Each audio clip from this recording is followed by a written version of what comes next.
Who cares? We're streaming. We're live. We're live and we're streaming.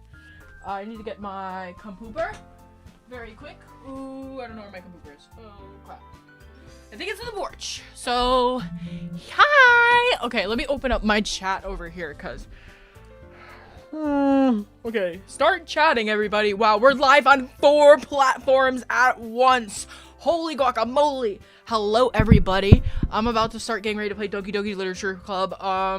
Let me take... oh, can I make you go away? Boop. Okay, just look at my loading screen really quick. Okay, I'm gonna grab my backpack. Hi, everybody get hype in the chat. Spam the chat as much as you can until I get back, okay? Spam, spam, spam. Do it. Do it like your life depends on it.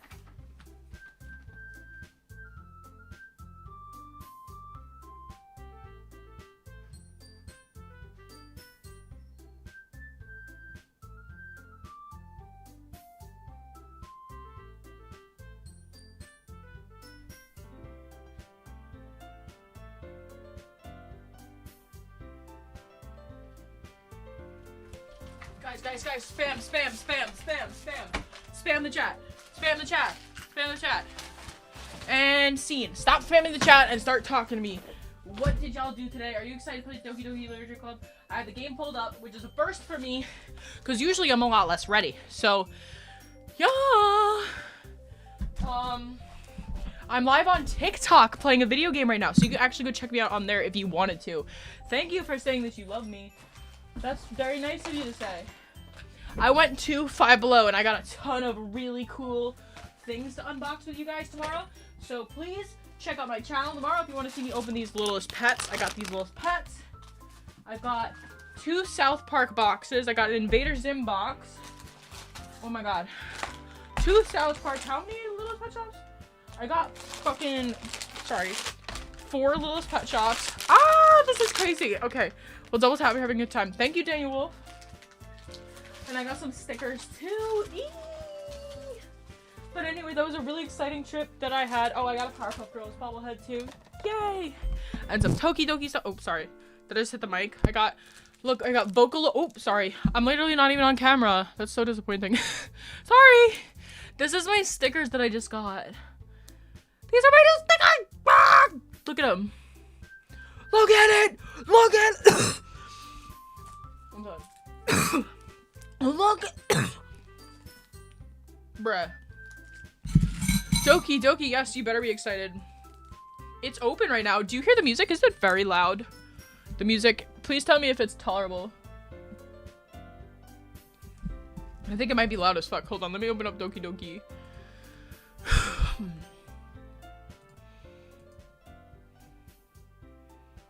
Okay, that should be a little bit better. Okay, well, it's so exciting to see everybody. Wow! Okay, we're doing a gaming stream, and we actually advertised this time, which was pretty dang cool. I just had to spend a ton of money on restream, so we better keep streaming on the computer. And I really hope you guys have a good stream tonight. I hope I have a good stream. I can really use a monster. Wait a minute. Ah-ha-ha-ha! I had one. I had a monster on me. It was the real monster is the friends we made along the way. Guys, I'm gonna make a Punk Punch themed monster mask again. You must be having fun night because you're happy. Yes, I'm happy. I you know what? I did some things that were better for my mental health today. Yeah. I do need to keep the music up. I'll turn it up a little bit. I'm so excited to open all these figurines tomorrow. That's gonna be such a fun stream. And then Thursday or Friday, I'm actually going to a scene core shop nearby. I actually set up like a thing where I'm gonna be meeting with these shop owners. So please send your donos today. I'm just kidding. I'm not kidding. But yeah, I'll have to pull out some money for that. It's okay. You know what? I think I might have like a little stash somewhere. But we'll see. We'll see. But I am going to be filming with them a live stream, or like I asked them on TikTok if I could come in and live stream, and then they followed me and they're like, oh, please let us know when you're coming, like, so like I can be there, the shop owner, I guess, said. So that's really cool. I'm going to ask them if they want to do a segment with me where they style me. So yeah, wait, where? It's in a place called Oyster Bay. It's right out of New York City. It's, yeah. So I would love to take my Insta 360. That's a good idea. Yes, I'll be bringing my stuff. So if you do want to go to that McBling store and you live in New York City or in Oyster Bay or somewhere in Nassau County, that's where that is. New York. Ew, why does this taste weird?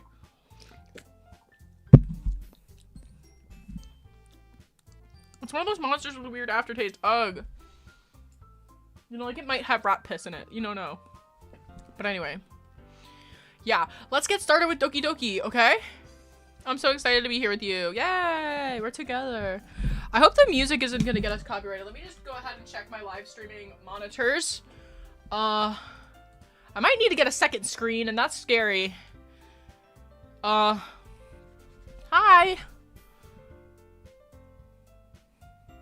There's no TikTok there's somebody- is there actually a viewer? On my live? Can you guys check to see if my live stream is live on TikTok? Can somebody, like, check that it's looking right? Like, it won't let me watch my own live, but okay. I sent a chat to the chat, but yeah. Meowdy, what up, DJ Manil? Okay. Dismiss this. Go ahead and open up the YouTube studio management. I don't know if we're gonna get a lot of viewers on Twitch, but that'd be cool. Category.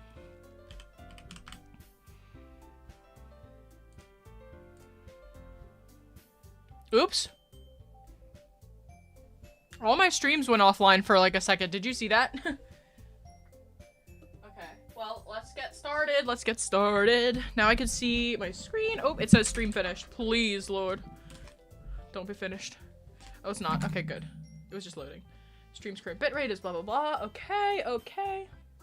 Glad everything's going good. Thank you for calling me pretty. This is nice music, and it's currently not giving me a copyright pop-up for this music, so it sounds like we're okay.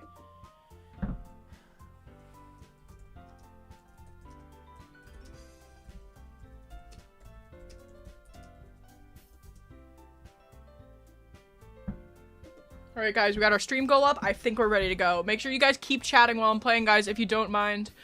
That way I can actually, like, you know. I'm sorry guys, the music is a little irritating to me. I hope it's like mild right now. Where it's just in the background. Let's start a new game, okay?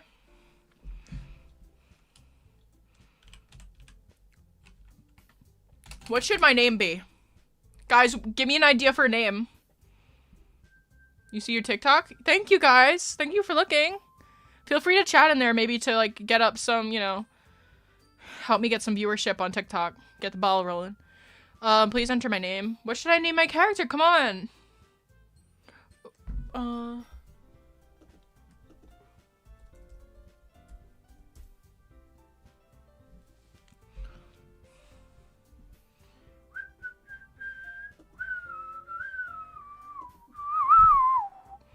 Hold on, I'm gonna give everybody a minute to type in what they think my name should be.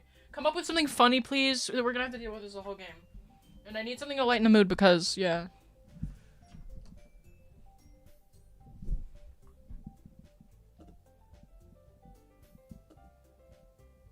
Okay.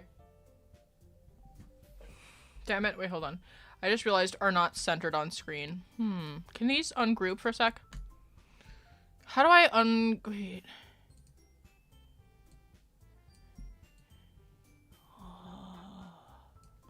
How is that? Is that better? Silly Billy. Silly Billy? Silly Billy. No. Not funny enough. Cha-cha. Dip cha-cha. Pumpkin butt. Asshole. Blue hair moss. Big balla. Silly Billy. Keep it going, guys. Come on. Silly I don't like Silly Billy. It's not funny enough.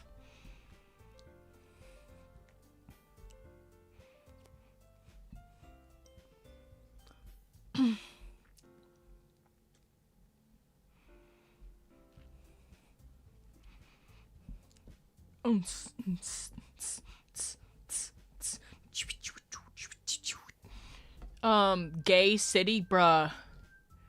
I'm gonna go with,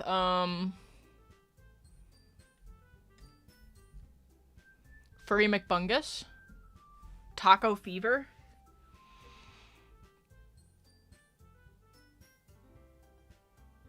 Bruh. Hi, Misty Meow. How are you doing? And Hyphen is 7. Okay, you know what? Listen, guys. I'm just gonna... Goblin Lord, you guys are not funny enough! What? Okay, I'm sorry. I didn't mean to insult you. Just do a little better. Do better. Furry McBungus? You know what? We're gonna go with Furry McBungus.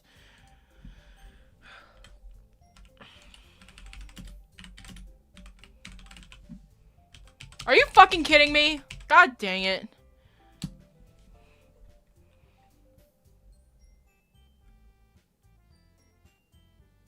You shut up, Jesse. Come on.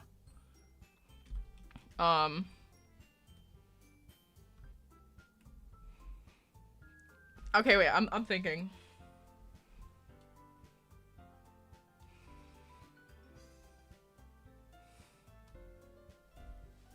Okay, you know what? Stinky. Alright, guys. Sorry. I'm sorry. You guys... Hey! I see an annoying girl running toward me from the distance, waving her arms in the air like she's totally oblivious to any attention she might draw to herself. That girl is Sayori, my neighbor and good friend since we were children. You know, the kind of friend you'd never see yourself making today, but it just kind of works out because you've known each other for so long. We used to walk to school together on days like this, but starting around high school, she would oversleep more and more frequently, and I would get tired of waiting up. But if she's going to chase after me like this, I almost feel better off running away. However, I just sigh and idle in front of the crosswalk and let Sayori catch up to me. So cute. I overslept again. But I caught you this time. Maybe, but only because I decided to stop and wait for you. You say that like you were thinking about ignoring me. Hello? That's mean, Stinky. Okay, I gotta be a better voice actor. I could debut as a voice actor. I gotta practice. Well. Oh, wait. Well, if people stare at you for acting weird, then I don't want them to think we're a couple or something. Fine, fine. But you did wait for me after all. I guess you don't have it in you to be mean, even if you wanted to. Whatever you say, Sayori. Am I doing good? We cross the street together and make our way to school. As we draw near, the streets become increasingly speckled with other students making their daily commute. By the way, Stinky, have you decided on a club to join yet? A club? I told you already. Oh, I'm sorry.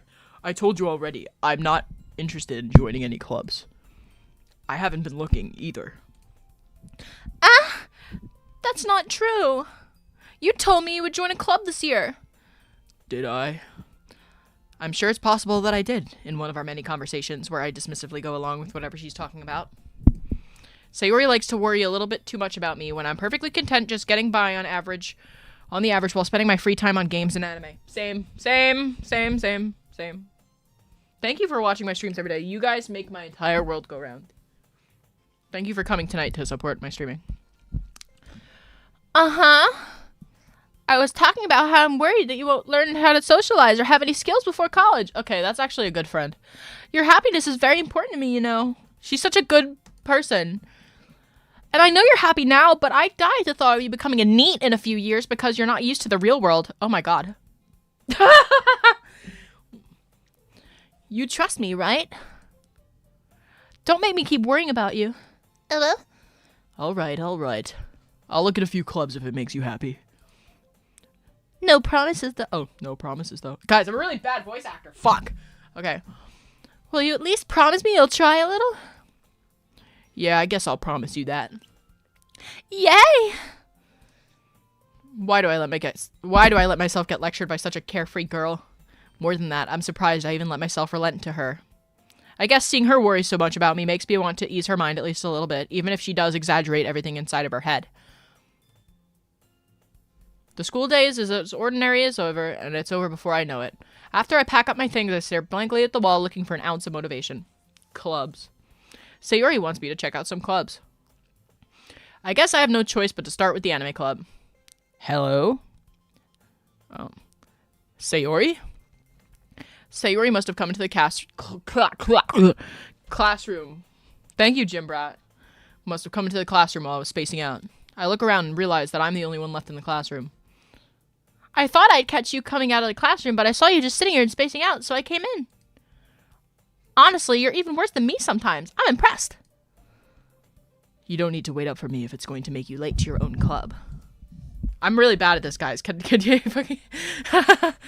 Yes, we're playing Doki Doki Literature Club. Double tap if you're enjoying the stream or if you like that video game. Well, I thought you might need some encouragement, so I thought, you know... Know what? Well, that you could come to my club. Sayori. Yeah? There's no way I'm going to your club. Ah! Meanie. Sayori is vice president of the literature club. Not that I was ever aware that she had any interest in literature. In fact, I'm 99% sure she only did it because she thought it would be fun to help start a new club. Since she was the first one to show interest after the one who proposed the club, she inherited the title vice president. That said, my interest in literature is guaranteed to be even less. Yeah, I'm going to the anime club. Come on, please. Why do you care so much anyway?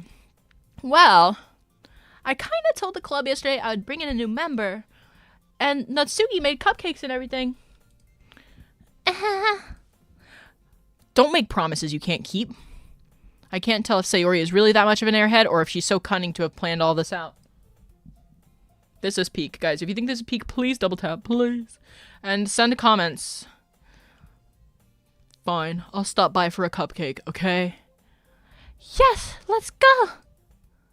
Woohoo! And thus today marks the day I sold my soul for a cupcake. I dejectedly follow Sayori across the school and upstairs, a section of the school I rarely visit, being generally used for third-year classes and activities. Sayori, full of energy, swings open the classroom door. Everyone! The new member is here! I told you don't call me a new member. Eh? I glance around the room. Welcome to the literature club. It's a pleasure meeting you. Is that how she would sound? Sayori always says nice things about you. Seriously? You bought a boy? I'm trying my best, guys. I'm trying my best. Way to kill the atmosphere. Ah, Stinky. What a nice surprise. Welcome to the club. I'm really bad at this, guys. ... One ellipse later. All words escape me in this situation. This club is full of incredibly cute girls. What are you looking at? If you want to say something, say it. Sorry. Natsuki. The girl with the sour attitude, whose name is apparently Natsuki, is one I don't recognize. Her small figure makes me think she's probably a first year. She's also the one who made cupcakes, according to Sayori. You can just ignore her when she gets moody. Sayori says that quietly into my ear, then turns back towards the other girls. Anyway, this is Natsuki, always full of energy. And this is Yuri, the smartest in the club. Don't say things like that. Yuri, who appears comparably more mature and timid, seems to have a hard time keeping up with people like Sayori and Natsuki. Ah, well, it's nice to meet both of you. And it sounds like you already know Monika, is that right? That's right. It's great to see you again, Stinky. Monika smiles sweetly. We do know each other. Well, we rarely talked, but we're in the same class last year. Monika was probably the most popular girl in class. Smart, beautiful, athletic. Basically, completely out of my league. So having her smile at me so genuinely feels a little... you too, Monika. Come sit down, Stinky. We made room for you at the table so you could sit next to me or Monika. I'll get the cupcakes. Show us your mud hole. Dude, I'm trying to voice act here. I'm making my voice acting debut, alright? Fuck. This is like not... I'm trying. Hey, I made them. I'll get them. Sorry, I got a little too excited. Then how about I make some tea as well? I'm trying to make her sound like a beta male. I imagine she sounds like Fluttershy, basically. How do you guys like this? Do you like my voice acting? Am I doing a good job? Call me a good girl if I'm doing a job. I'm just kidding. That was a joke. For legal reasons, that's a joke. The girls have a few desks arranged to form a table. As Sayori mentioned, it's widened so there's one space next to Monika and one space next to Sayori. Natsuki and Yuri walk over to the corner of the room where Natsuki grabs a wrapped tray and Yuri opens a closet. Still feeling awkward, I take a seat next take a seat next to Sayori. Natsuki proudly marches back to the table, tray in hand. Okay, are you ready? Ta-da! Whoa! Natsuki lifts the foil off the tray to reveal a dozen white, fluffy cupcakes decorated to look like little cats. I know, I remember Jacksepticeye playing this. The whiskers are drawn with icing, and little pieces of chocolate were used to make the ears. So cute! I had no idea you were so good at baking, Natsuki. Well, you know. Just hurry and take one. Sayori grabs one first, then Monika. I follow. It's delicious. Sayori talks with her mouth full and already had... Oh, there you go. How you guys doing? What up, Como? Sayori talks with her mouth full and has already managed to get icing on her face. I turn the cupcake around in my fingers, looking for the best angle to take a bite. Natsuki is quiet. I can't help but notice her sneaking glances in my direction. Is she waiting for me to take a bite? I finally bite down. The icing is sweet and full of flavor. I wonder if she made it herself. This is really good. Thank you, Natsuki. But why are you thanking me? It's not like I... Haven't I heard this somewhere before? Made them for you or anything. Where'd you get your gaming chair? This is from Amazon. Look up cat gaming chair. The brand is Me Nice. Huh? I thought you technically did. Sayori said... Well, maybe. But not for, you, dummy. Alright. I gave up on Natsuki's weird logic and dismissed the conversation. Yuri returns to the table, carrying a tea set. She carefully places a teacup in front of each of us before setting down the teapot next to the cupcake tray. You keep a whole set in this classroom? Don't worry, the teachers give us permission. After all, doesn't a hot cup of tea help you enjoy a good book? I guess. Don't let yourself get intimidated. Yuri's just trying to impress you. That's not... Insulted, Yuri looks away. I meant that, I believe you. Oh, I believe you. Well, tea and reading might not be a pastime for me, but I at least enjoy tea. I'm glad. Yuri faintly smiles to herself in relief. Monika raises an eyebrow, then smiles at me. So, what made you consider the literature club? I was afraid of this question. Something tells me I shouldn't tell Monika that I was practically dragged here by Sayori. Well, I haven't joined any clubs yet, and Sayori seemed really happy here, so... That's okay. Don't be embarrassed. We'll make sure you feel right at home, okay?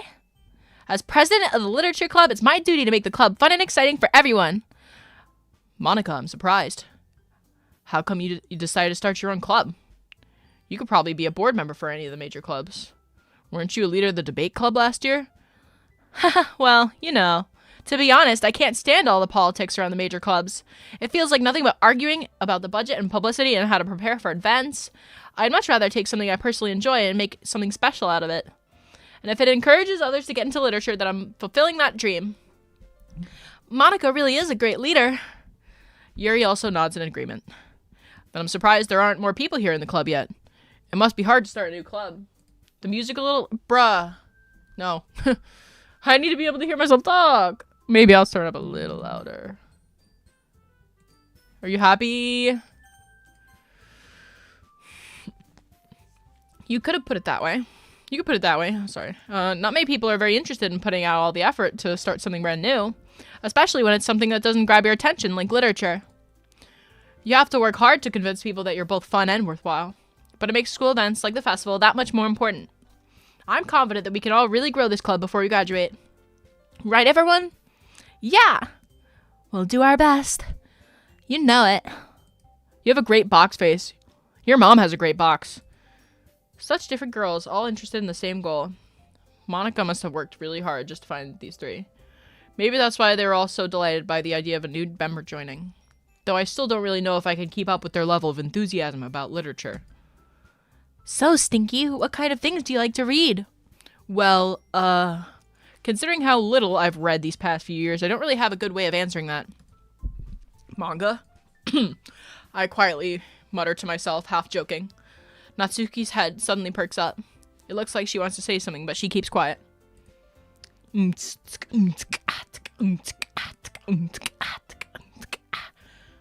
a good time? Are you having a good time? Well, that can change. What am I saying?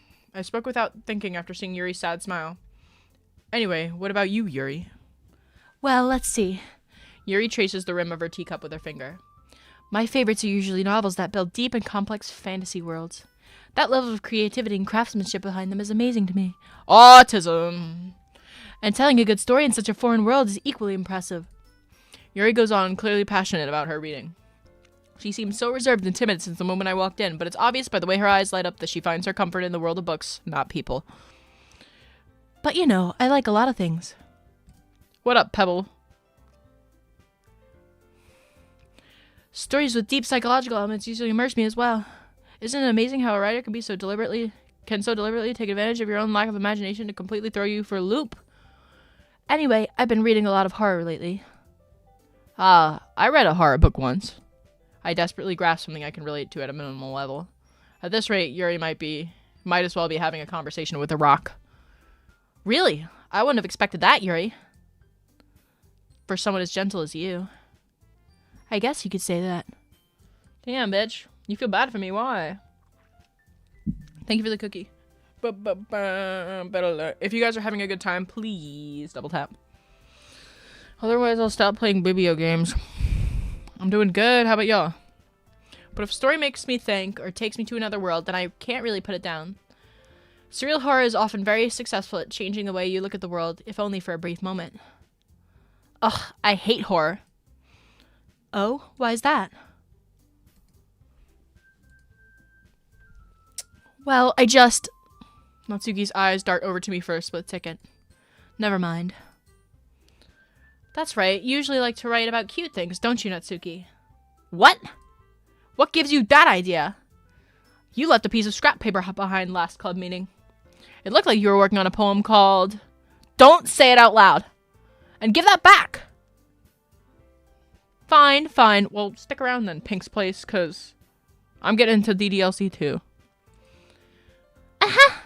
Your cupcakes, your poems, everything you do is just as cute as you are. Sayori sidles up behind Natsuki and puts her hands on her shoulders. I'm not cute!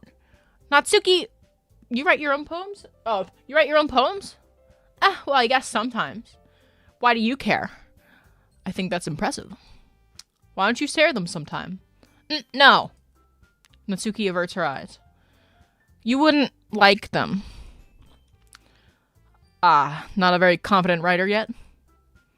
I understand how Natsuki feels. Sharing that level of writing takes more than just confidence. The truest form of writing is writing to oneself. You must be willing to open up to your readers, exposing your vulnerabilities and showing even the deepest reaches of your heart. Do you have writing experience too, Yuri? Maybe if you share some of your work, you could set an example and help Natsuki feel comfortable enough to share hers. I guess it's the same for Yuri. Aw, I want to read everyone's poems. We all sit in silence for a moment. Okay. I have an idea, everyone. Natsuki and Yuri look quizzically at Monika. Nice word there. Well, let's all go home and write a poem of our own. Then, next time we meet, we'll all share them with each other. That way, everyone's even. Yeah, let's do it! Plus, now that we have a new member, I think it'll help us all get a little more comfortable with each other and strengthen the bond at the club. Isn't that right, Stinky? Monika smiles warmly at me once again. Hold on, there's still one problem. What's that? Now that we're back to the original topic of me joining the club, I bluntly come forth with what's been on my mind the entire time. I never said I would join this club. Sayori might have convinced me to stop by, but I never made any decision. I still have other clubs to look at, and, I lose my train of thought. All four girls stare back at me with dejected eyes. You dick! This guy's a fucking dick. Stinky's a dick. Oops. I'm sorry. I thought... Stinky. You all... I'm defenseless against these girls. How am I supposed to get a clear-headed decision when it's like this? That is, if writing poems is the price I need to pay in order to spend every day with these beautiful girls. Right. Okay, I've decided then. I'll join the literature club. One by one, the girls' eyes light up. Yes! I'm so happy! Sayori wraps her arms around me, jumping up and down. Hey. You really did scare me for a moment. If you really just came for the cupcakes, I would be super pissed. Then that makes it official. Welcome to the Literature Club. Ah, thanks, I guess. Okay, everyone. I think with that, we can officially end today's meeting on a good note. Everyone, remember tonight's assignment. Write a poem to bring to the next meeting so we can all share. Monika looks over at me once more. Stinky, I look forward to seeing you how you express yourself. Yeah. Can I really impress the class star Monika with my mediocre writing skills? I already feel anxiety welling up inside of me. Meanwhile, the girls continue to chit-chat as Yuri and Natsuki clean up their food. Hey, Stinky, since we're already here, do you want to walk home together? That's right, Sayori and I never walk home together anymore because she always stayed after school for the clubs. Sure, might as well. Yay! Cookie with the chocolate dip? You dip the cookie in the dookie? Onto the cookie. Why is that? I'm like zoomed in too much this page. Maybe if I zoom out a little more. What up? What up? Double tap if you guys are enjoying this. With that, the two of us depart the clubroom and make our way home. The whole way, my mind wanders back and forth between the four girls. Sayori, Natsuki, Yuri, and of course, Monika. Will I really be happy spending every day after school in a literature club? Perhaps I'll have the chance to go closer to one of these girls. All right. I'll just need to make the most of my circumstances, and I'm sure good fortune will find me. Sure. And I guess that starts with writing a poem tonight.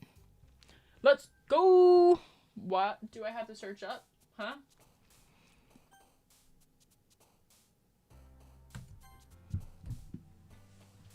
Guys, we have to pick this shit.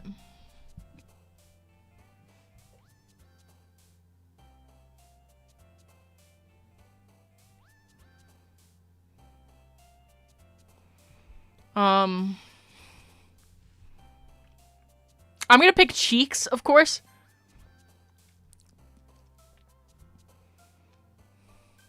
I like Natsuki the best. Honestly, I like her because she's a tsundere.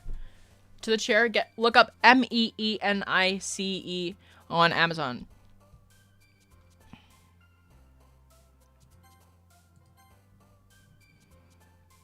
Vertigo.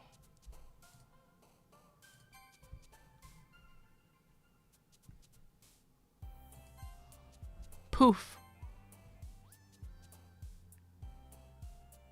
Kitty. Waterfall. Peaceful. Awesome.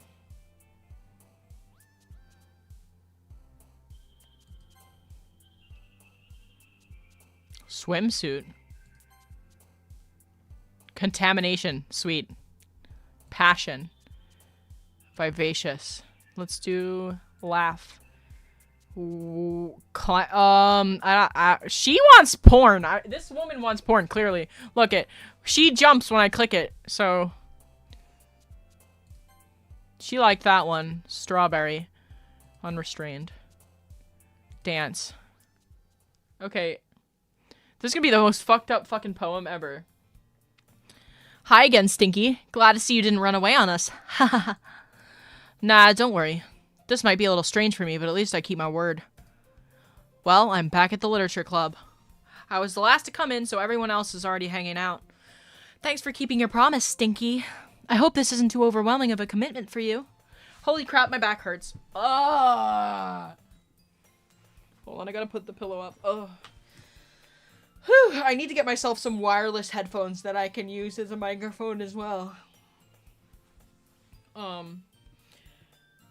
I do not have a sister. No, I don't. Making you dive headfirst into literature when you're not accustomed to it. Oh, come on, like he deserves any slack. Sayori told me you didn't even want to join any clubs this year. And last year, too. I don't know if you plan to come here and hang out or what, but if you don't take us seriously, then you won't see the end of it. Natsuki, you certainly have a big mouth for someone who keeps her manga collection in the clubroom. Natsuki finds herself stuck between saying Monika and manga. Manga is literature! Swiftly defeated, Natsuki plops back into her seat. Don't worry, guys. Stinky always gives it his best as long as he's having fun. He helps me with my busy work, even without me asking. Like cooking, cleaning my room. How dependable. Sayori, that's because your room is so messy it's distracting. And you almost set your house on fire once. I'm choosing the words based on which one I want to fuck. Not based on me, Como. Is that so? You two are really good friends, aren't you? I might be a little jealous. How come? You and Stinky can become good friends too. Sayori. As usual, Sayori seems oblivious to the weird situation she just put me into. Oh! Yuri even brought you something today, you know. I don't even know if I read that right. Sometimes the words don't mean anything to me and I'm just reading random words. Wait, Sayori. Me? Not really. Don't be shy. It's really nothing. What is it? Never mind. Sayori made it sound like a big deal when it's really not. What'd I do? Oh. Fuck me! Fuck! I hate when I fuck up my voice acting. What do I do? I'm sorry. I wasn't thinking. I guess that means it's up to me to rescue the situation. Hey, don't worry about it. First of all, I wasn't expecting anything in the first place, so any nice gesture from you is a pleasant surprise. It'll make me happy no matter what.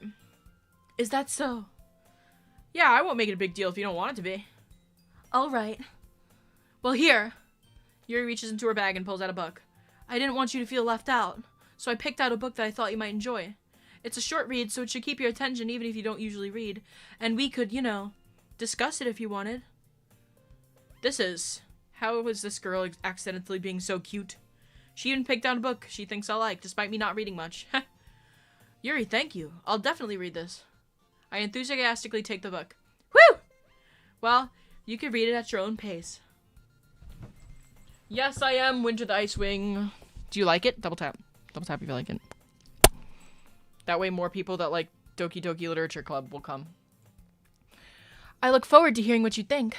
It's literally just me voice acting. That's like literally what this is. It's just me voice acting terribly. And you guys are still watching it. 34 of you are still watching it.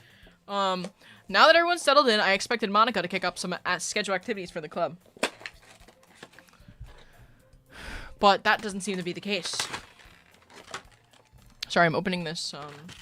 Sayori and Monika are having a cheery conversation in the corner. I wanted this buttercup bobblehead. I'm gonna put it right there. Boop. Aw. I dropped it. But yeah. Ming ming.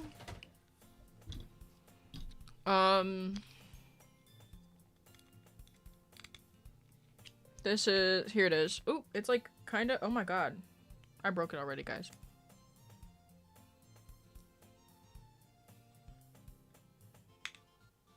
What the hell? Guys, I literally broke it. What am I gonna do? More music? It's really quiet. Is it really quiet? Guys, I have to go to, should I bring this back to Five Below and switch it out for another one? You think they would let me do that?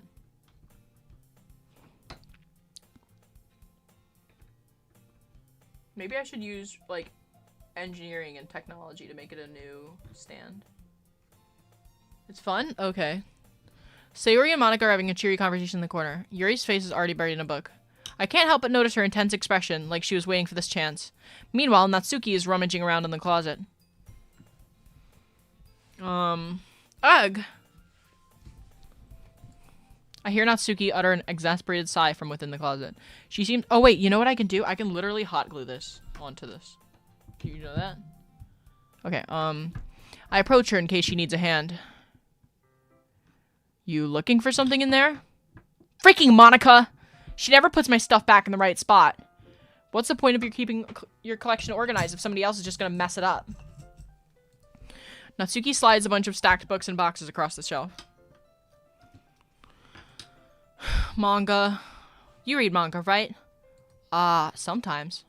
Manga is one of those things where you can't admit you're really into it until you figure out where the other person stands. How'd you know, anyway? You brought it up at some point. Besides, it's kind of written on your face. What's that supposed to mean? I see. There's a lone volume of manga amidst a stack of various books on the side of one of the shelves. Curious, I pull it out of the stack. There it is! Natsuki snatches it out of my hand. She then turns to a box of manga and slips the volume right into the middle of the rest. Ah, much better. Seeing a box set with one book missing is probably the most irritating sight in the world. I know that feel. I get closer to look at the box she's admiring. Parfait Girls? It's a series I've never heard of in my life. That probably means it's either way out of my demographic or it's simply terrible. If you're gonna judge, you can go do it through the glass on that door. She points to the classroom door. Hey, I wasn't judging anything. I didn't even say anything. It was the tone of your voice. But I'll tell you one thing, Stinky. Consider this a lesson straight from the literature club. Don't judge a book by its cover. In fact, Natsuki pulls out the first volume of Parfait Girls from the box. I'm gonna show you exactly why. She shoves the book right into my hands. Ah, I stare at the cover. It features 4 girls in colorful attire striking animated feminine poses. It's exceedingly moe. Don't just stand there. Wah. Natsuki grabs my arm and pulls me out of the closet. Stuck in the closet. Wait, who's in the closet first? Tom Cruise gets stuck in the closet and then it's... Who gets stuck in the closet after Tom Cruise? Who's the second one to get stuck in the closet?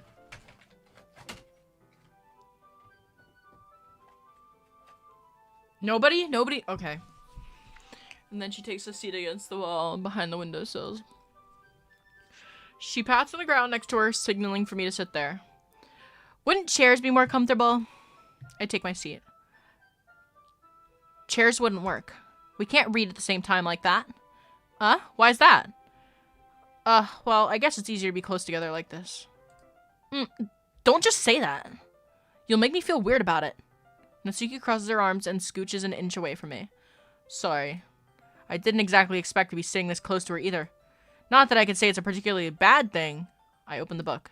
It's only a few seconds before Natsuki inches closer, reclaiming the additional space while she hopes I won't notice. I can feel her peering over my shoulder, much more eager to begin reading than I am. Wow, how long has it been since I read the beginning? You don't go back and flip through the older volumes every now and then? Not really. Maybe sometimes after I've finished the series. Hey, are you paying attention? I am, but nothing's really happened yet, so I can talk at the same time. Looks like it's about a bunch of friends in high school. Typical slice of life affair. I kind of grew out of these since it's rare for the writing to be entertaining enough to make up for the lack of plot. John Travolta. John Travolta's in the closet. Don't fall for it, Lazer. Chumps, okay. What should I expect from this? Is there gonna be plot? Well, obviously. You think I would enjoy something that didn't have a plot? I mean, well, I guess I know what you're saying. A lot of the beginning is about simple things. Like, there's a really fun chapter where they're obsessed with the guy at the ice cream shop. But that just helps you get to know the characters. And besides, it's still entertaining. But later on, there's all sorts of drama. Like when they all get into their backstories and when some of the romance begins to happen. That's really what makes it good. There are so many touching parts. Is that so? It sounds like you really know what you're talking about. Maybe I underestimated you. Lying through my teeth. Hey, wait. What's that supposed to mean? What? Natsuki gives me a little shove. I just meant that I haven't seen you at your full power. Good save. This chapter seems like it's about baking. This is just a guess, but is there a lot of baking in this manga? Well, Natsuki pauses for a moment as if she didn't want to admit something. Yeah. Why does that matter? It doesn't. I was just curious. Since you enjoy baking too, right? That's just a coincidence. I just happened to get into baking around the same time I got this manga. Nah, fam. What do you mean, nah, fam? What? Why can't I, like, exist? I feel bad for anyone that impressionable. Definitely not a coincidence. I guess that explains Natsuki's interest in baking. Still, of all the hobbies to pick up from a manga, that's definitely one of the better ones. Not to mention she's really good at it, so who am I to judge? Oh! We read on for a few more minutes. I finished a couple chapters at this point. Are you sure this isn't boring for you? It's not. Even though you're just watching me read? Well, I'm fine with that. If you say so. I guess it's fun sharing something you like with somebody else. I always get excited when I convince any of my friends to pick up a series I enjoy. You know what I mean? You don't? That's not... Well, I wouldn't really know. What do you mean? Don't you share your manga with your friends? Could you not rub it in? Jeez. Oh, sorry. Hi, Eli guys. Nightshade, do you need help with what?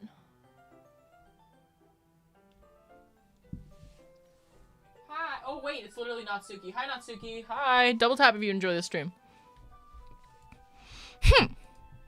Like I could ever get my friends to read this. They just think manga is for kids. I can't even bring it up without them being all like, you still haven't grown out of that yet? Makes me want to punch them in the face. Ugh, I know those kinds of people. Honestly, it takes a lot of effort to find friends who don't judge, much less friends that are also into it. I'm already kind of a loser, so I guess I've gravitated toward the other losers over time. But it's probably harder for someone like you. Yeah, that's pretty accurate. Wait, which part? I mean, that's funny. She called him a loser. I mean, I feel like I can't even keep it in my own room. I don't even know what my dad would do if he found this. At least it's safe here in the club room. Except Monika was kind of a jerk about it. I just can't win, can I? Well, it paid off in the end, didn't it? I mean, here I am, reading it. Well, it's not like that solves any of my problems. Maybe. But at least you're enjoying yourself, right? So? Jeez, that's enough. Are you gonna keep reading or what? Yeah. I flipped the page. Suddenly, Natsuki starts laughing. I totally forgot that happens. Natsuki puts her finger on one of the panels. Minori is my favorite character. You always feel a little bit bad for her because she's so unlucky, but it gets especially bad when... I shouldn't be talking about that yet. Just finish this chapter. Natsuki's voice sparkles with excitement. Oh my god, it's like hurting my face to talk like this. Natsuki's voice sparkles with excitement. As a star contractor, usually blushing in tone. But if she's not used to sharing her favorite manga with her friends, I can understand why. It's hard to express in words the feelings you get when connecting with somebody like that, and being able to provide that to Natsuki, for whom it's a rare experience, the thought makes me smile a little to myself. Okay, everyone. Are you all ready with today's poems? Oh, come on. Could your timing be any worse? Sorry. I just need to make sure we have enough time. Though you do look pretty cozy over there. Natsuki suddenly notices how close she's gotten to me. She hastily slides herself a good 12 inches away. Alright. Guess I'll stop here for now. I close the book and hand it towards Natsuki. You're just giving it back? Don't you want to know what happens? Yeah, but... Monika just said, don't be dumb. Just take it home with you. Huh? Is that really alright? I say that mostly because I really didn't plan on using my spare time to read this. Sorry, Natsuki. Monika's in the chat? Where the fuck did Monika come from? What? There's Monika and Natsuki in the chat? Uh-oh. Oh, shit. Oh, my god. So you decided to broadcast my club on Twitch? I'm thrilled.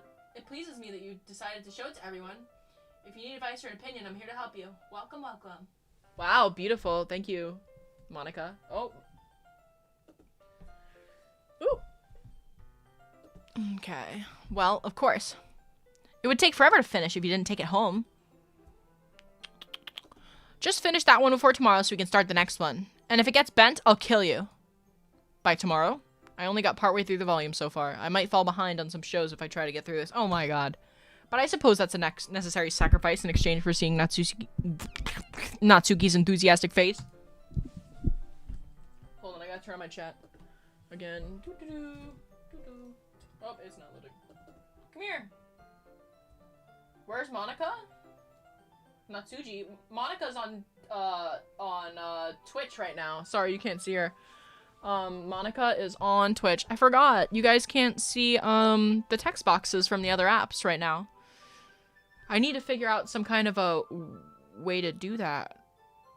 I wish I could pin the chat to the screen. Hold on. I wish I could pin, like, OBS Studio boxes to the screen while I'm playing games. But I don't think I can do that. Can I? Because I have the chat box over here.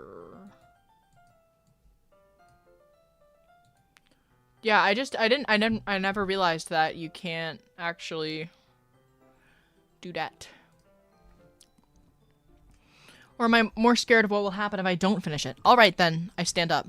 I return to where I put my stuff and carefully slip the book into my bag. My relaxation ends. I can't believe I agreed to do something so embarrassing. PP's new boy? Do let me know. I couldn't really find much inspiration since I've never really done this before. Well, now that everyone's ready, why don't you find someone to share with? I'm so bad at voice acting, guys. Sorry, I need to get hit on the head a couple times for this to be good. I can't wait. Sayori and Monika enthusiastically pull out their poems. Sayori's is on a wrinkled sheet of loose leaf from a torn spiral notebook. On the other hand, Monika wrote hers in a composition notebook. I can already see Monika's pristine handwriting from where I sit. Natsuki and Yuri reluctantly comply as well, reaching into their bags. I do the same myself. Who should I show my poem to first? I told Natsuki I was interested in her poems yesterday. It's probably only fair if I shared mine with her first. Okay, well, let's start with the things I don't like. First of all, Natsuki rereads my poem. Never mind. I don't feel like giving you my opinion. Then what's the point of sharing in the first place? I wrote this when I could have been doing other things. In fact, remember how I said I wanted to read your poems? That's what I had in mind when writing this. I wanted to help you feel comfortable enough to share yours, like Monika said. Well, I'd be more comfortable sharing my poem if yours was really bad. You were supposed to show me a dumb poem and make me go, ha, well, that's not that great, but let me show you what real literature looks like. And you went and ruined it. I hope you're happy. So, in other words, you're saying you liked it. Natsuki's retort gets caught in her throat. You don't understand anything, do you? I already told you that. You don't have to go announcing it to the whole world like you're all self-important. Pretty sure you never actually said that. I say that mostly to myself.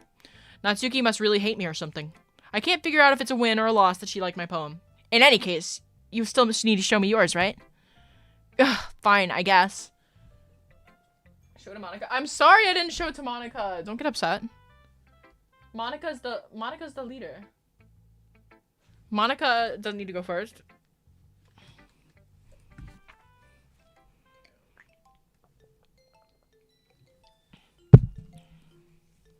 Eagles can fly, monkeys can climb, crickets can leap, horses can race, owls can seek, cheetahs can run, eagles can fly, people can try, but that's about it. I told you weren't gonna like it. I like it. What? Just be honest. I am. Why are you so convinced I wouldn't like it? Well, because everyone in high school thinks that writing has to be all sophisticated and stuff. So people don't even take my writing seriously. But isn't the point of poems just for people who express themselves? Your writing style wouldn't make your message less valid. Yes, exactly. I like it when it's easy to read, but it hits you hard. Like this poem. Seeing everyone around you do great things can be really disheartening. So I decided to write about it. Yeah, I understand. But the other nice thing about simple writing is that it puts more weight on the wordplay.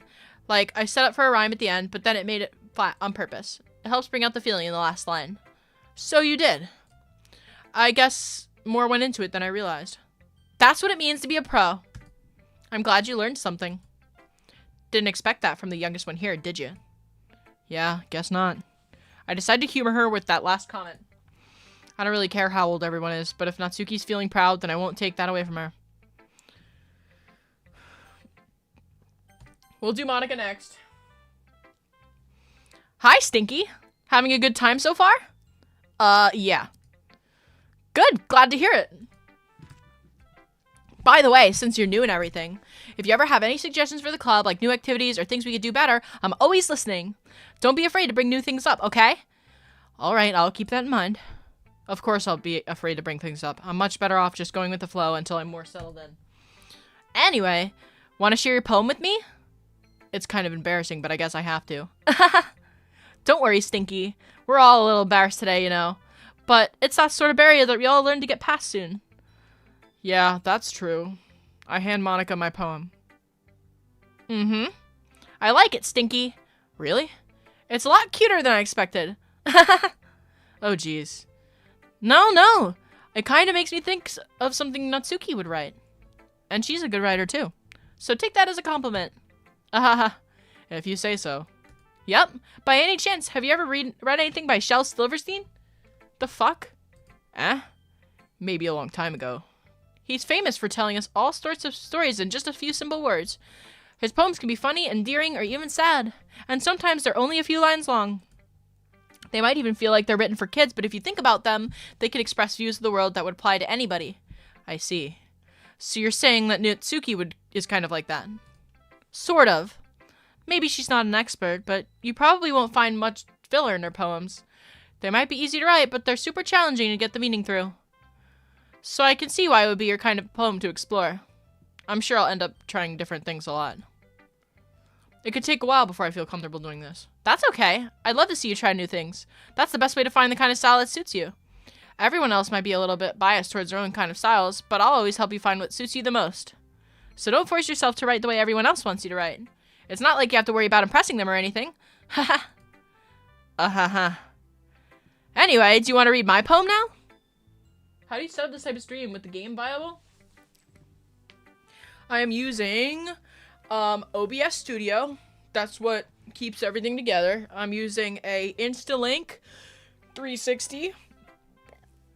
Instalink 2. Insta360 Link 2. Sorry, camera. I'm using a light bar to give me some light.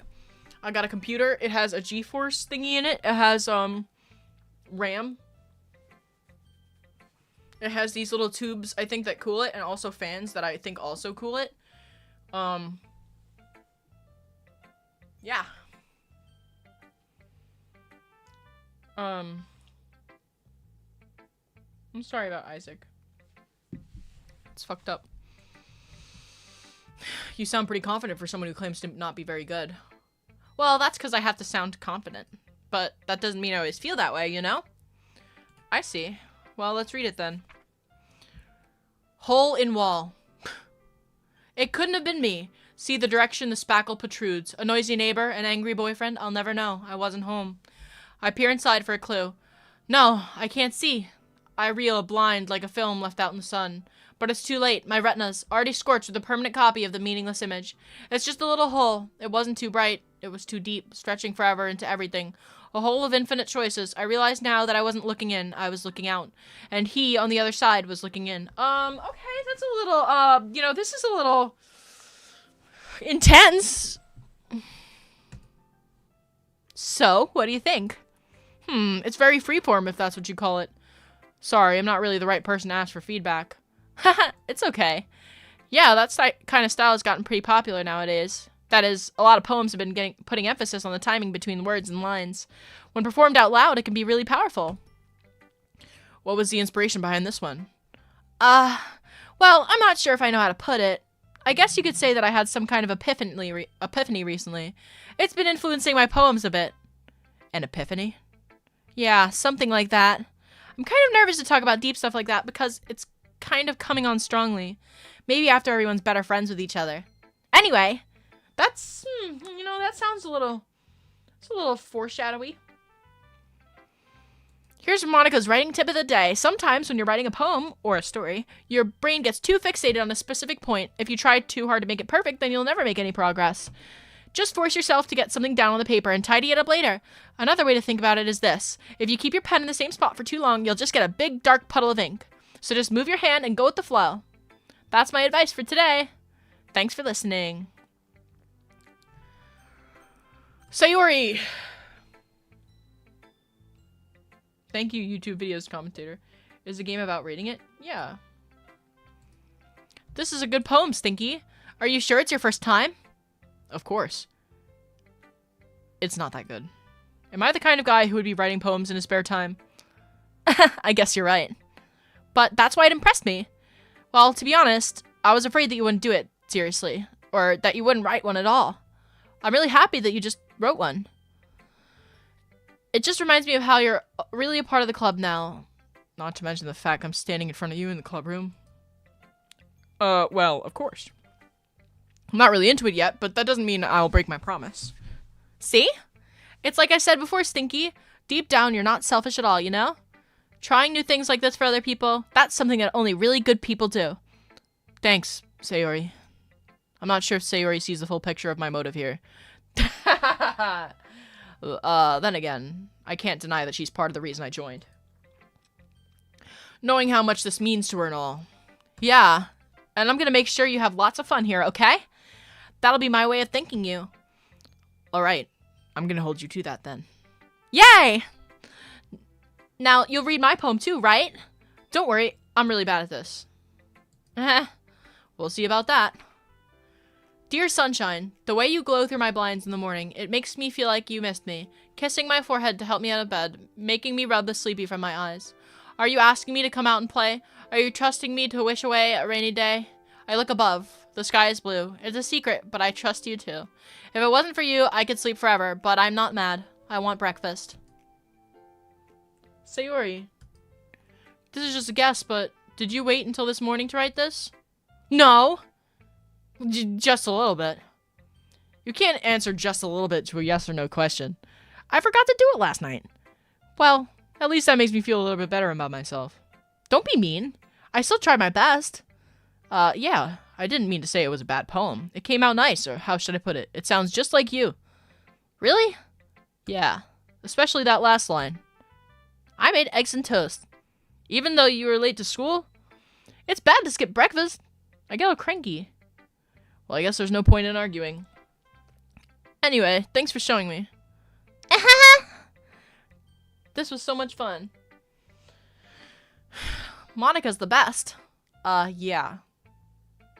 But next time, I won't forget.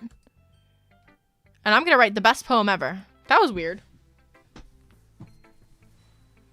What did I have to do with anything? Yuri! Yuri stares at the poem. A minute passes, more than enough time for her to finish reading. Oh! Sorry. I forgot to start speaking. It's fine. Don't force yourself. I'm not. I just need to put my thoughts into words. Hold on. Okay. This is your first time writing a poem, right? Yeah. Why do you ask? I'm just making sure. I guess that it might be after reading through it. Ah, so it's that bad. Hi, Trollfest. No. Did I just raise my voice? Oh, I'm so sorry. Yuri buries her face in her hands. I couldn't help but notice it's been several minutes and we haven't really gotten anywhere. It might take Yuri a while to get used to new people. It's fine, I don't really notice. What were you saying? Right, it's just that there are specific writing habits that are usually typical of new writers, and having been through that myself, I kind of learned to pick up on them. I think the most noticeable thing I recognize in new writers is that they try to make their style very deliberate. In other words, they try to pick a writing style separate from the topic matter, and they form-fit the two together. The end result is that both the style and the expressiveness are weakened. What's up? Once Yuri finds her train of thought, it's as if her demeanor totally changes. Make my microphone a little closer. Her stammering is completely gone, and she sounds like an expert. Of course, that's not something you could be blamed for. There are so many different skills and techniques that go into even writing a simple poem. Not just finding them and building them, but getting them to work together is probably the most challenging part. It might take you some time, but it all comes with practice and learning by example and trying new things. Hi, Bailey. I also hope that everyone in the club gives you valuable feedback. Natsuki could be a little biased, though. Biased? How? Well, never mind. I shouldn't be talking about people like that. Sorry. It's fine. I'm not sure if Yuri is apologizing to herself, to me, or Natsuki. Do you mind if I read your poem now? Please do. I'd love to share my thought process behind it. Yuri smiles dreamily as if that's a rare opportunity for her, which itself is kind of funny. This is called Doki Doki Literature Club. Ghost under the light. The tendrils of my hair illuminate beneath the amber glow, bathing. It must be this one, the last remaining street light to have withstand the test of time, the last to get replaced by the sickening blue-green hue of the future. I bathe, calm, breathing air of the present, but living in the past. The light flickers. I flicker back. I'm sorry I have such terrible handwriting. What? I wasn't thinking that at all. But it took you a long time to read. Well, I don't just read script very often, but I think your handwriting's pretty. That's a relief. Also, I like the poem. Even though it's short, it was really descriptive. It wasn't too short. I usually write longer poems. Not at all. I'm really glad you like it. I'll be honest, since it's our first time sharing, I wanted to write something a little more mild. Something easy to digest, I suppose. Are you into ghosts, Yuri? Actually, the story isn't about a ghost at all, Stinky. Really? I must have totally missed the point. Well, I suppose you did only glance over it after all. But remember that poets often express their own thoughts, feelings, and experiences in their work. Hi, thank you. They usually do more than tell a simple story or paint a picture. In this case, perhaps the subject of the poem is only being symbolically compared to a ghost, lingering in our last remaining place of comfort, unable to let go of the past, and soon to be left with nothing. That's a lot more solemn, putting it that way. I haven't even thought of it like that. That's impressive. It's nothing, really. Well, it makes me happy that you think that. Oh my god, I gotta take my cushion off. Ooh, that's better. Woo, mama. Feels good. Oh, Lord. That's nice. That's nice from back. Whew. How we doing? How we doing, chat? How you doing?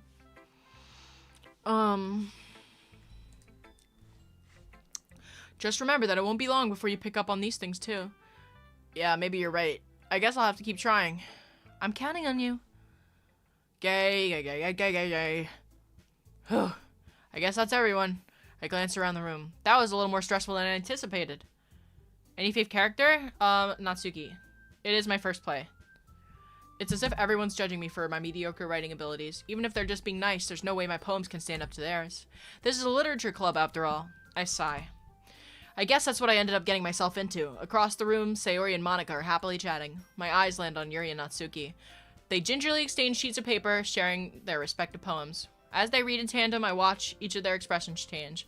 Natsuki's eyebrows furrow in frustration. Meanwhile, Yuri smiles sadly. What's with this language? Did you say something? Oh, it's nothing. Natsuki dismissively returns the poem to her desk with one hand. I guess you could say it's fancy. Thanks.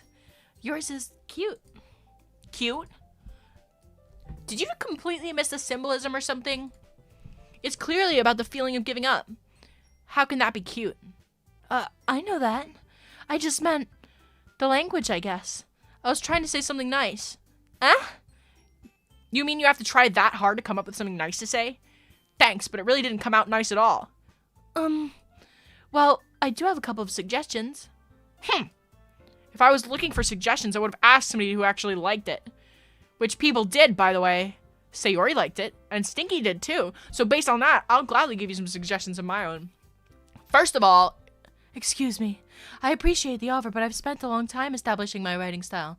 I don't expect it to change anytime soon, unless, of course, I come across something particularly inspiring, which I haven't yet. And Stinky liked my poem too, you know. He even told me he was impressed by it. Natsuki suddenly stands up. Hey, Trollfest. Oh? I didn't realize you're so invested in trying to impress our new member, Yuri. That's not what I... You're just... Yuri stands up as well. Maybe you're just jealous that Stinky appreciates my advice more than he appreciated yours. Huh? And how'd you know he didn't appreciate my advice more? Are you really that full of yourself? No. If I was full of myself, I would deliberately go out of my way to make everything I do overly cutesy. Is everyone okay? Well, you know what? I wasn't the only one whose boobs magically grew a size bigger as soon as Stinky started showing up. Natsuki? Natsuki, that's a little... This doesn't involve you. I don't like fighting, guys. Suddenly, both girls turned towards me as if they noticed I was standing there. Stinky? She's just trying to make me look bad. That's not true. She started it. If she could get over herself and learn to appreciate the simple writing is more effective, then this would have happened in the first place. What's the point of making your poems all convoluted for no reason? The meaning should jump out at the reader, not force them to have to figure it out. Help me explain that to her, Stinky. Wait. There's a reason we have so many deep and expressive words in our language. It's the only way to convey complex feelings and meaning most effectively.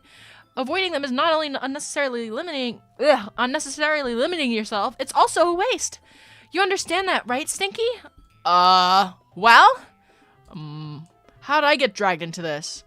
It's not like I know anything about writing, but whomever I agree with, they'll probably think more highly of me. Help me, Sayori. Natsuki. Natsuki glares at me, drawing up any words I had in my mouth. So instead, I turn to Yuri. Yuri. But Yuri's expression is so defenseless that I can't bring myself to say anything to her. Sayori! Huh? Yeah. Everyone's fighting is making Sayori uncomfortable. How can the two of you keep fighting when you know you're making your friend feel like this? Stinky. Well, that's her problem. This isn't about her. I agree.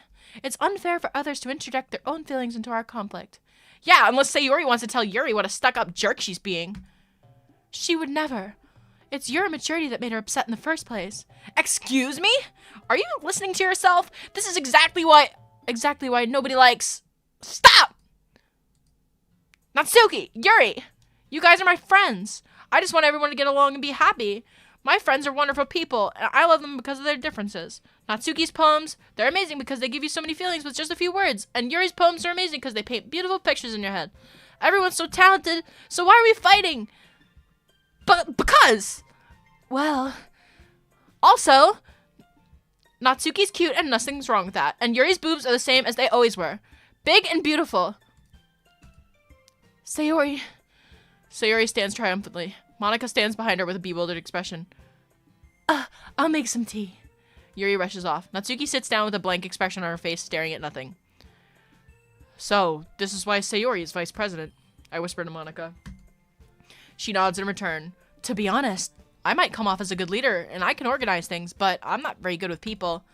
I couldn't even bring myself to interject. As president, that's kind of embarrassing for me. Haha. Nah, it's not like I can blame you. I wasn't able to say anything either. Well, I guess that just means Sayori is amazing in her own ways, isn't she? You could say that. She might be an airhead, but sometimes it's really suspicious that she knows exactly what she's doing. I see. Take good care of her, okay? I'd hate to see her get herself hurt. That makes two of us. You can count on me. Monika smiles slightly at me, causing my stomach to knot. Such a genuine person really does make a good president, regardless of what she says. If only I could get the chance to talk to her a little more. If only. Okay, everyone, it's just about time for us to leave. How'd you all feel about sharing poems? It was a lot of fun. Well, I'd say it was worth it. It was alright. Well, mostly. Stinky, how about you? Yeah, I'd say the same. It was a neat thing to talk about with everything. With everyone. Bok. Natsuki's your favorite character? Why? I think she's my favorite character too. Who's everyone's favorite character so far? Type in the chat, please. There's 29 of you. I should see 29 answers. Let's go. Come on. Question time. Have you been paying attention? Hello? Katrina. Ow! In that case, we'll do the same thing tomorrow. And maybe you learn something from your friends, too. So your poems will turn out even better. I think to myself, I did learn a little bit more about the kinds of poems everyone likes. With any luck, that means I can do at least a better job impressing those I want to impress. I nod to myself with my newfound determination. Ready to walk home? Sure, let's go. Sayori beams at me.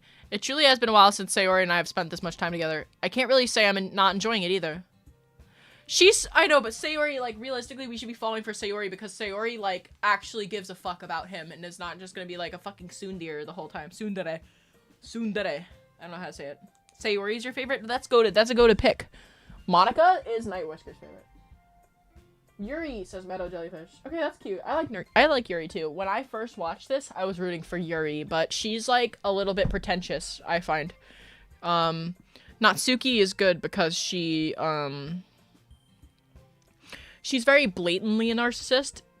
Instead of trying to hide it, she's just blatantly a narcissist. Like, that's fine. Like, they're both narcissistic in their own ways, but, like, one of them is pretentious and the other one's just like, yes, I am better than you. And then I like that a little bit better. You know why? Because if you're at a restaurant, right? Let's pretend you're at a restaurant with your girl. and you're with Yuri, and the waiter fucks up your order, if you say something about it, you're gonna look like a dick. Because it's bad to, like, nitpick the waiter on a date. Yuri is definitely not going to stick up for you, because Yuri is quiet and timid and shy. Sayori would probably say something in a nice way. Natsuki would probably yell at them, which is the best outcome. I'm just kidding. That's not the best outcome. You shouldn't yell at minimum wage workers. If you're at a fancy restaurant now, that's a different story. But, I just, like, literally, that's something I legitimately look for in a relationship is, will this person, if I'm at a restaurant and I'm too shy to order for whatever reason, will this person stick up for me? That is something I look for. And yes, I would do that for my partner too. Sometimes, like, that is one of the things that I'm willing to do for my partner that I wouldn't do for myself. So don't call me a hypocrite or anything. Bold and brash is Natsuki, not Sayori. I don't think. About what happened earlier. What do you mean? You know, between Yuri and Natsuki. Does that kind of thing happen often? No. That's really the first time I've ever seen them fight like that. I promise they're both wonderful people. You don't hate them, do you? No, I don't hate them. I just wanted your opinion, that's all. I could see why they make good friends with you. You know, Stinky, it's nice that I get to spend time with you in the club, but I think seeing you get along with everyone is what makes me the happiest. I think everyone really likes you, too. That's...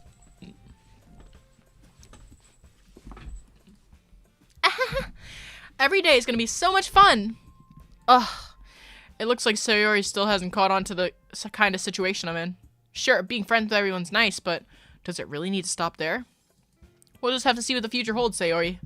I pat Sayori on the shoulder. I said that more to myself than to her, but it's easy to use Sayori as an internal monologue sometimes. Ha!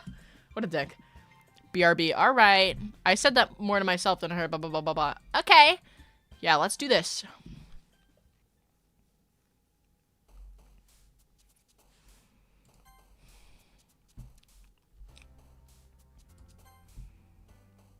Okay, entropy. I'm gonna... Why is suicide in there?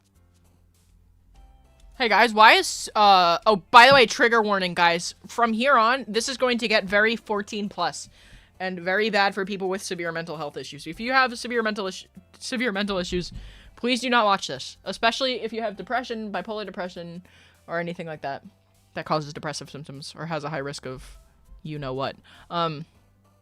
Now would be the time to get out. Let's do massacre. Lollipop.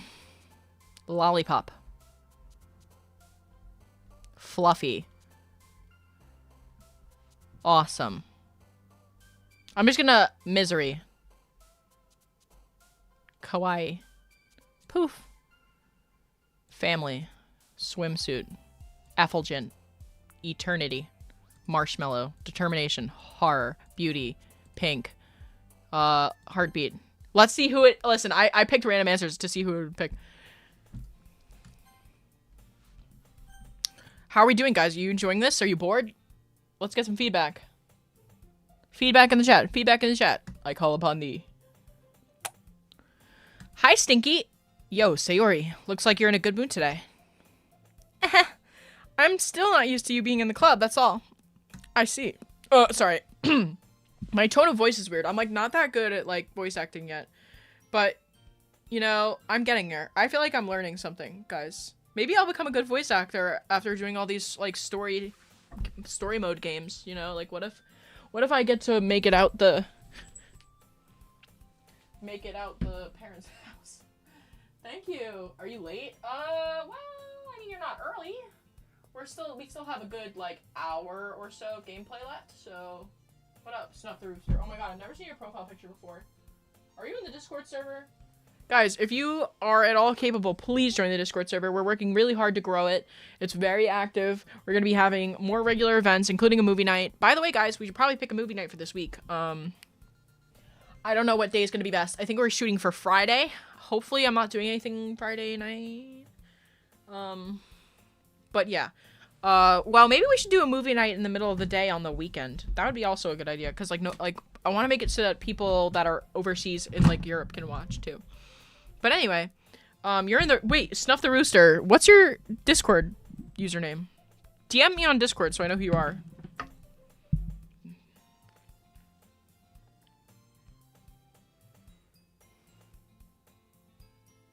I'm checking my DMs.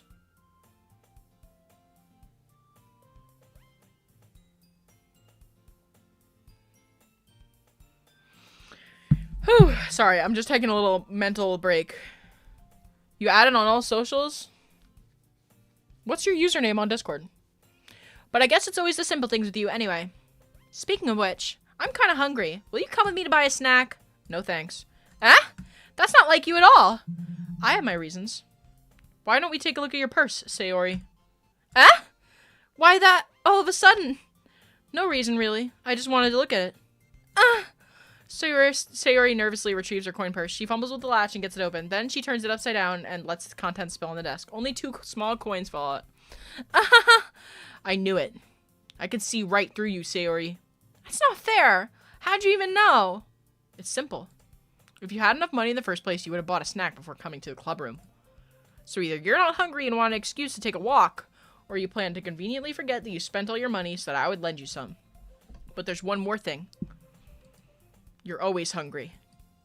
And so, that only leaves one option. What? I give up! Don't make me feel guilty!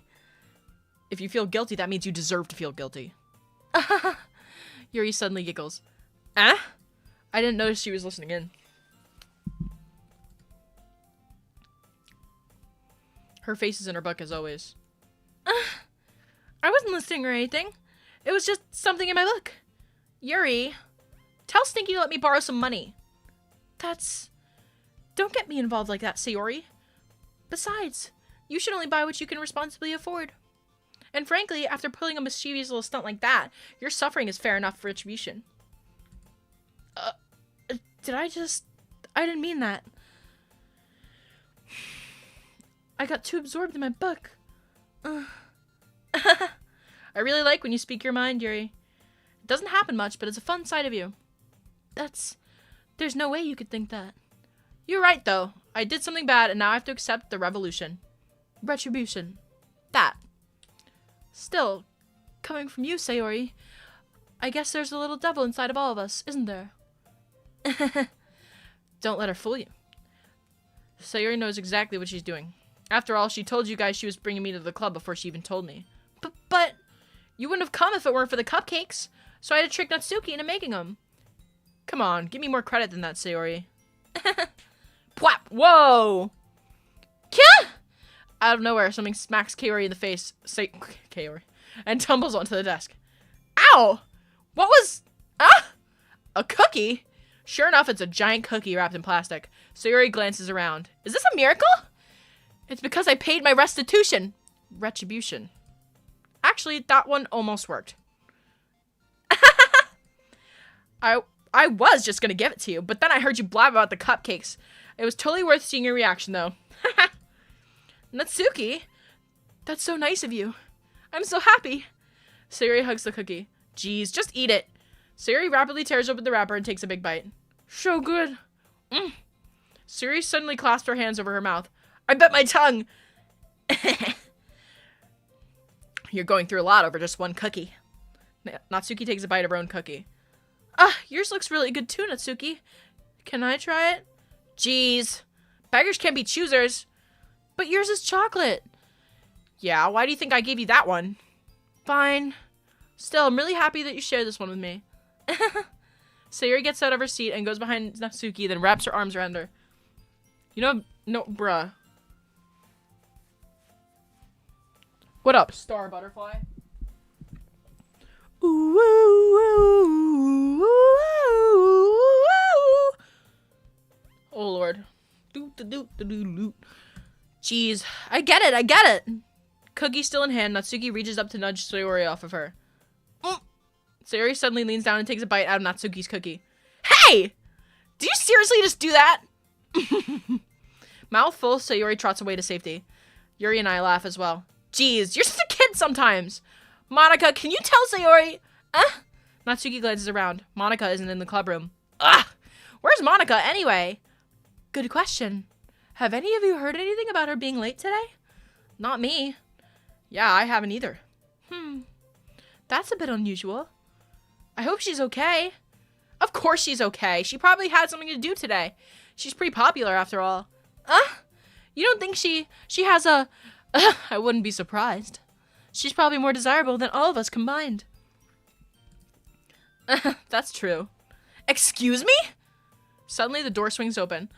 Sorry, I'm super sorry. There you are. I didn't mean to be late. I hope you guys weren't worried or anything. Monika chose the club over her boyfriend after all. You're so strong-willed. Boyfriend? What on earth are you talking about? Monika quizzically glances at me. There it is again, quizzically. That's a number 2 on the quizzical meter. Double tap if you guys are having a good time, please. On a dare, I pierced my eyelid yesterday. I missed. Sitting in the ER for 14 hours now. Seriously? No way. Monika quizzically glances at me. Never mind that. What held you up, anyway?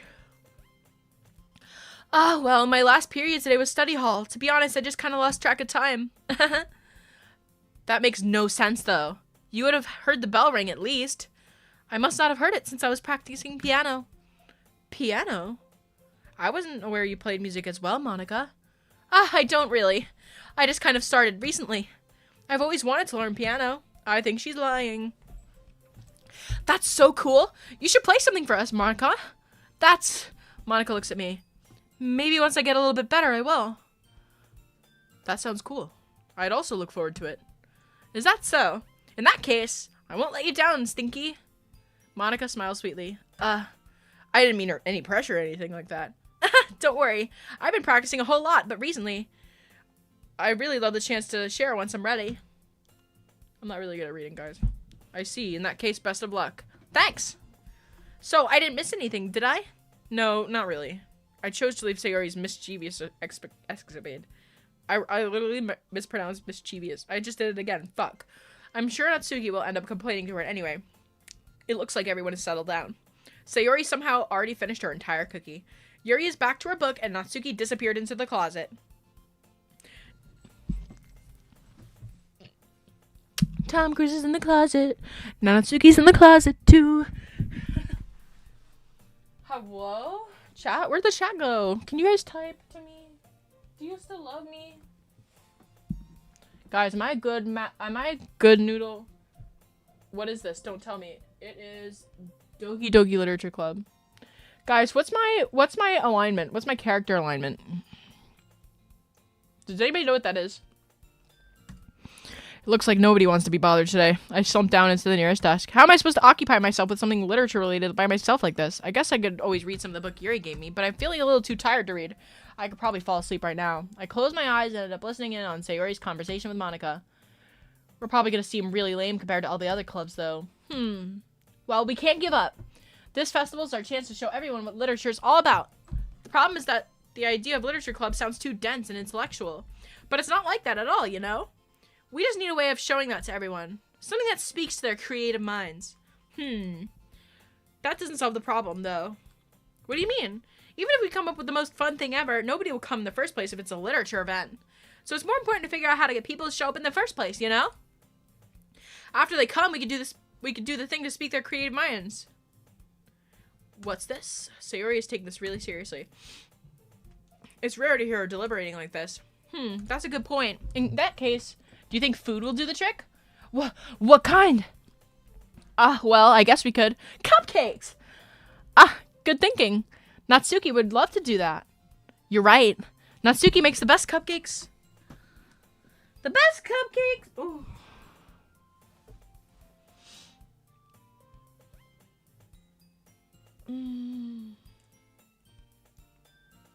Guys, I'm getting like super tired. I'm fatiguing. My vocal muscles are fatiguing. That works out perfectly. That wasn't why you suggested it? Cupcakes speak to my creative tummy. Cupcakes it is then. I'm hungry. Anyway, we still need to work out the details of the event itself. I find myself smiling. In the end, Sayori's are still her usual self. But therein lies the unexpected reason I admire her. Unlike me, who has trouble finding any motivation at all, Sayori can put her mind to things that make them come to life. I suppose that's why I end up letting her get on my case about things. I can't help but wonder what it would be like to see the world through her eyes. What? I open my eyes to find Sayori's face filling my vision. I nearly fall out of my chair. Sorry. Wait. Actually, I'm not sorry at all. It's your fault for sleeping like that. This isn't the napping club. Hi, Zentangle everything. Does our school have a napping club? You're staying up late again, aren't you? Now that you're in a club, you're gonna have less time for anime, you know. You'll need to get used to it. Don't say that so loud. I glanced over my shoulder to see if Monika overheard. It's true, though. Yeah. I know. You're always looking out for me, Sayori. It's what I do best. That's a problem. What about you? You look out for me better than you look out for yourself. You're still oversleeping every day, aren't you? Not every day. That's not very convincing. How many days this past week have you gotten up on time? It's a secret. I knew it. Come on, at least give me the benefit of the doubt. I can't even do that. Look, Sayori, it's written all over you. Huh? Sayori glances around at herself. How is it written all over me? You were clearly in a rush this morning. Look, your hair is sticking out all around here. I run my fingertips down the side of Sayori's hair, trying to straighten it out. Man, you really need a brush for this. My hair's just really hard to get right. I won't fall for that. There's more than just your hair. Look, your bow isn't straight either. And there's a toothpaste stain on your collar. I try to wipe off the stain with my finger. But nobody would ever notice that. Of course they would. Nobody's gonna tell you about it because they don't want to embarrass you. Fortunately, I don't really care about that. You meanie. You don't even keep your blazer buttoned up. Seriously, Sayori, why do you think you don't have a boyfriend yet? That's super mean! Sorry, but you'll thank me later. I start to button her blazer from the bottom. Once you see how much better it looks, you'll change your mind. Ooh, woo. Hello? Damn. This is so funny. What is? Well, I was just thinking about how weird it is to have a friend that does these kind of things. Huh? Don't say that. You'll make me feel weird about it, stupid. It's okay, though. I'm happy we're like this. Aren't you? I guess. Hey, be careful. The button might come off. Why is this one so hard to close? I struggle to fully close the button near her chest. Does this thing even fit you properly? It did when I bought it. If you ever buttoned it, you would have noticed something sooner. You would have noticed sooner that it doesn't fit you. What are you smiling about? It means my boobs got bigger again. Don't say that out loud. Anyway, you look much better now, so... why does it feel so strange to see Sayori's blazer buttoned up like that? But it's so stuffy. It's not worth it at all. Sayori hastily unbuttons her blazer once more. Whew! That's so much better. This is Doki Doki Literature Club. Get with it or get out. So if I keep it unbuttoned, then I won't get a boyfriend, right? What kind of logic is that? And why are you saying it like it's a good thing? Because if I had a boyfriend, then he wouldn't let you do things like this. And you'd take care of me better than anyone else would anyway. So that's why I'm keeping it unbuttoned. Stop saying all these embarrassing things. I didn't say anything embarrassing. Jeez. Well, anyway, just focus on trying to wake up a little earlier. Only if you focus on going to bed earlier. Fine, fine. It's a deal. I guess we really are better at taking care of each other than we are taking care of ourselves. I guess so, huh? So maybe you should come wake me up in the morning. You're doing it again, Sayori. Aw, but I was joking that time. Man, it's impossible to tell with you sometimes. Okay, everyone. Monika suddenly calls out. Why don't we share the poems we wrote now? Yay! Stinky, I can't wait to read yours. Yeah, same. I fail to sound enthusiastic, but Sayori still trots away to receive her poem. Let's see who we appeal to today. Let's try...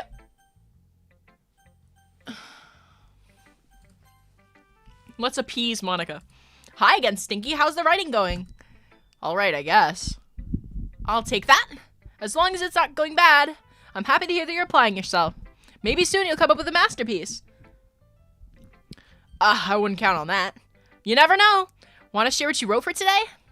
Sure. Here you go. I give my poem to Monika. Alright. I like this one. It makes me think of something Sayori would like. Is that so? You and Sayori are really good friends, right? I wouldn't be surprised if you had sorts of things in common. Well, we may be good friends, but Sayori and I are actually really different. Well, that may be the case, but maybe there are also some similarities that you wouldn't expect. The way she talked about you, it sounds like the two of you really care about each other's well-being. Even if you show it in different ways, it ends up being more similar than you think. Eee. So I think that's the kind of vibe I get when reading your poem. You sure you're not reading into it too much? I could be. Oh gosh, I sound like Yuri. But in any case, Sayori's writing has this kind of gentle feel to it. I could tell that she likes exploring with emotions like happiness and sadness. Who knew that someone so happy would enjoy sad things too? Yeah, that's totally unexpected. Well, to each their own. And you shouldn't be afraid to experiment a little bit either. But anyway, you want to read my poem now? I like the way this one turns out, so I hope you do too. Alright, let's take a look. Save me. Oh god. Huh? You can't romance Monika? The doors, they won't stop. Oh, sorry. The doors. I'm literally dyslexic. Oh my god. The colors, they won't stop. Bright, beautiful colors. Flashing, expanding, piercing. Red, green, blue. An endless cacophony of meaningless noise. Red, green, blue. I think this is a reference to a computer because that's the colors in an LCD screen that make up the, you know, the visible wavelengths of colors that you see on the screen. If I had to guess. The noise, it won't stop. Violent, grating waveforms. Squeaking, screeching, piercing. Sine, cosine, tangent. Like playing a chalkboard on a turntable. Like playing a vinyl on a pizza crust. An endless poem of meaninglessness. She probably knows she's in a computer. Load me. Yes, she does! Oh my god, I was so right, guys. I'm just saying. Well, maybe she doesn't. But that's my guess. She must know that she's in a computer, because she had an epiphany, she said. Nah, I don't know. It's even, I don't remember. I know that this game is scary, and I know that something very scary happens with Yuri, but I don't remember much else about the ending. All I remember is, like, a bunch of fire. Like, if you look outside the windows, there was fire, but that's it.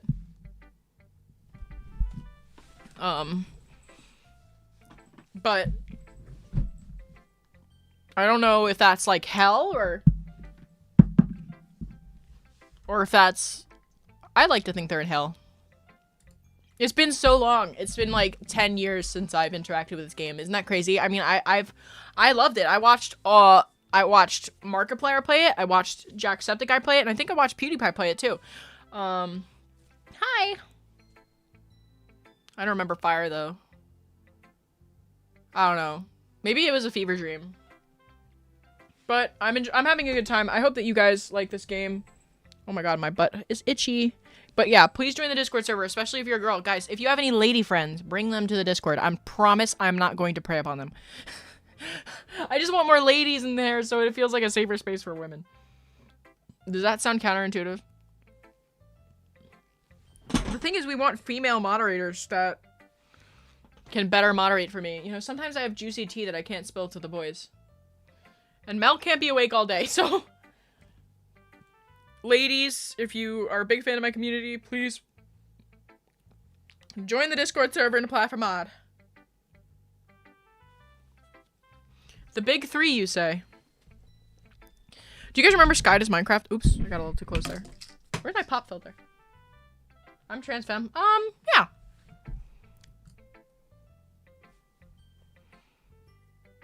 I guess it's just the way I write. I'm sorry if you don't like it. No, I never said that. It's just the kind of thing I've never seen before. What I really mean is, like, I want diversity. You know what I mean? I want the server to be diverse. I want people, like, any kind of token people join. I mean, I love my white boys. White boys, I need you. We need you in the server. But we also need a little bit of the other things that exist out there. So if you are at all marginalized, please join the please join the Discord server. Lots of dudes. Well, you know, I don't want it to be a sausage fest. You get what I'm saying? Oh, I feel so relaxed right now, even though I've just drank half a Monster. I feel restful. How am I gonna sleep tonight? I do feel a little sleepy. But it's good to feel happy. Anyway, continuing on. I kind of like playing with my space on the paper. Choosing where and how to space your words can totally change the mood of a poem. It's almost like magic. The way I wrote the lines really short makes it feel like they're trying to speak over the noise. The Discord server is linked in the description. It is also in my link tree, which is also my description. If you are on a computer, I think you'll be able to view the links. But yeah, like I can see the link.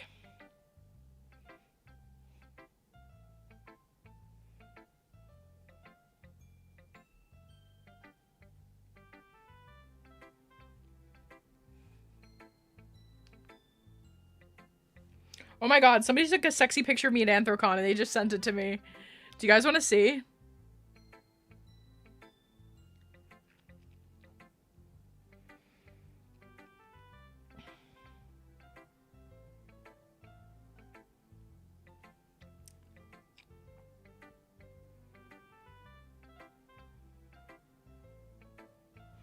Damn, I wonder if I could use AI to edit this photo. Only to remove the slug that is hanging from my face. Okay, I'm not gonna do that right now, though.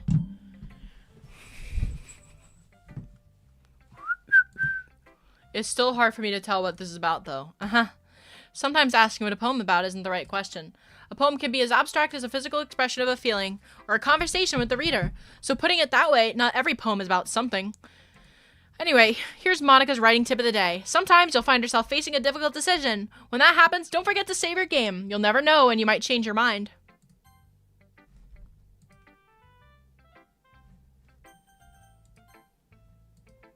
Or when something unexpected might happen.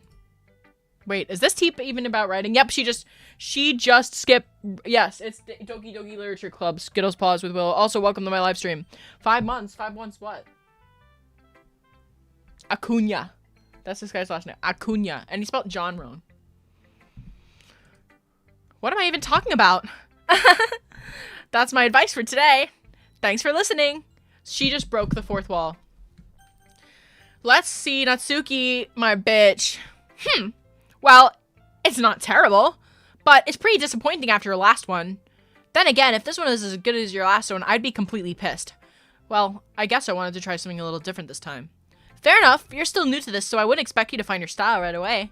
Come to think of it, this reminds me of Sayori's poem from yesterday. Huh? You think so? Yeah, well, I guess if you've been friends with her for so long, you might be on the same wavelength.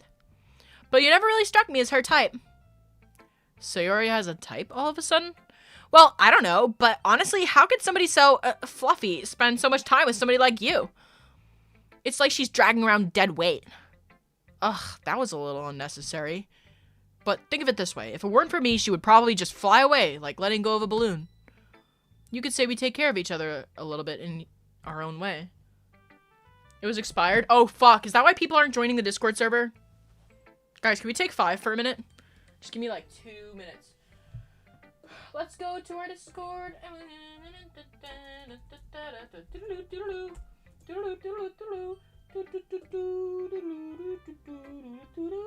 I'll be really quick. In the meantime, everybody comment who your favorite member is right now. If my fucking computer will ever... Oop, my frickin' computer will ever load.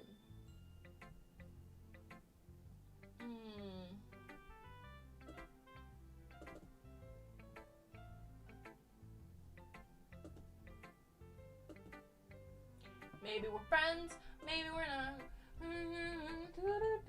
Just not the kind you're looking for. Hey, you seem pretty lonely.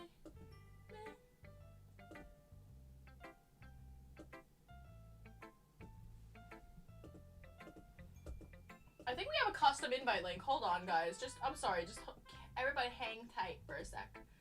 While I go to server settings. Yes. Boost perks. Yes. Server invite link. Okay. Let's take the whole thing. 3 uses.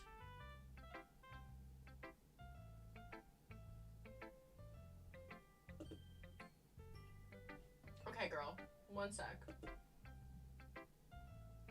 Okay, I want you just to give me 1 second. Oh, fuck. It's not letting me copy and paste our server link. Okay, wait. Oh, I'm so annoying, guys. I'm sorry.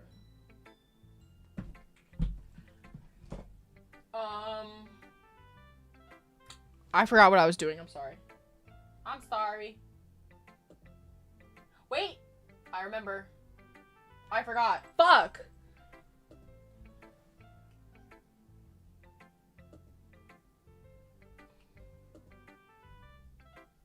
Okay, I know what to do now. Wait, I'm almost there. I'm almost there. View your channel. Wait a minute. Customize channel. Okay. Almost there.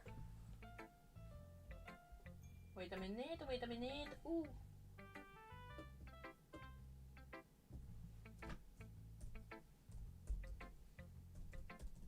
Okay. Can somebody check my description to see if the Discord link at the very bottom of my description is correct? While I go on Linktree and add it. Can you test it and see if it works, chat moderators? We're almost done.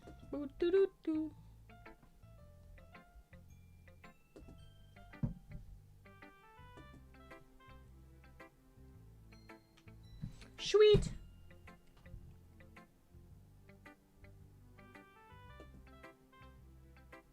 Did it work?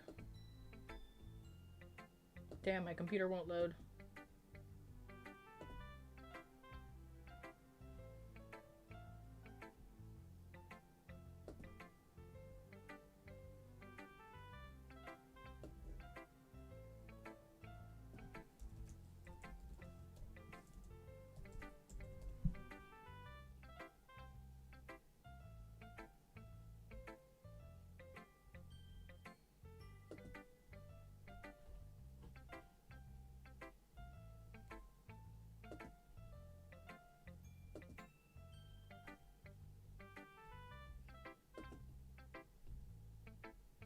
Okay, well, I fixed that up.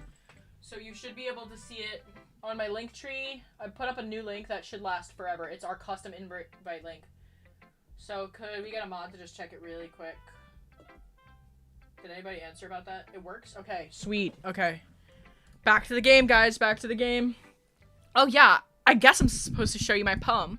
Here. Amy likes spiders. You know what I heard about Amy? Amy likes spiders. Icky, wriggly, hairy, ugly spiders. That's why I'm not friends with her. Amy has a cute singing voice. I heard her singing my favorite love song. Every time she sang the chorus, my heart would pound to the rhythm of the words. But she likes spiders. That's why I'm not friends with her. One time, I hurt my leg really bad. Amy helped me up and took me to the nurse. I tried not to let her touch me. She likes spiders, so her hands are probably gross. That's why I'm not friends with her. Amy has a lot of friends. I see her talking to people. She probably talks about spiders. One of her friends start to like spiders too. That's why I'm not friends with her. It doesn't matter if she has other hobbies. It doesn't matter if she keeps it private. It doesn't matter if it doesn't hurt anybody. It's gross. She's gross. The world is better off without spider lovers. And I'm gonna tell everyone. Not bad, right? It's quite a bit longer than yesterday's. Yesterday's was too short. Did it work?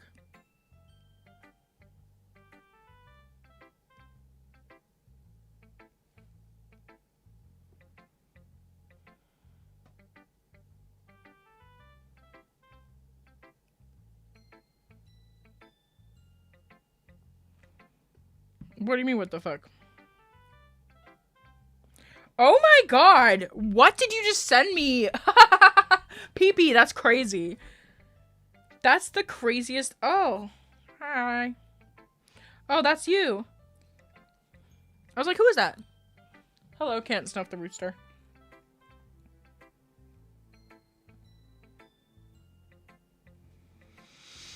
Alright. Keep playing. Don't get distracted. I was just warming up. I hope you didn't think that was the best I could do. No, of course not. Anyways, the message is pretty straightforward in this poem. I doubt I have to explain it. Sometimes you can explain complicated issues with much simpler analogies. And it helps people realize how stupid they're being. Like, anyone would agree to the subject of the poem is an ignorant jerk. Do you know people like that? Of course, it's about how everyone thinks that doesn't matter. It could be about anything.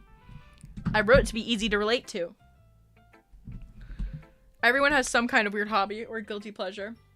It's my alt. I know it's your alt. Well, it doesn't matter. Something that you're afraid if people find out, they'll make fun of you or think less of you. But that just makes people stupid. Who cares what somebody likes? As long as they're not hurting anyone, it makes them happy. I think people really need to learn to respect others for liking weird things. Well, you're definitely right. At least I can relate to that. And I'm sure a lot of other people can too.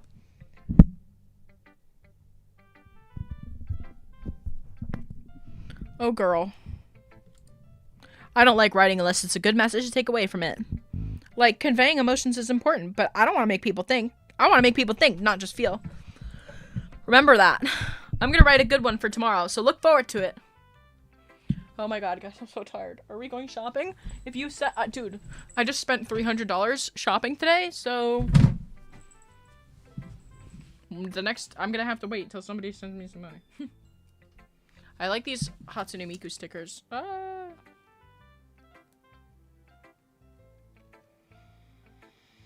They're so cute. They're so cute. Oh, Lord. I can't. I don't think I'm like losing my ability to focus, guys. It's getting bad. Who should I show my poem to next? Let's show it to Sayori. Oh my goodness. This is so good, Stinky. Huh? I love it. Especially after yesterday's poem. Ugh. You're too honest sometimes, Sayori. No, but really. I want to put this on my wall. Can I? Sayori, you must be seriously overreacting. I'm not a good writer at all. I honestly don't have any idea what I'm doing. Well, maybe that's why. Because I have no idea what I like either. Jeez. I'm sure Yuri's opinion has to be a little bit more constructive than this. Maybe even Natsuki's. Are you sure you didn't just like it because I wrote it? Huh? Well, I'm sure that's part of it. I think I understand you better than a lot of other people here, you know? So when I read your poem, it's not just a poem. It's a stinky poem. And that makes it feel extra special. You hear that, guys? It's a stinky poem. Hi, low intelligence. Hi, was that the Five Below total? Where is what the Five Below total? The Five Below total was $55. What the hell is this? This is a game called Doki Doki Literature Club, where we're trying to romance one of these sweet, sweet ladies. Sayori hugs the sheet against her chest. You're so weird, Sayori. Well, I'm not very good at figuring out poems. Figuring out if poems are good or bad, but that's why I just go by my heart. If it makes me feel things, then it must be a good poem. I'm not sure that's exactly how it works. Then again, I guess conveying feelings is a pretty important part of this whole thing. Yeah, maybe. Honestly, I don't even know what kind of writing you like in the first place. Yeah, me neither. Ugh. Why don't you at least try giving it some thought? Aw, you want to write something for me? That's so sweet. Yeah, right. But you're always thinking about other people. You need to think about yourself once in a while. If you don't, you might end up getting hurt at some point. That's not ominous. I'm not going hoarse. I'm just getting dizzy. I'm like running out of air. Well,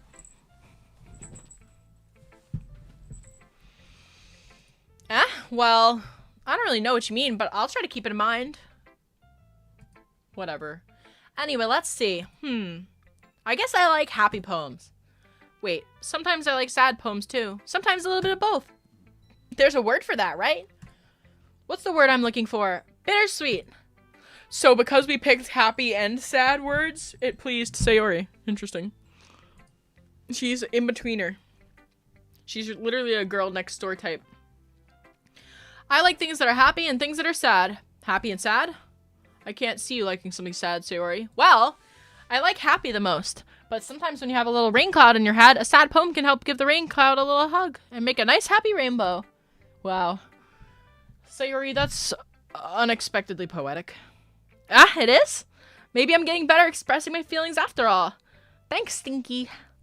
I should go write that down then. You can read my poem now, okay? I pop off my scalp like the lid of a cookie jar. It's the secret place where I keep all my dreams. Little balls of sunshine, all rubbing together like a bundle of kittens. I reach inside with my thumb and forefinger to pluck one out. It's warm and tingly, but there's no time to waste. I put it in a bottle to keep it safe, and I put the bottle on the shelf with all the other bottles. Happy thoughts, happy thoughts, happy thoughts, and bottles all in a row. My collection makes me lots of friends. Each bottle is starlight to make amends. Sometimes my friends feel a certain way. Down comes a bottle to save the day. Night after night, more dreams. Friend after friend, more bottles. Deeper and deeper my fingers go, like exploring a dark cave, discovering the secrets hiding in the nooks and crannies, digging and digging, scraping and scraping. I blow dust off my bottle caps. It doesn't feel like time elapsed. My empty shelf could use some more. My friends looked through my locked front door. Finally, all done. I opened up and in come my friends. In they come, such a hurry. Do they want my bottles that much? I frantically pulled them from the shelf one after the other, holding them out to each and every friend. Each and every bottle. But every time I let one go, it shatters against the tile between my feet. Happy thoughts, in shards all over the floor. They were supposed to be for my friends who aren't smiling. They're all shouting, pleading, something. But all I hear is echo, echo, echo, echo inside my head. What the fuck? Okay. Damn. Y'all have anything to say about that? You're just gonna sit there with your dicks in your hands? Say something. Holy crap. Sayori, did you really write this? Of course I did. Didn't I tell you yesterday I was gonna write the best poem ever? Yeah, but I mean, I didn't expect something like this coming from you. Monika taught me a whole lot too. And I've been really in touch with my feelings recently. I see that. It's almost kind of creepy. Creepy? Well, not exactly. Maybe because I'm so used to you being cheerful. Well, never mind. I'm thinking too hard about it. The point is, it came out good, so you should be proud of it. Aw, thanks. I feel like I was meant to express myself this way. It even helps me understand my own feelings a little bit better. Writing is like magic. You've gotten pretty passionate about this, huh? I hope you keep it up. Yeah, writing's the best. I'm gonna keep writing until I die. Don't get ahead of yourself. This is like, Sayori sounds like she needs to see a therapist. Sayori, oh boy. Sayori's always had a habit of getting obsessed with something before dropping it. No more than a week later. I wonder if this is one of those times. But seeing the passion in her eyes makes it hard for me to be pessimistic.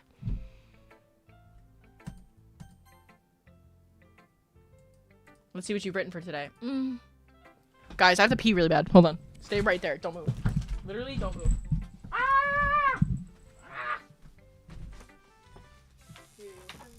Maybe we're not.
Guys, I was working on an AI image in the no, wait, no, it's not like one of those AI generated images that steals from artists, I don't think, hopefully. But I asked it to Photoshop something out of a picture for me to see if it would work. I think I might have stumped it. Are you stumped? It says it's making a first draft. Are you, what?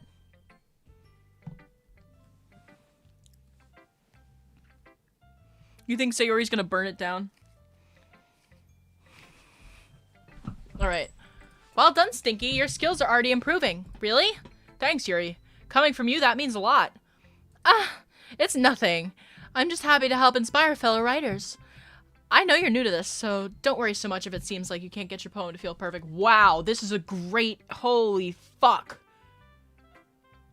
Damn, ChatGPT! Holy crap!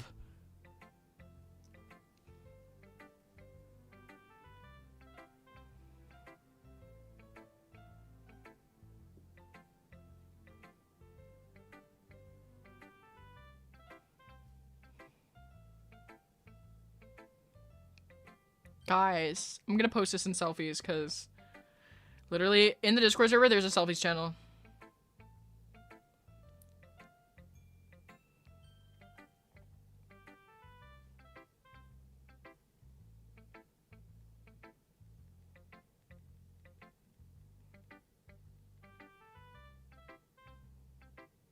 Damn. Okay. I know you're new to this, so don't worry so much if it seems like you can't get your poem, blah, blah, blah, blah. You don't need to be afraid to be a little more daring. Metaphors can go a long way. Don't feel like you need to work your brain like turning a bunch of gears. Try letting your mind wander through your feelings and write down the things you see and hear. What up, toaster? That's one way to truly enable your reader to see into your mind. It's a very intimate exercise. What?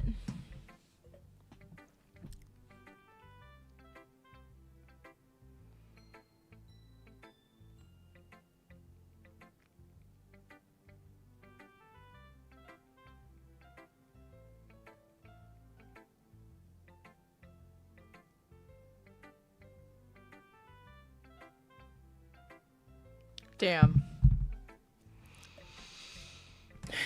That's certainly an interesting technique. Thanks for sharing. I have, well, an example of that if you'd like to read it.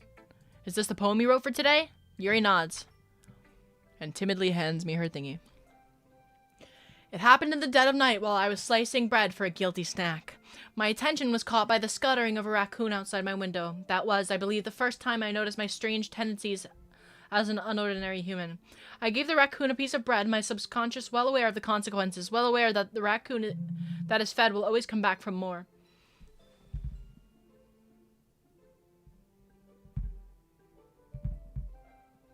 Damn.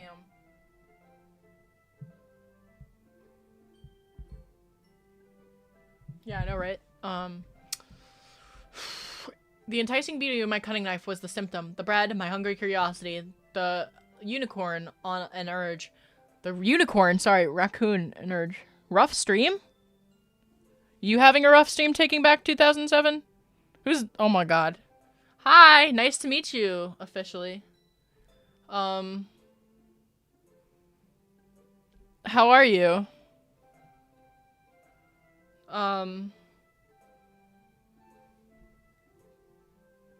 You're like a streaming colleague, right? Perhaps I'm merely projecting my emotions onto the newly satisfied animal. Wait. I slice the bread fresh and soft. The raccoon becomes excited. Or perhaps I'm merely projecting my emotions on the newly satisfied animal. The raccoon is taking to following me. You could say that we've gotten used to each other. The raccoon becomes hungry more and more frequently, so my bread is always handy. Every time I brandish my cutting knife, the raccoon shows me its excitement. A rush of blood. Classic Pavlovian conditioning. I slice the bread and I feed myself again. Hello? Ooh. Sorry, I didn't mean to ear grape you. I didn't mean to bring back any bad memories taking back 2007. Fellow emo. Wait, hold on. Do you think my hair is emo enough? You have nice emo hair. Could you give me some advice on that? Listen, I'm not in full emo decorum right now. Although, almost like I'm an emo. I'm not as emo as you, 2007 coon. What should I call him? 2007 senpai? Is he older than me? How old are you? Are you older than me? Wait, let's keep going. I was a little more daring with this one than yesterday's. I can see that. I'm fucking old, bro. How old? You can't be the oldest one in this chat. I'm 24. You're a goth? Stop. You're not emo at all. I saw you wearing an Avenged Sevenfold shirt. Cap. I saw you wearing an Avenged Sevenfold shirt. Cap. Wait, actually, right now. I wouldn't say they're emo, though, but I feel like if you like Avenged Sevenfolds, you're an emo. Right? They're not goth. They're more emo than goth. They're definitely not an emo band. They're like metalcore, kinda. I don't even know what they are. I am 43. Sweet Frank Limon. Limon. I can see that. It's a lot more metaphorical. I don't know if it's my fault, but I can't begin to imagine what this poem is about. His experience shows in his music. I haven't heard any of your music. I want to start making my own music, but I'm like too shy and I feel like I'm not good enough. But I am going to my first open mic night on Thursday and I'm really excited. I don't know if I should live stream it or record it or anything. It was her ex-BFs? No, it wasn't. I just got this from... Okay, listen. Listen. I haven't had a boyfriend in a long time, and my last boyfriend was into this band called UFO from the 70s. He was into classic rock. He was actually a radio guy. He was a radio broadcaster for classic rock. He loved classic rock. He hated my emo music. And then he dumped me for being a furry. Well, it was mutual. He didn't dump me. He was a great guy. I miss him. I'm sad. Anyway. And now I'm single. I've been eternally single ever since. And you know what? Now I'm dating YouTube. You guys are all my boyfriends and girlfriends. I swing both ways. And your moms too. This is like interesting background music for this conversation. It's a conversation. Hello. Good day, mate. Budding, dang. Oh, you're chill as fuck, Nightshade. I'm a sub. Oh, I'm a dom. I'm just kidding. I'm also a sub. Twinning! I think I'm already subbed to you. Because I get your things pop up on my For You page. I'll have to check, though. Every day I see you type in... Okay, I'm not even gonna cap. Some of your shorts that pop up, they have the most, like, crazy, like... They have, like, a crazy sentence across it. I'm like, what? Not, like, crazy, like, you're insane. You might be, though. I'm no psychologist. I'm just kidding. One time I saw you standing on a ladder, like a tall ladder. And you were, like, rocking back and forth, and I was like, that's kind of scary. Oh, and then another time I went on one of your streams, and I saw, you had, like, an anime girl projection on the back. I thought that was pretty funny. She found my mom's house? Oh, shit, can you tell me where she is? Bruh. I wish I had a soundboard. My dad took my stream deck is with my father downstairs. Maybe he'll help me program it tomorrow. Shut up, Yuri. I think it's something different that people can relate to in their own way. This is the emo one, if you were wondering. What do you think? Would you bone any of these ladies? Have you ever played this before, 2007? I wanted to express the way it feels for me to indulge my more unusual hobbies. Like what? What's unusual? It's those sorts of things that I'm usually forced to keep to myself. Oh boy. I'm a method actor. Nothing in my streams is real. I don't even wear eyeliner. What? Should I put on eyeliner? No, I shouldn't. Guys, I got this suspicious package in the mail today. And I don't know what's in it, but it's very small. Is my address on there? No. We're good. Oh, by the way, guys, I know I was complaining about my YouTube swag package. They told me they're sending it to me. I just have to put in what size I want. I'm finally getting a YouTube blanket, guys. I'm so fucking excited because I didn't last time. There was a community challenge. I missed out on it. So, I'm not a method actor. I'm just kidding. I don't do meth, but I take ADHD medications, which I need. I take them as prescribed, but close enough, right? That reminds me, I'm supposed to take my medicine, and I haven't today. I should send you some candy, 2007. I have these bracelets. You ever take any pills, like, for your mental health that's supposed to make you healthier? I have these bracelets that say, take your pills. I'm making a mental health package for all us emos out there. And, one of the bracelets is gonna say, like, drink water, and it's gonna have this squirt emoji. Where'd it go? But you know the squirt emoji, right? Like the, like the 3 little drops. And then there's gonna be one with a little moon on it. It's gonna say, go to sleep. And then there's gonna be one that says, like, drink water, and there's one that says take your pills with little pill beads on it. Oh, guys, I just ordered, I'm gonna be putting these in some of my orders. I just ordered a bunch of Monster, energy wristbands because I'm, a weird Monster energy stand for some reason. They don't even sponsor me. What the fuck am I doing? I should find an energy drink that'll, sponsor me. Never mind, I can't. I'd never do that to you. Okay, we're good. Everything's good. Do you want to see my Buttercup bobblehead? I have to super glue it or something. I'm a stoner? Me too! But I put all my dabs in my car so that I can't smoke them tonight because I wanted to stay as focused as I could for this stream. But wait, okay. Taking Back 2007, if you're a stoner, you have to watch. Listen, I'm gonna make a video. I got all these 420 themed slimes. I have one from last year, I'll show you. But I have a million. I really like slime, right? I got this I have I have 2 packages full of 420 slimes because I spent like fucking like $300 on 420 slimes. If you want a monster sponsorship, it's not worth it. I canceled mine. Well, do you have any merch from it that I can have? Why? It's not worth it? Aww. I want somebody to sponsor me. Shit. How are you doing with sponsorships? Because like I tried to get this makeup brand to sponsor me, and I ended up just going to buy all their shit anyway because I wanted it. Are you gonna finish the game on stream? Ooh, that's a good question. I don't think we're gonna make it tonight, guys. Maybe we should stop for now. Well, maybe not. We'll play a little bit more after I'm done having my mental health break here. Check out this new painting I got from the convention I went to the other day. Boop. But anyway, yeah. There's that. I ate like a bunch of cantaloupe before we started this, and I don't think I fully chewed it. Now my tummy hurts. I started playing this, but I kind of gave up. No, we're gonna follow through, guys. We're gonna follow through on this. But it's nice, you know, we have like multiple stages and like the game isn't picking up yet. So by the next stream, I'll be better at voice acting. And, you know, fucking, oh god, my cognitive capacity is declining. What are we talking about? Huh? I crashed out about what happened to Sayori. I don't remember what happened to Sayori. I gotta take this off. I'm sweating.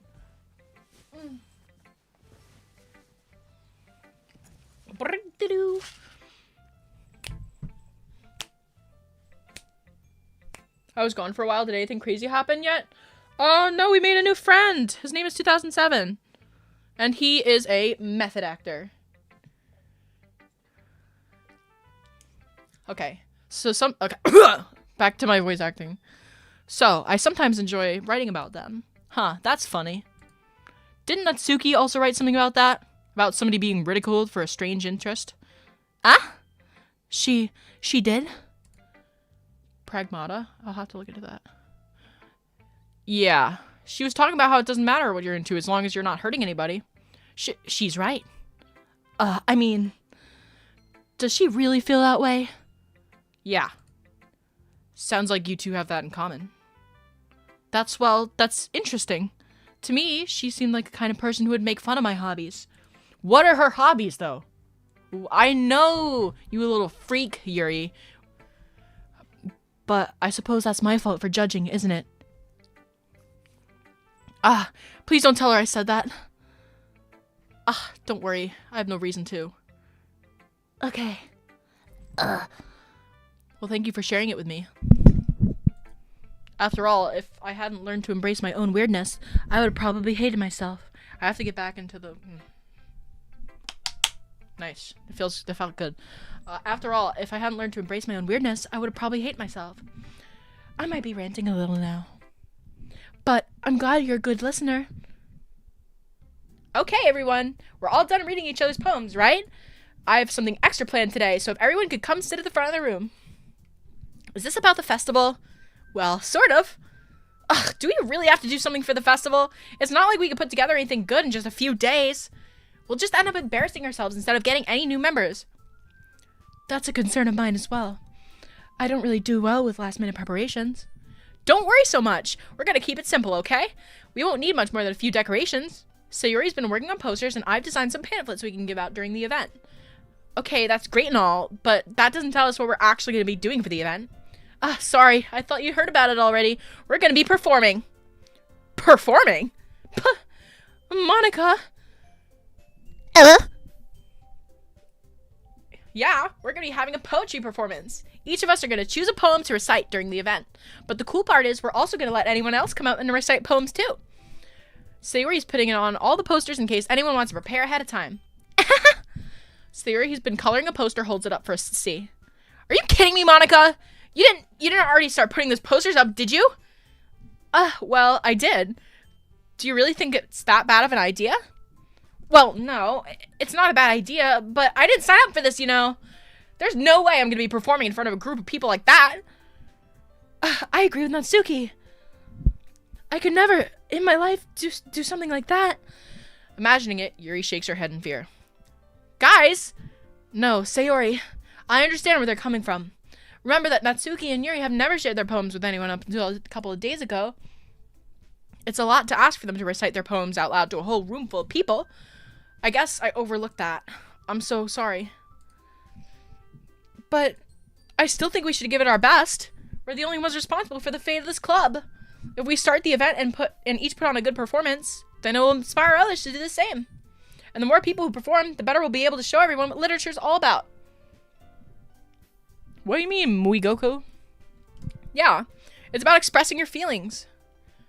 Being intimate with yourself. Hello. Finding new horizons. And having fun. That's right. And it's those reasons that we all in this club today. Don't you want to share that with others? To inspire them to find the same feelings that brought you in here in the first place? I know you do. I know we all do. And if it's all it takes is standing in front of the room for 2 minutes and reciting a poem, then I know you could do it. Natsuki and Yuri remain silent. Yo! Sayori looks worried. I guess that leaves me no choice. I agree. I don't think it's too much to ask.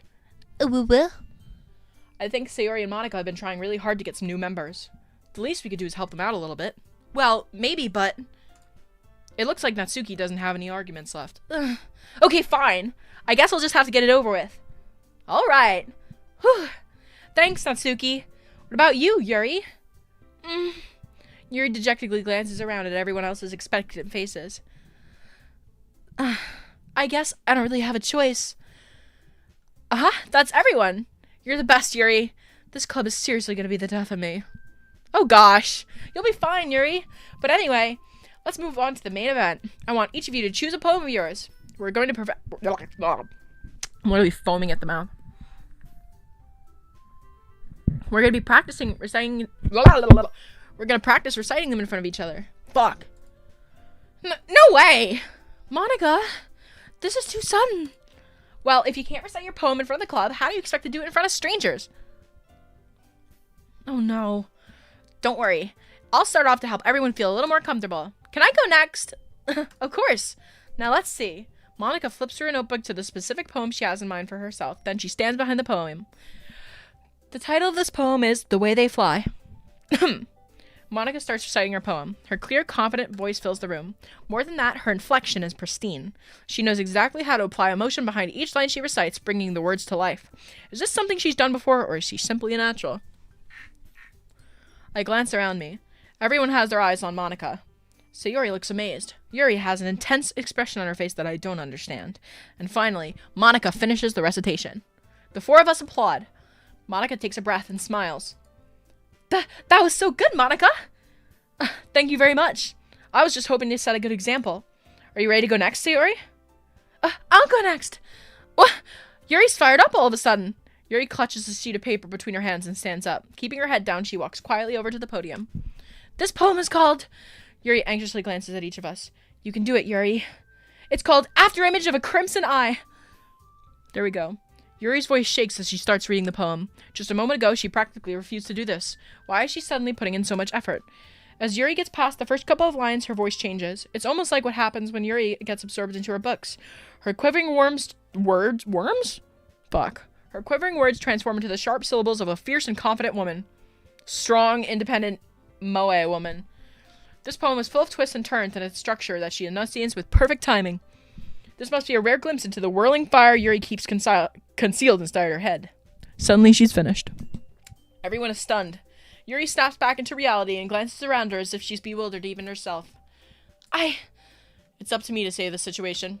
I'm the first to start applauding. Everyone joins me afterward, and we give Yuri the recognition she deserves. It's not that we didn't want to applaud for her, but we were caught so off guard that we must have forgotten. As we applaud, Yuri holds the poem to her chest and rushes back into her seat. I want a taco. Yuri, that was really good. Thank you for sharing. Looks like Yuri is down for the count. Okay, I guess I'm next then. So Yuri hops out of her chair and carefully walks up to the platform. Cheerfully. Jesus. This one's called My Meadow. Sorry, I giggled. Sayori. It's a lot harder than I thought. How'd you guys do it so easily? Come on, guys. You should chat. Try not to think of it as if you're reciting it to other people. Imagine you're reciting it to yourself, like in front of a mirror or in your own head. It's your poem, so it'll still come out the best that way. I see, I see. Okay then. Sayori begins her poem. Fuck! Somehow it feels like her soft voice was made as a perfect match. The poem isn't aimlessly cheery like Sayori's is. It's serene and bittersweet. If I were to read this on paper, I probably wouldn't think much of it, but hearing it from Sayori's voice almost gives it a whole new meaning. Maybe this is what Sayori meant when she said she likes my poems. It's like I get to reach more deeply into someone that I thought I already knew through and through. Sayori finishes and we applaud. I did it! Good job, Sayori. Even Stinky liked it. I guess that's a good sign. What does that even mean? It came out nicely, Sayori. The atmosphere of the poem fits you really nicely. Broskito, I'm the only one chatting. Thank you. You're doing God's work, ZK Prime. Thank you. But it might be that other poems wouldn't work quite as well with that kind of delivery. I don't really understand. In other words, I've seen poems of yours that are sort of gentle, and the delivery wouldn't work as well. They might need a little more force behind them, depending on what you're reading. Oh, I know what you mean. I've been practicing that kind of thing. I'm just embarrassed to do it in front of everyone. Well, the next time I'm going to make you pick a poem that challenges you a little more. We don't have much time before the festival, you know. Okay. Now, who's next? Natsuki? Don't make me go before Stinky. It's not like I can compare to you guys anyway. Might as well let Stinky lower everyone's standards a little before I have to do it. Natsuki, it's fine, it's fine. I might as well get it over with, but it's not like I have much of a selection of what to read. I'll just have to go with what I wrote for today. I stand up and stand in front of my podium. Everyone has their eyes on me, making me feel terribly awkward. I recite my poem. Since I'm not exactly confident in my own writing, it's hard to put energy into it. Despite that, once I finish, I receive applause anyway. Sorry if I'm not as good as everybody else. Don't worry about it so much. I think it's less about your abilities and more about your lack of confidence in your writing. That's something that'll improve over time, though. Yeah, maybe. Alright then. That just leaves you, Natsuki. Yeah. I'm going. Natsuki begrudgingly gets out of her seat and makes her way to the podium. This poem is called... Why are you all looking at me? Because you're presenting. Anyway, the poem is called Jump. What up? Well, if you're here, y'all should chat. I can't get more viewers if you don't chat. If nobody chats during the stream, fun fact, I don't get viewers. So one thing that mods can do is start side conversations if I'm busy talking about something. If you're looking to do the most. I should put a mod in charge of stimulating the chat. There we go. Sorry, hard to say words right now. Maybe I'll give that job to I will give that job to Elijah. I should make you mod on the stream. I forgot to do that. Anyway. Don't go too crazy. You love me. I love you too.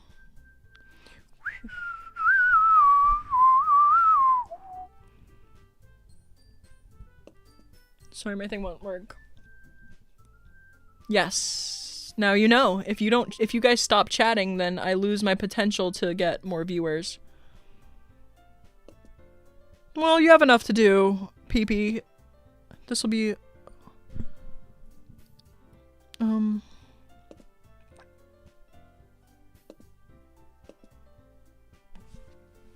Natsuki takes a breath. Once she starts reciting the poem, her sour attitude disappears a little. While she's still a little unenthused, her poem has a rhythm and rhyme to it. It's Natsuki's trademark style, and it works surprisingly well when spoken aloud. The words feel like they bounce up and down, as if it's giving life to the poem. Natsuki finishes and everyone applauds. She huffs back to her seat. That wasn't so bad, was it? Easy for you to say. You'd better not make me do that again. Woof. Ah, well, do you at least feel prepared enough to recite a poem in front of other people? I mean, doing it in front of other people would be way easier. I can put on whatever face I want for other people, but when it's just my friends, it's just embarrassing. That's a surprise, Natsuki. I think it'd be the other way around for me. Well, that's just how it is, so... Well, I guess in that case, you won't have much to worry about for the festival. That said, I want to thank everyone for coming through. It might be hard, but I hope that y'all have an idea of what it's like now. Make sure you pick a poem and get enough practice for the festival, okay? I'll be making pamphlets, so let me know ahead of time what you'll be reciting. Jeez. I should probably find some other poem to recite instead. That's fine, too. It doesn't have to be your own. I'm already pleasantly surprised that you're putting in all this effort for the club. It makes me really happy. Oh, yeah, no problem. Okay, everyone. I think that's about it for today. I know the festival's coming up, but let's try to write poems for tomorrow as well. It's been working out really nicely so far, so I'd like to continue that. As for the festival, we'll finish planning tomorrow, and then we'll have the weekend to prepare. Monday's the big day. I can't wait. I can do this. I can do this. All right. I stand up. There's no way I'll be able to find the same enthusiasm as Sayori and Monika, but I'll do my best to get through it. It's for the sake of the club, and I'm impressing Monika. Then I'll have to do my best. Ready to go, Sayori? Yep. Look at you two, always going together like that. It's kind of adorable, isn't it? Jeez, guys. Don't make such a big deal out of it. It must be a little nice, though. Well, how am I supposed to respond to that? It's okay, Stinky. You don't have to say it. Whatever, let's go already.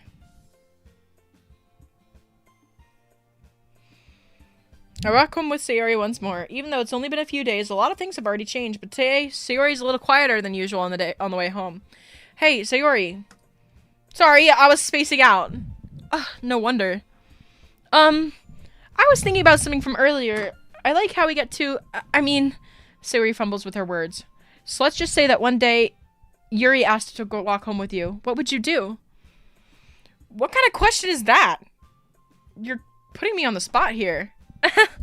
Well... Sayori, you really think I would ditch you for Yuri? But she's so beautiful and smart. Jeez. I already see her in the club every day. Besides, you seem to really like going home together. I wouldn't just ruin that for you. You're so silly, Stinky. You think about me too much sometimes. Yuri would deserve it if she wanted to, so... Sayori, I've already made up my mind. I really can't figure out sometimes. Thank you, guys. The chat rate is going up. You're doing it. You're doing it. Besides, what's the point in speculating something that's never going to happen? The conversation trails off. It's kind of weird thing for Sayori to care about so much. But I want her to respect her feelings and keep her happy too. Then again, the festival's only a few days away. Who knows what'll happen in that time?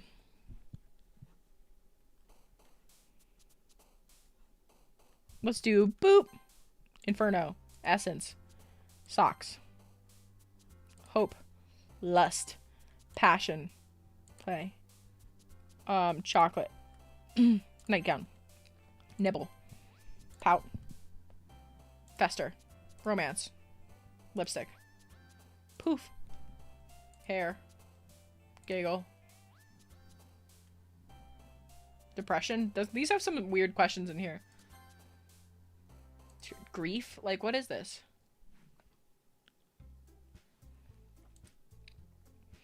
Oh man, I'm the last one here again. Don't worry, I just walked in too. Were you practicing piano again? Yeah. You must have a lot of determination. Starting this club and picking up piano, well, maybe not determination, but I guess passion. Remember, the club wouldn't be here if it wasn't for you. And I'm super happy that you're all willing to help out for the festival. I can't wait for the festival. It's gonna be great. Weren't you complaining about it just yesterday, Natsuki? Well, yeah. I'm not talking about our part of the festival, but it's a whole day of school where we get to play and eat all kinds of delicious food. Right mind mapping? Okay. Monika, do they usually have fried squid? Squid? That's a pretty specific thing to look forward to. Oh, come on. Are you saying you don't like squid? You of all people? I didn't say I didn't like it. Besides, what do you mean by you of all people? Because it's right in your name. Monika. That's not how you say my name at all. Besides, that joke makes no sense in translation. Never mind. Let's just focus on our own event for now, okay?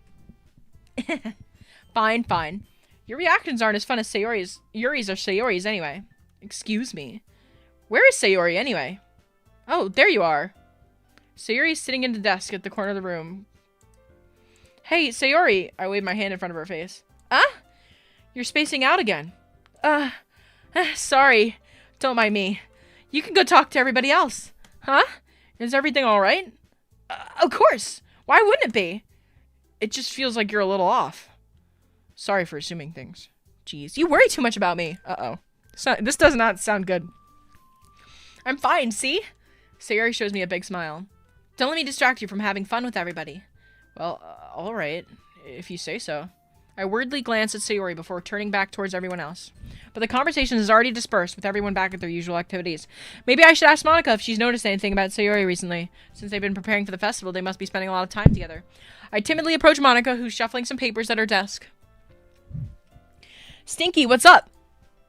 Hey, this might sound a little strange, but have you noticed anything up with Sayori recently? Anything up with her? In what way do you mean? Maybe I'm reading into it a little too much, but she seems a little downcast today. You think so? I can't say I've noticed anything about her. Monika peers across the room at Sayori, who is idly dragging a rubber eraser up and down her desk. Maybe there's something on her mind. But I'm surprised I'm not the one asking you, Stinky. You certainly know her a lot better than I do. Yeah, but she's really never like this. She's always talked to me about things that bother her. But this time when I asked her, she was really dismissive. Sorry. I know it's not your problem. I just wanted to ask if you knew anything, so I'll drop it now. No, it's important to me too. I mean, I'm also friends with her, and I also care about the well-being of my club members, you know. So I'll try talking to her myself. You sure about that? She seemed like she wanted to be left alone. Maybe she has a hard time bringing it up with her person of interest. Person of interest? What do you mean by that? I'm saying that maybe the thing on her mind is you, Stinky. Me? How on earth would you come to that conclusion? Well, I probably shouldn't say too much, but Sayori talks about you more than anything else, you know? Ah! She's been so much happier ever since you joined the club. It's like an extra light was turned on inside of her. What? No way. She has been getting darker and darker since we joined the club. I don't know what Monika's talking about. She has most definitely not been happier. Sayori's always like that. She's always been full of sunshine. It's not any different now than it always has been. You're so funny, Stinky. Have you thought that maybe you always seen her as cheerful because that's just how she is when she's around you? Excuse me. Oh my god. I said too much. I'm sorry. What do I know anyway? I didn't mean to jump to conclusions, so you should just forget about what I said. I'll try to talk to her, so try not to think about it for now. Alright. Monika smiles meaningfully. I know she said to forget about it, but I already know that I won't be able to get her words out of my head. Monika stands up from her desk and walks around the room to where Sayori is sitting. I watch her kneel down next to Sayori and gently talk to her, but she's keeping her voice so quiet I can't hear from here. I sigh and sit myself down. I know Sayori told me not to worry about her and to have fun with everybody else, but that's impossible to do when she's behaving like this. Ready for your prize, mate? Yeah. Now it feels like I'm the one behaving out of the ordinary, but there's nothing I could do besides wait for Monika. Hey, you. Huh? I look up to see Natsuki next to me. Are you just gonna sit there and keep staring at nothing? There isn't that much time, so... sorry. I didn't mean to make you worry or anything. It's not like I'm worried. I was just... Natsuki glances down at her side. She's holding a volume of manga in her hand. That's right. Something just came up for a minute, but we can get started now. I won't make you wait any longer. Jeez, now you're making me feel like a jerk. If something's bothering you, you can just tell me to leave you alone and I will. I mean, assuming you didn't feel like talking about her or anything. She practically mumbles that last part. Nah, I'm probably making it seem like a bigger deal than it is. I've just been thinking about Sayori, that's all. Sayori? Thinking about her? Yeah, she seems pretty down today, but she didn't want to admit it to me. So I can't help but wonder if something happened to her. Oh. Natsuki exhales. Well, first of all, you should really work on your phrasing. But anyway, you're her best friend, right? Yeah, I guess so. Yeah. Then in that case, I think you should trust her a little more. If she needed you, then you would be the first person she would go to, right? Well, I guess that's true. I mean, some people just have those days. You can't always avoid it. If anything, she probably doesn't want you to worry about her because it's not important. Yeah, that's kind of what she said to me. Maybe it's not right for me to go against her wishes. Exactly. If she needs you to worry about her, then it'll be a lot more obvious. Yeah. I should have thought of it that way from the start. Natsuki fiddles with the book she's holding in her hands. She really means a lot to you, doesn't she? Don't get the wrong idea or anything. We've just been friends for a long time. It's normal to be worried about your friends. I mean, you were worried about me, so I was not. Jeez, if you're fine, then let's hurry up and get started already. Yeah. I pull the first volume of Parfait Girls out from my bag. Natsuki takes it from my hands, then quickly turns it over, presumably to check for wrinkles. Hey, I'm not that careless. I handle manga all the time, you know. I just wanted to make sure. Can you blame me for being paranoid? I don't give people my manga every day, you know. That's true.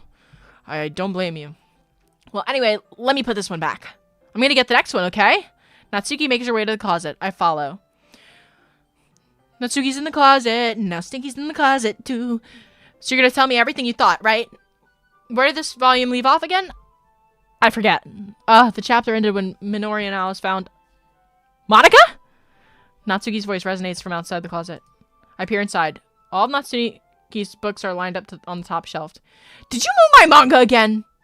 Sorry. The teacher got mad at me for taking up so much space in her closet, so I had to move some stuff around and clean up a bit. It's all still there, I just had to organize it a bit. The top shelf is far above Natsuki's head. She makes a futile hop trying to figure out how to get her manga. Jeez.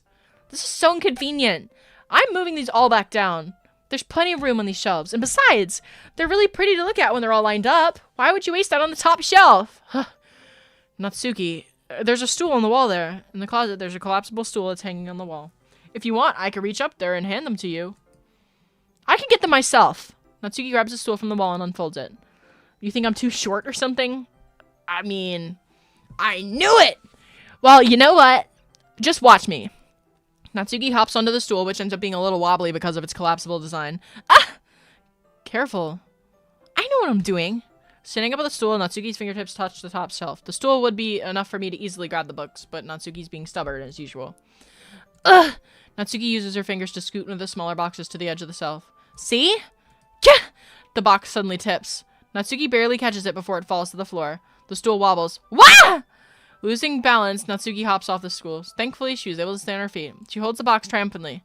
There! Having almost fell, Natsuki's a bit shaken up. Jeez. No need to prove yourself to me. There's no way you'll be able to get bigger boxes like that. I can reach them, so just... I said I could do it.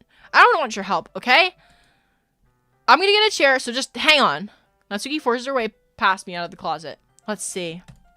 The classroom chairs have the desks attached, so they're too inconvenient to fit in the closet. Aha! Natsuki trots over to the teacher's desk, which has a computer chair behind it. She rolls it on its wheels back over to the closet. It's a little dangerous since the chair swivels and rolls, but I've already learned my lesson, so I keep my mouth shut. Ush! Natsuki climbs onto the chair and slowly balances on her feet.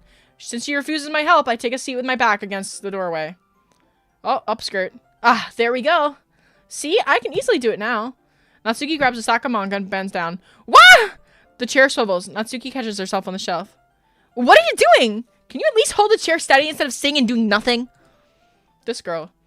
Who is it who told me not to help? Yeah, I gotcha. I hold the chair while Natsuki reaches back up. I can almost see up her skirt. This perv. He's a perv. I also said the same thing though, so. I force myself to turn away. Natsuki seriously didn't think this through. Once she realizes I'll be dead. Hup! Natsuki wraps her arms around the Parfait Girls box set, easily the largest one on the shelf. Ugh! Heavy! Hey, Stinky! I don't think I can bend down without falling. Hurry and take this one. But then I have to let go of the chair. That's fine. Just for a second. Hurry up! Alright, let me just stand up. I slowly release my grip. What do you mean stand up? Natsuki looks down at me. Why are you all the way back? Natsuki looked like she just realized something, but she'll lose her balance if she moves. Natsuki, the box. Well, what are you looking at? You're trying to get a look at my... Natsuki's legs shake. I'm not. I was just... Natsuki, don't try to move. Just give me the box. You perv. You set me up. Go away. Get out. But I'll do it myself. The chair suddenly swivels beneath Natsuki's feet. Natsuki!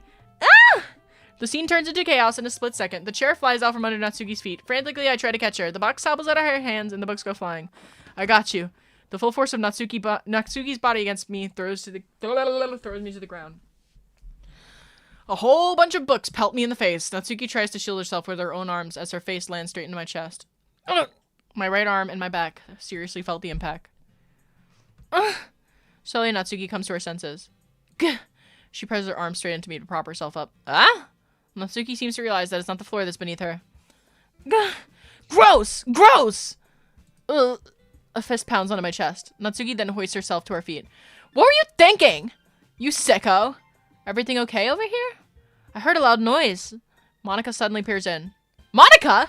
See what happens when you put the manga on the top shelf? Are you trying to kill your club members or something? Jeez. Sorry. Oh, and one more thing. It seems like your most recent club member is a total pervert. So I hope you're happy. I didn't... Somehow it's impossible for me to explain this bizarre situation to Monika. I didn't do anything, I swear. I know. Don't worry. Looks like I'm off the hook. Oh no! I look down. Natsuki is kneeling on the floor, holding one of the books that are scattered all over. There's a large diagonal crease across the page she's desperately trying to smooth out.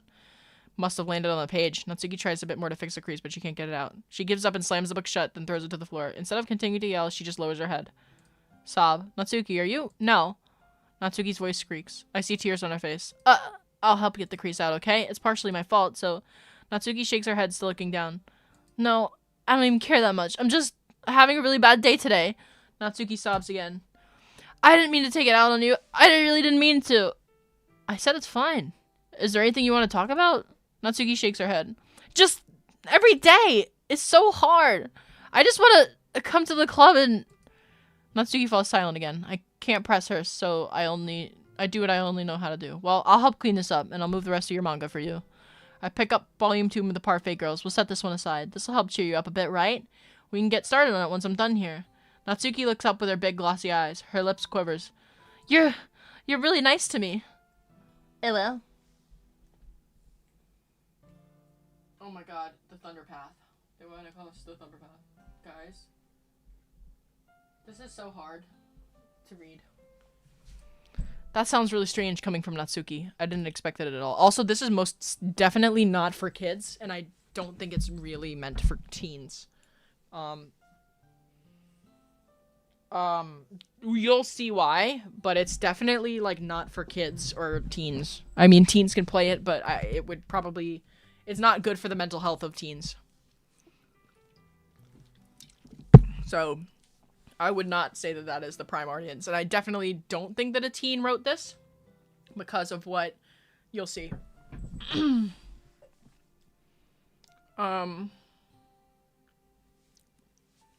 Well, I'm just treating you like a friend, you know?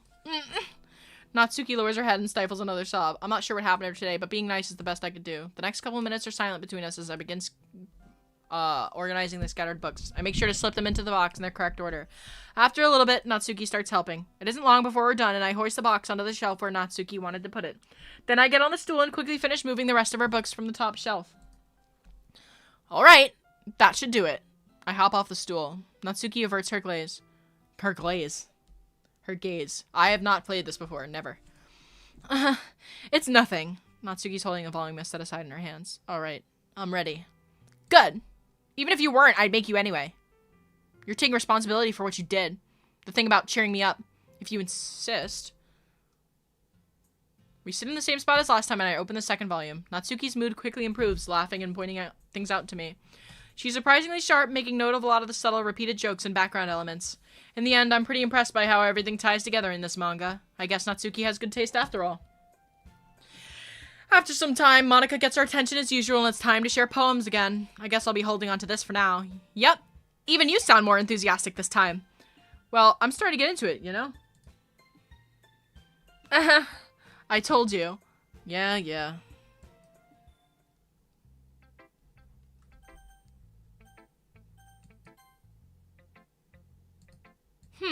It's nice, I guess. Come on, I can tell you don't like it. Well, you don't need to worry about what I think. After all, you wrote this for somebody else, didn't you? Probably Natsuki. Ah? I didn't write this for anyone specifically. Maybe. That's not really what I meant, though. But it's okay. You're making new friends just like I was hoping. That makes me really, really happy. And you're happy too, right? In this club? Well, of course I am. Good. That's all that matters to me. Thank you, Stinky.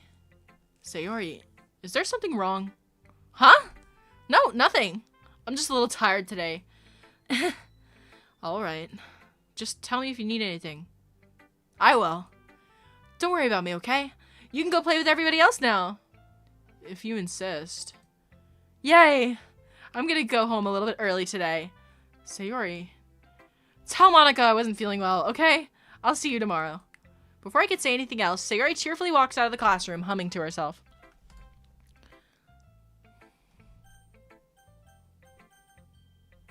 I want to get it over with Yuri.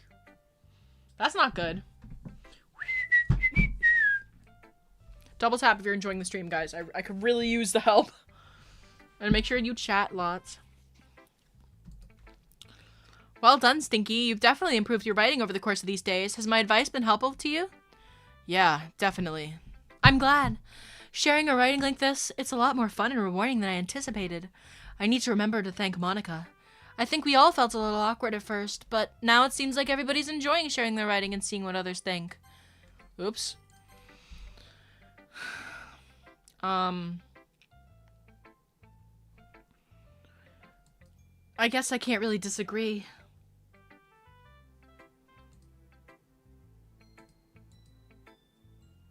It's been fun getting to know everyone in their writing, and I guess doing some writing myself. Well, have you learned anything about yourself? Huh? Well, you know how I like to say that writing is a very personal way to get in touch with yourself. In the end, it doesn't matter if you're a good writer or a bad writer. And even my opinions are just opinions, you know? As always, I believe what's most important is exploring and discovering yourself. That's comforting. Guys, remind me to turn off auto mod tomorrow. I feel like it's handicapping me. I'm kind of disappointing you in some way or another. Huh? Why me? Well, you're always sophisticated with your writing and have the most advice to share.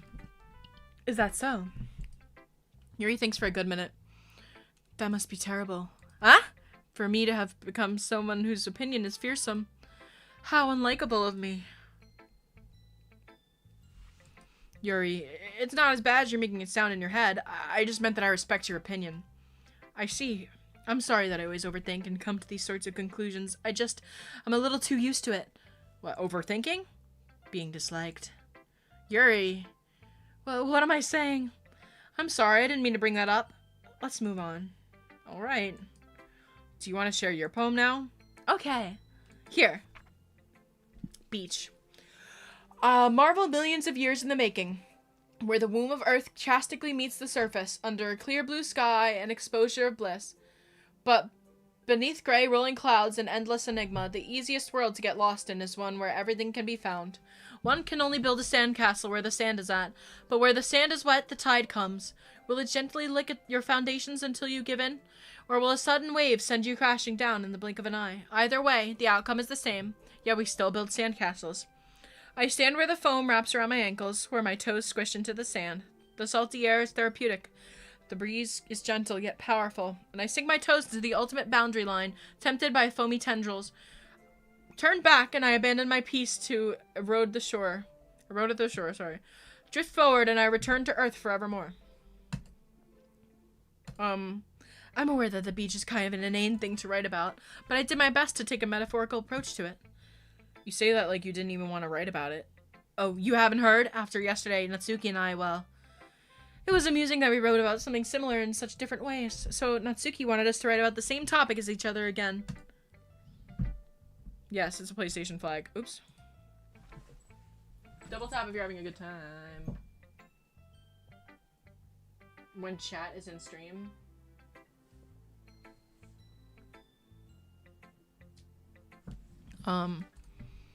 Knowing her, it's no surprise that she wanted to do something like that. She probably just wants to show off.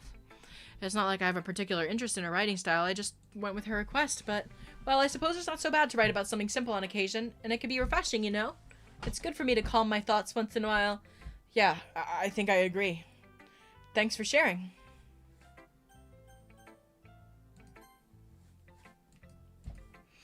Natsuki reads my poem. She keeps glancing at me, then back at the poem. By now, she must have read it more than once. Is it that bad? No, it's not. It's good. It's really good, okay? There, I said it.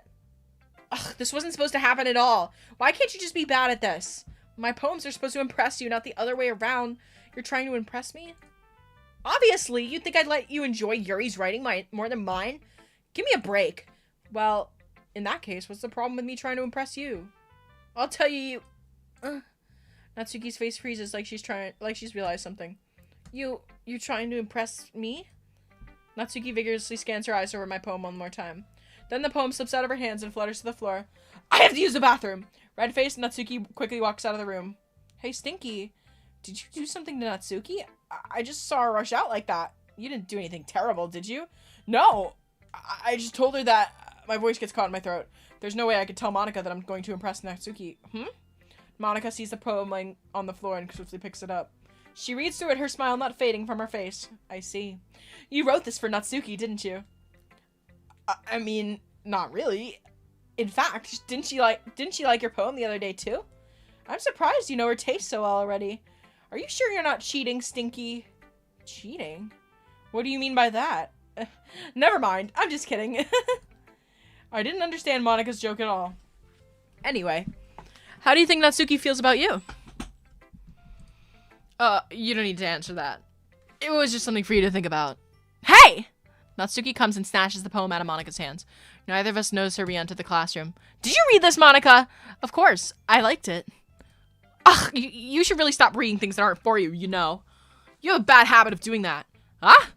But Stinky wrote this poem, and we're supposed to share with everyone, right? Natsuki freezes. She apparently forgot that my poem is technically for everyone to read. See you later, PP. Okay, well, I think... Good luck. I think Stinky's done sharing his poem with everyone. It's not like anyone would want to read this anyway. In fact, I'm just gonna hold on to this. If you insist. What? Why are you looking at me like that? Like what? Ugh. Never mind. Well, I guess Natsuki has my poem now. Not that I really planned on keeping it. Anyway, read my poem now. And no, I won't let you keep it. This is my only copy. I'll be your beach. Your mind is so full of troubles and fears that diminish your wonder over the years. But today I have a special place, a beach for us to go. A shore reaching beyond your sight, a sea that sparkles with brilliant light. The walls in your mind will melt away before your sudden glow. I'll be the beach that washes your worries away. I'll be the beach that you daydream about each day. I'll be the beach that makes your heart leap in a way that you thought had left you long ago. Let's bury your thoughts in a pile of sand, bathe in sunbeams and hold my hand. Wash your insecurities in the salty sea and let me see you shine. Let's leave your memories in a footprint trail, set you free in my windy sail, and remember the reasons you're wonderful when you press your lips to mine. I'll be the beach that washes your worries away. I'll be the beach that you dream about each day. I'll be the beach that makes your heart leap in a way you thought you had left you long ago. But if you let me by your side, your own beach, your own escape, you'll learn to love yourself again. What up? Yeah, I felt like I kept writing about negative things, so I wanted to write something with a nice message for once. Besides, the beach is awesome. Kind of hard to write about anything negative about the beach. Well, Yuri's take on it was a little more solemn. Well, geez, she better not have said anything bad about mine. After all, she's the one who wanted us to do the same thing. Ugh, you can really see her doing that too. Making us write about a simple topic, then trying to impress me by coming up with something all fancy. Well, it's not like I care. But there's nothing wrong with doing some metaphors once in a while. At the very least, it was good practice. Who should I show my poem to next? Monika. Hi, Stinky. Have you thought about what you want to submit to perform at the festival? Well, being in this club is one thing, but performing in front of a bunch of people, I'll have to give it some more thought. Okay, no pressure. But whatever you do, I'm sure it'll turn out great. It would also make me happy to see. Anyways, I already read your poem, but you can go ahead and read mine now. The Lady Who Knows Everything. An old tale tells of a lady who wanders earth.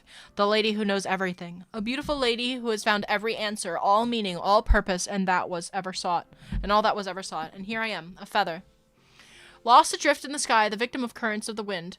Day after day I search with little hope, knowing legends don't exist. But when all else has failed me and when others have turned away, the legend is all that remains, the last dim star glimmering in the twilight sky. Until one day the wind ceases to blow. I fall, and I fall, and I fall, and fall even more, gentle as a feather, a dry quill, expressionless. But a hand catches me between the thumb and forefinger. The hand of a beautiful lady. I look at her eyes and find no end to her gaze. The lady who knows everything knows what I am thinking. Before I can speak, she responds in a hollow voice. I have found every answer, all of which amount to nothing. There is no meaning, there is no purpose, and we seek only impossible. I am your legend does not exist. And with a breath, she blows me back afloat, and I pick up a gust of wind. That's kind of weird. You know, I feel like learning and looking for answers are the sorts of things that give life meaning. Not to get philosophical or anything, but it was kind of on my mind, so that's what I wrote about. I see. I never really put much thought into it. Ooh. In a way, it's almost paradoxical. Because if we had all the answers, wouldn't the world start to lose its meaning? You know, there's one thing I noticed. It seems to be like everyone in the club prefers writing about things that are more sad than happy. Are you surprised? I mean, if everything was okay, we wouldn't really have anything to write about, would we? Humans aren't two-dimensional creatures. I think you know that better than anyone. You mean one-dimensional? Yeah, that. Anyway, here's Monika's writing tip of the day. Are you ever too shy to share your writing because you're afraid that it's not good? It can be really disheartening to get a lukewarm response to something you put so much into. But if you find other people that enjoy your writing, then sharing becomes a lot easier.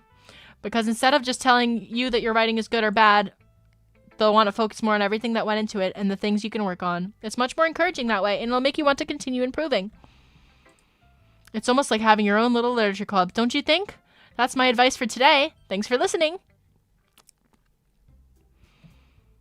Okay, you three, we're all done sharing poems, right? Why don't we start figuring out... Hold on a second. Is it just me, or did you say something strange just now? Something dead sounded about unusual. That's right. You deviated from your usual catchphrase when addressing the club. Catchphrase? I don't have a catchphrase. Jeez. Why is the mood so weird today? Look, even Yuri isn't immune to it. Stagnating air is common foreshadowing that something terrible is about to happen. In your books, maybe. Look, the only thing different is that Sayori isn't here. It seems you're right. Sayori always helps lighten the mood a little bit, doesn't she? It's almost like everyone's balance is thrown off a little when she's not around. Where the heck did she run off to anyway? I thought she just went to pee. Natsuki, please show some decency. Oh, come on. She actually wasn't feeling too well and went home early. Is that so? I hope she's alright. Seriously? Of all the times to not go home with her, you pick the time she's not feeling well? So much for you two being all lovey-dovey. No. First of all, stop misunderstanding my friendship with Sayori. And second, she's kind of been avoiding me today, so I didn't want to force it. Huh? That curious expression coming from Yuri, of all people. Calm down, guys. I talked to her earlier and everything's fine. What'd she say? Anyway, we need to figure out the rest of the festival preparations, so let's decide what everyone will be doing this weekend. I already know what I'm doing. That's right.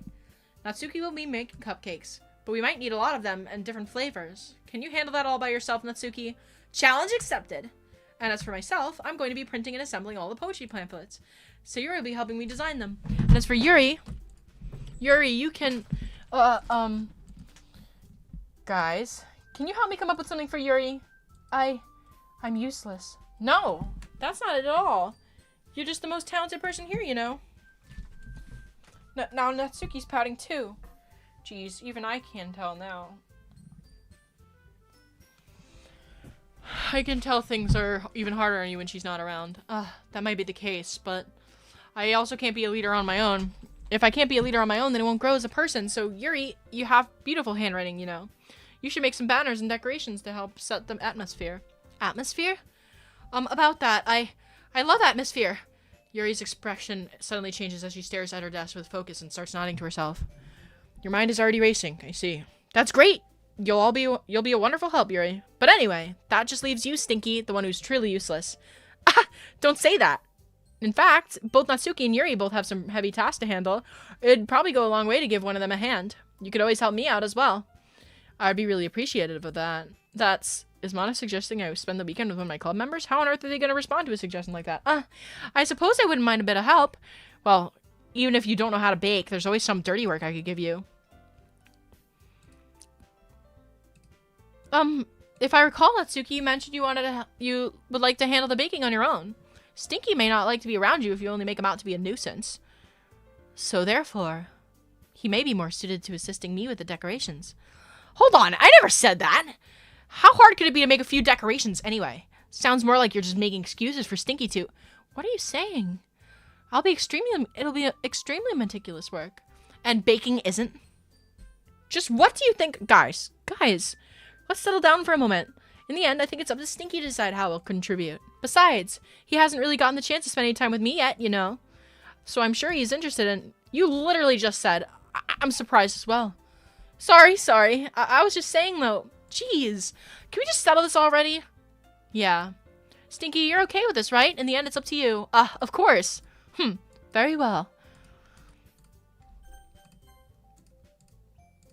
Guys, I feel like I'm about to have an aneurysm.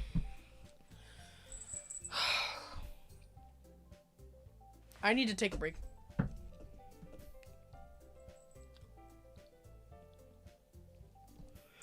Huh?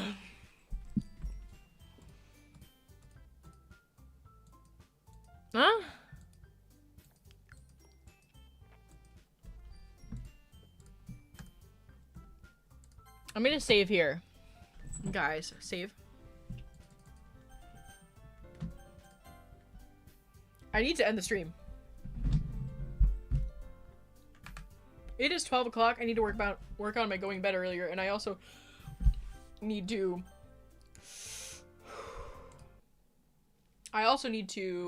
make my bed. So I'm going to end it here. We are live on so many channels. I just noted my jaw hurts. I think we played past Sayori's death. Nobody died yet. To my knowledge. But maybe she'll die at the... maybe she'll die while we're baking cupcakes. Fuck.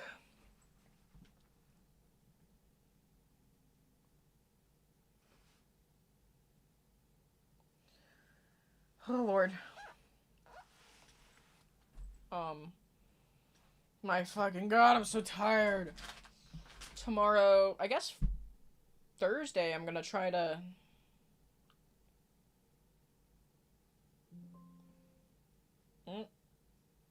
What a coincidence, my battery's running low on my computer. I have to go. I'm too tired. Tomorrow we've got a lot to do. They die?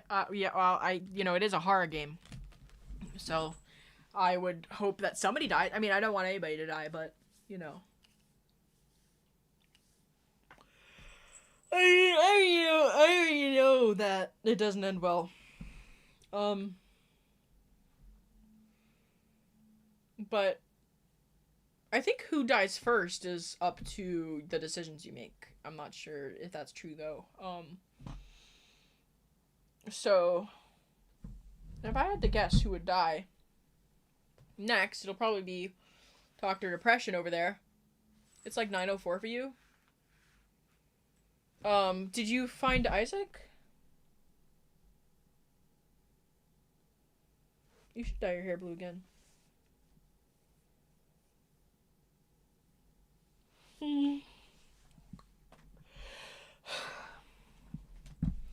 Oh my God, I gotta stand up. Wait, let me pull in.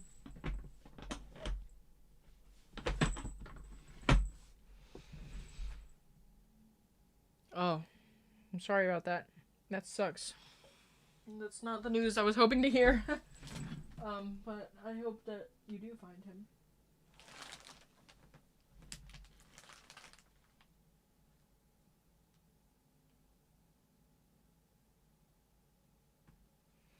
Isaac is his cat. How did this thing get turned around? But, okay.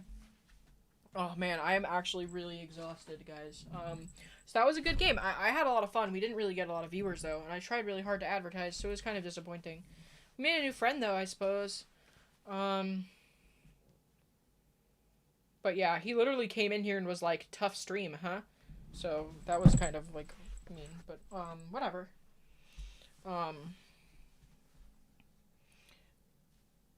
It doesn't really matter.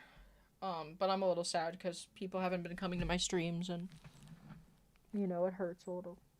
But I'm gonna be okay. I do have you guys. I'm really grateful that you guys showed up, and you guys were like super ready to make it like active and interactive. So thank you for that, and thank you for paying attention and everything. So I'm really glad that you guys show up for me. Thank you. I don't know when we'll continue this game. I have to create some more hype for it, I guess. Maybe we'll get some really good clips out of this now that I have Restream going with the AI clipping feature. So let's see if it's a Tuesday night later. Yeah, Como, you can't just sit here and pretend like my viewership hasn't been really low lately.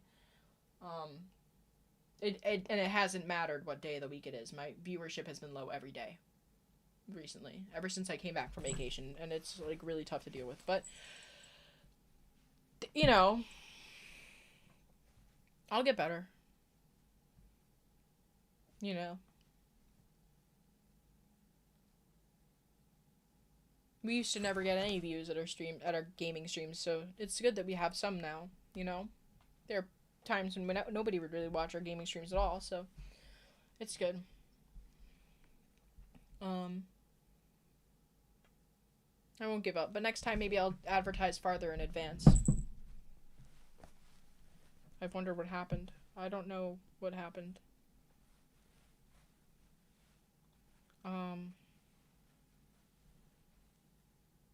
I don't know, you know.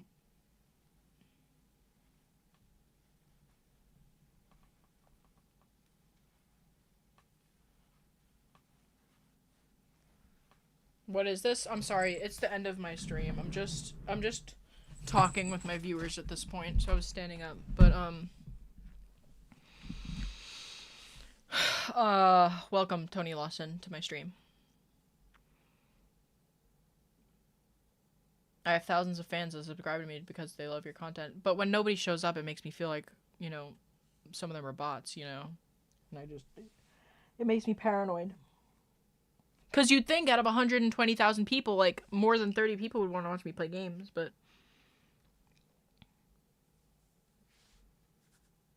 That's why I disappoint myself. But I have to try to be strong so that people can't see it.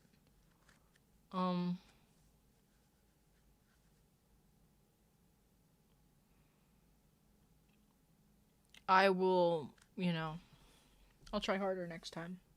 But I think our stream today went well, so I'm looking forward to playing it again. I'm subscribed to 50 channels. You cannot watch them all at once. I know, Daniel, but like I said, it's impossible. It's like you cannot ignore the fact that my viewership has been very low lately. And, you know, it's just really sad. It's a sad, well, I feel like it's a sad thing for any creator, but I mean, that's also part of, like, it's also part of being a YouTuber because they'll, like, randomly nerf your shit, like, out of nowhere. Hi, Muffin.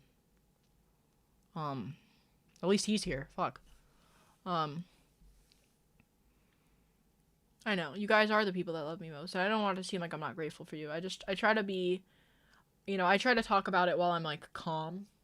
Because I want to, like, I don't want it to seem like I'm ungrateful, so I try to be transparent about it, because, like, hi, Muffin. I guess I'll stay a little longer then, but I'm not going to play more Doki Doki. I'm just going to, you know. But,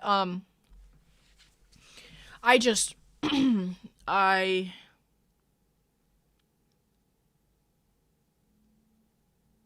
yeah. You left the Discord? What was your username? Thanks, Muffin.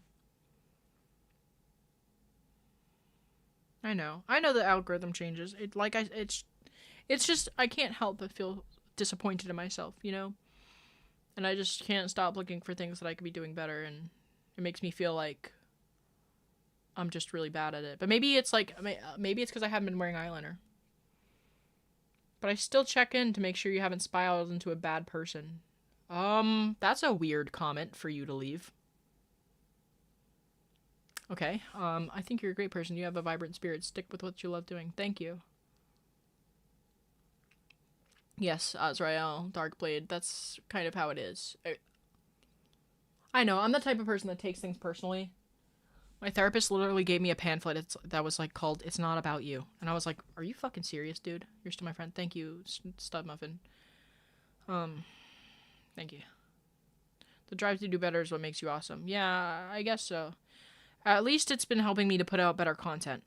You know, it's been encouraging me to improve my content a little bit. And I'm you know, I've been coming up with more fun things to do. But, you know, this combined with, like, the fact that I'm not really going anywhere on Instagram right now. Like, I can't get any followers. It seems like everybody else has, like, a really easy time getting followers on there. And I'm just, like, stuck in the dust. And that pains me a bit. But I'm sorry. I'm just venting my feelings. I don't mean to do that. It's not your responsibility to catch my bad feelings.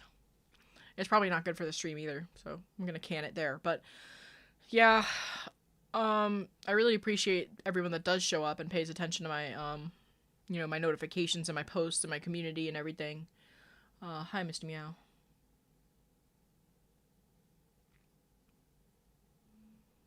Yeah, if you know a con to go to, DM me.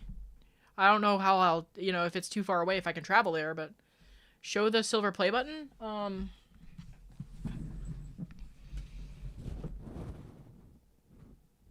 It's right there. See that?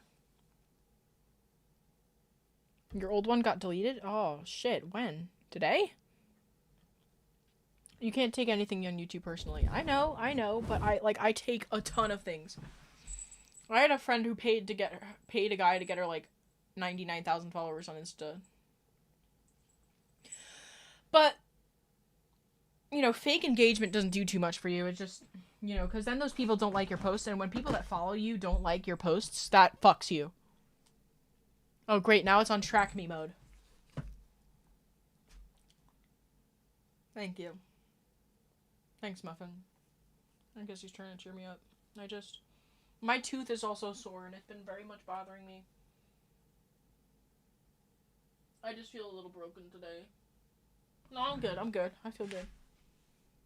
I didn't have a bad day today. I had a pretty good day today, although I spent way too much money, and that was really, really bad. But, I know, I'm supposed to be proud. I just, and sometimes I wonder, man, maybe people only liked me for, shaking my ass and stuff. Maybe people don't like me when I'm not doing sexual things. Maybe people... Arizona! It got deleted today. That's crazy. Fizzaroli? Okay.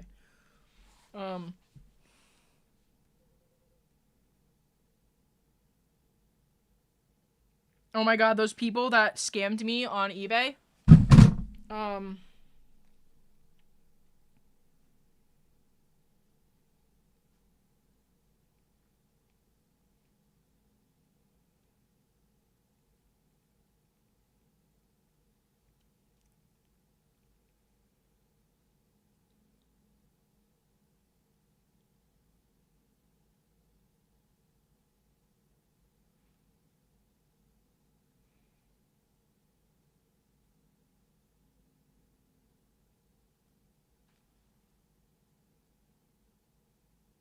Engagement baiting? Me? Are you talking to me, Frodo Faggins? I'm sorry, I was taking a look at something another creator sent me. The eBay, yeah, I should make a video about that, shouldn't I? Gmod? What's that? Well, hey, changing audiences is rough. I'm not trying to change audiences, though.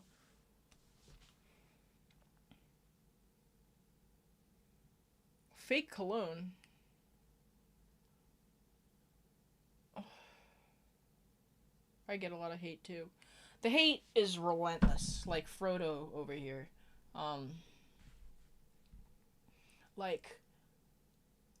The hate, it hurts.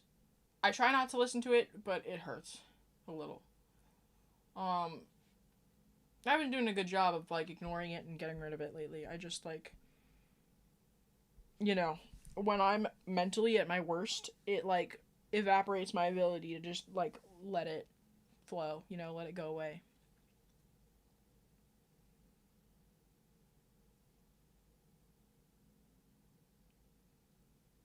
I'm not trying to do anything. I'm just doing what I do.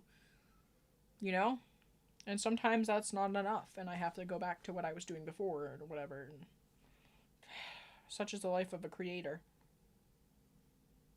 But it's okay. Live streams can be crazy. They can be. Gmod is $10. Okay. YouTube clip farming? Okay, that's good. I hope we get some clips from this. But I didn't really have any good reactions or anything. I need to get more excited about these.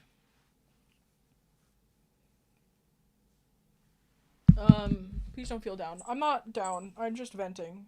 I'm my feelings are here right now, and my thoughts are here. If that makes sense. I have compartmentalized this feeling for the night, at least. And it's just kind of I feel it sometimes when I'm mentally healthy for I'm having a decently mentally healthful night. Although I don't think I took my antidepressants this morning. Thank you, Poet's Embers. Your unique style makes me smile. Your eyes pierce my soul. I don't mean to stare or give you a scare, but no one can compare. Your beauty exceeds the limits, even if you don't like to admit it. That's nice of you to say. Unless it's a copy pasta. But, yeah, you know, it's, I'm fine. I just was venting because I know it's been really hard for me to get it up to stream because, like, when I've been streaming, sometimes it's all I can think about, and I just, like, stare at the numbers, and I'm like, and I try to break free of it because streaming is so much more than that to me, you know?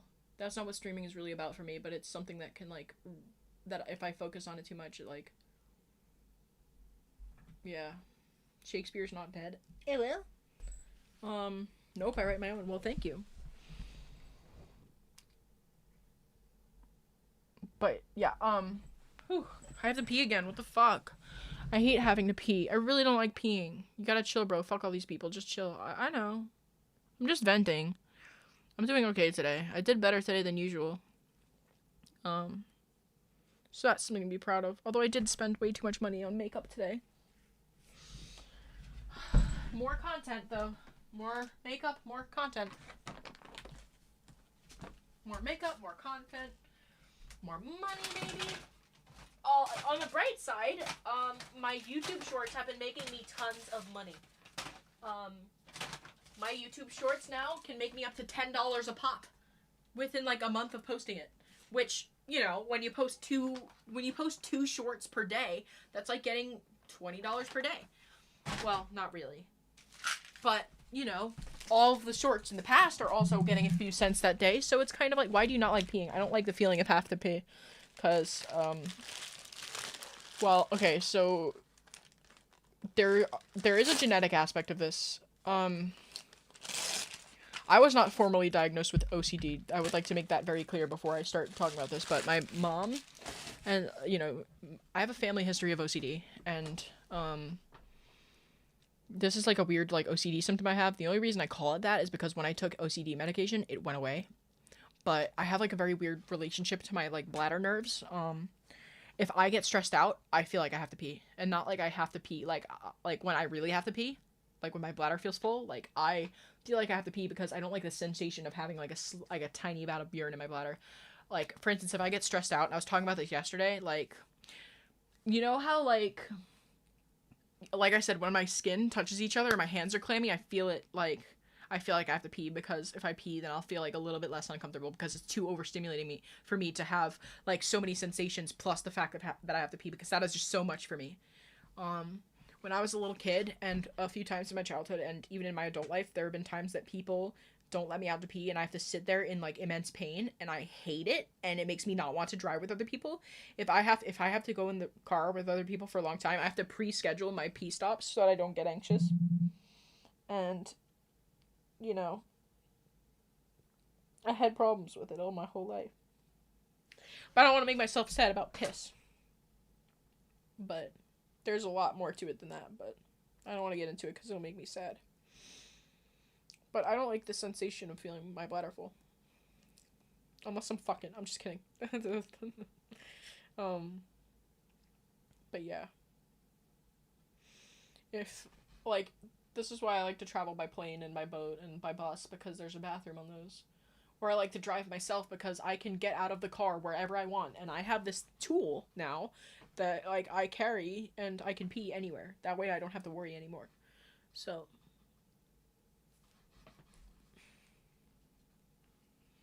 like, this is such a bad problem for me that I have to pee before I eat food, or else I can't enjoy the food. And so, yeah. But, I don't know. People just don't really understand why I say that. I just have a problem with having to pee. I really don't like it. Like, I don't care if I have to take shit, even though I have really bad stomach aches sometimes that, like, really, really hurt me. Like, that pain is fine. I don't like to feel anything when it comes to having to pee. I'm fine, I'm very emotional.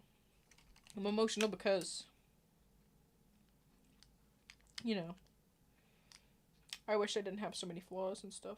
And I wish that I didn't hate having to pee, because, like, the more and more I think about it, the worse it gets, because, like, my bladder keeps shrinking and shrinking because I have to pee all the time, and I literally, like, give into it when I shouldn't be. I should be training my bladder to hold more water.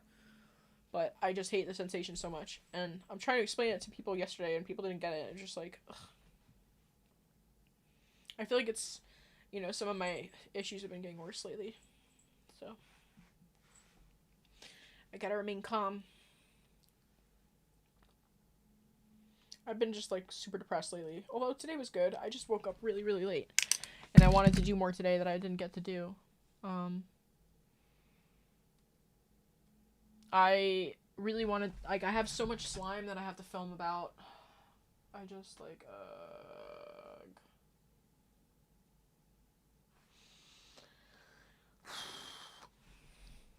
You go to therapy? Yes, I do. I go to 2 therapists, although my insurance stopped covering therapy, so I'm going to have to stop going to therapy, unfortunately. So, yeah. I mean, I get to keep going to group therapy, that's it, though. But I was supposed to get a real therapist, and I don't think that's going to happen now. So, that sucks. But I'm sure that I probably need it.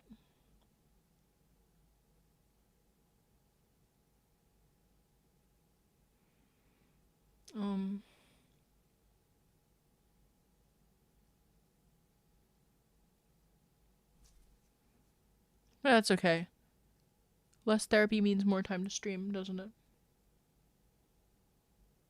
I'm gonna have to stop going to the doctor that prescribes my medication too, because it went up from like $50 to $150 just for one visit, so I'm gonna have to stop going.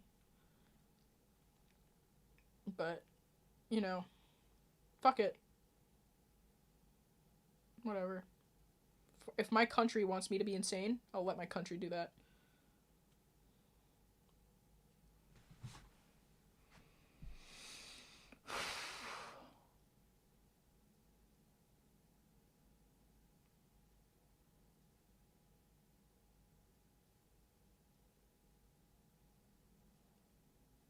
You don't need medicine. Okay.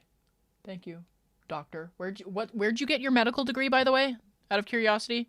Where did you go to medical school? Could you tell me the place so I could look it up? I am using the state insurance, noisy eater. That is why. The state insurance is the fucking reason that I can't get... They don't cover... My therapists don't cover any state insurance. So, yeah. Nobody accepts my insurance, actually. So I can't go get any therapy. I can only do group therapy. That's it.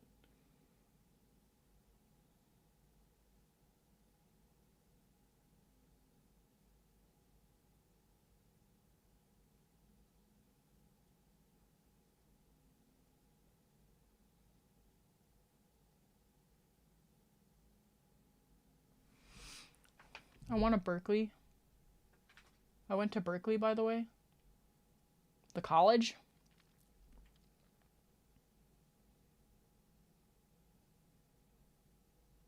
Harvard. You don't have a medical school degree, though. No, you didn't. Slow as is. 1972. If you went to Harvard to study medicine, you wouldn't be so fucking stupid to come here and waste your time hating on me. So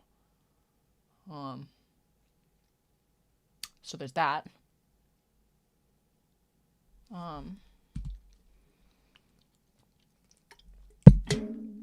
Okay. Thank you. You're done. Listen, if you're really a doctor, join the Discord because I need medical advice. But do send your medical degree so that I can take a look at it.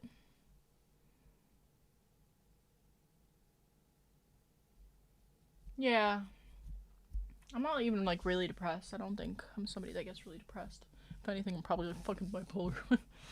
The prices of everything went up, yeah. Well, nothing you could do about that. But you can invest. When the prices are going up on everything, so are probably the investment things. Yeah, I know. Sometimes I come here just to feel supported. Because, you know, the stream is really I got a PhD, bro. Okay, bro. Wait, you have a PhD but not an MD? Then you're not a doctor and you shouldn't be giving medical advice. Fuck you. Idiot. Obviously, if you knew anything about medicine, or if you knew enough to be giving people medical advice on the internet, you would have a MD, not a PhD. If you have food, water, shelter, you're better off than most people. Yeah, okay, thank you. That really helps me, Daniel. That really helps my problems. You saying that. PhD at Clown College. That was funny. Never claimed to be. I asked you where your medical degree is from, and you said Harvard, so yes, you did claim to be. I'm wide awake. Me too. I asked where you got your medical degree, and you answered with Harvard. That means yes, you did.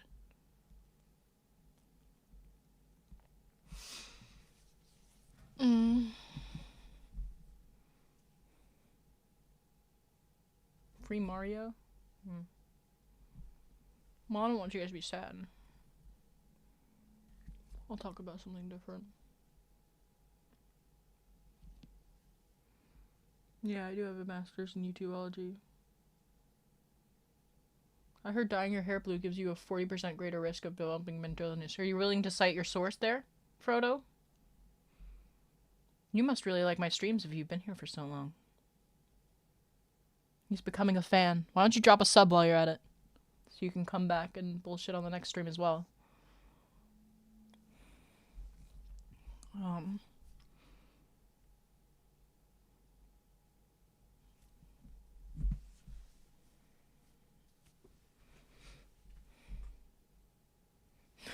Found his degree in buffoonery in the cereal box. Camping overnight in stores while evading security. Interesting. Time to catch the stream. Well, I'm really grateful for your commitment. The sources I made it the fuck up. Wait, was I asking you? Whew. Sorry, I'm standing on business. I'm a little woozy and tired. Happy life. Happy guy. I'm just a happy guy. Sometimes I don't want to end stream because I'm, scared of being lonely when I log off. Great, another hate comment. Awesome.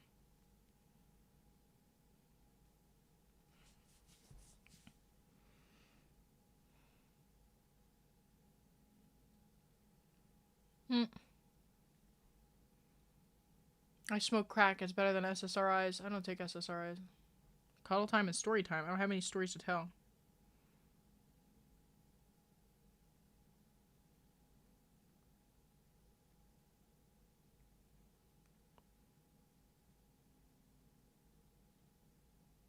Believe it or not. Damn, I feel like my nose is, like, bleeding. No, it's not. It's just my spinal fluid, probably.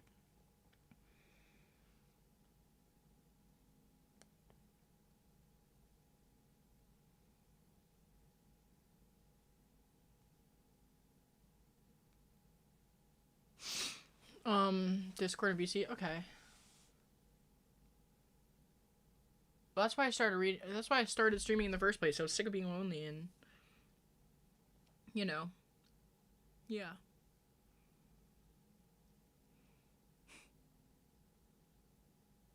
Anyways, I had to head off. The one time you were at the Boston Rave and you took... I didn't take ecstasy. I don't like to take ecstasy at raves. I don't know why people like that.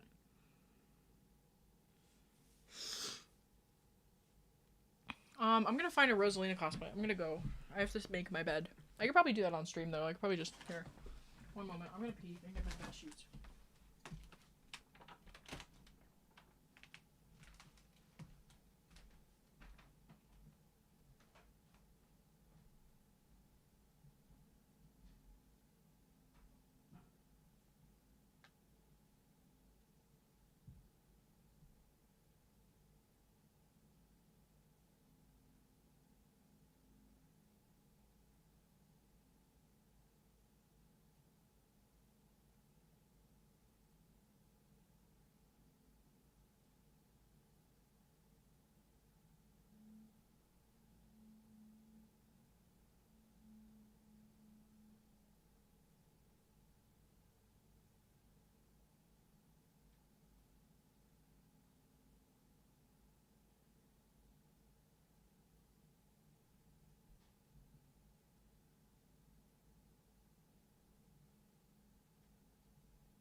I forgot to get my sheet.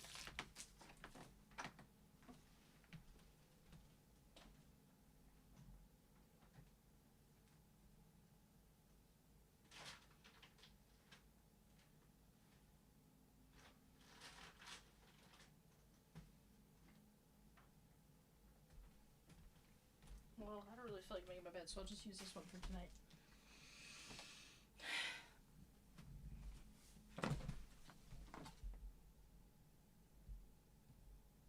Hello, purple jeans. You'll get serotonin syndrome. Can't take MDMA on SSRIs, so I'm not on SSRIs. So start there with that.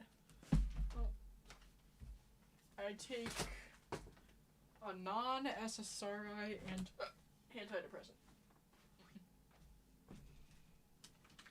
I've been having really bad hiccups. I must have like acid reflux or something.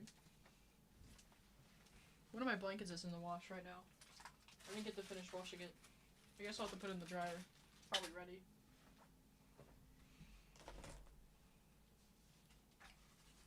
This camera's pretty cool because if I want it to, it will follow me around the room. I don't have AI follow on right now, but I haven't really trained it to like track my face without like while I'm kind of far away, but we could try it.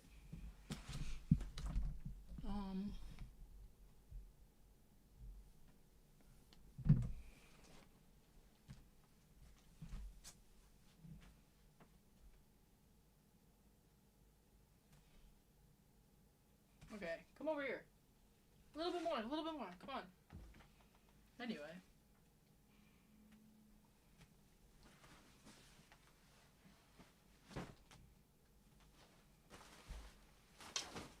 My wig. Ugh. Poor wig. Oh, it lost me.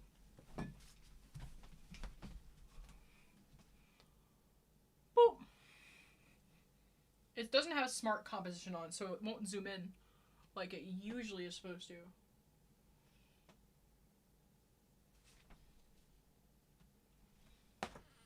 Hey. Huh, not bad. But anyway.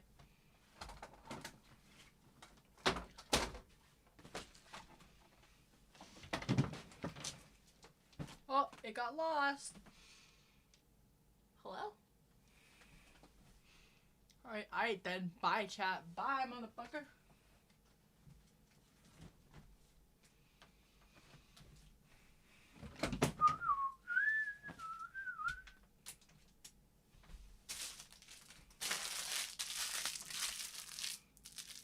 How much is that kind of camera? I don't know. Look it up. It's the Insta360 Link 2.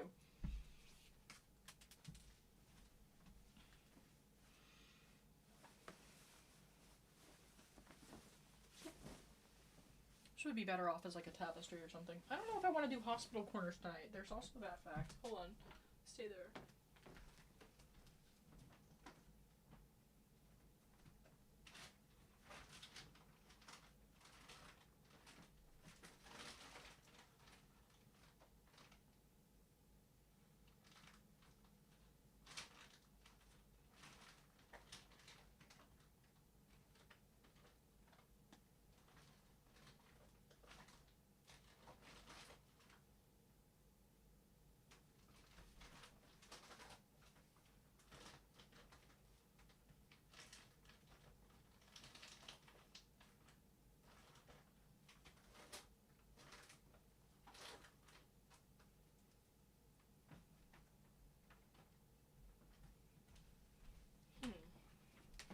This is the only sheet I found.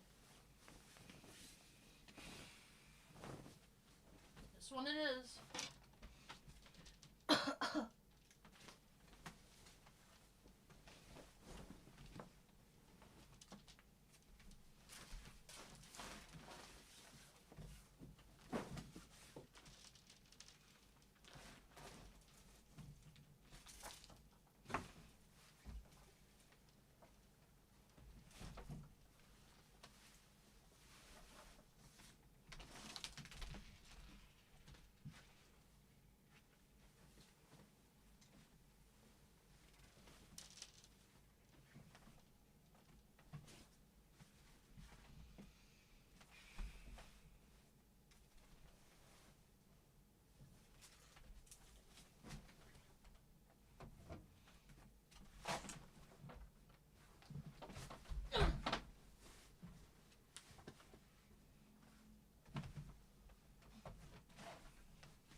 I'm almost there.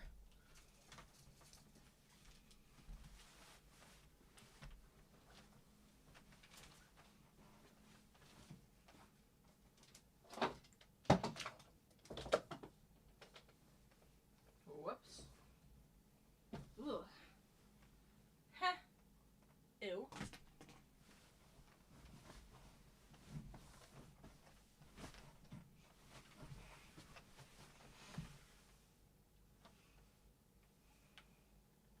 Hey, I'm over here, you know. So you can't see me from so far away.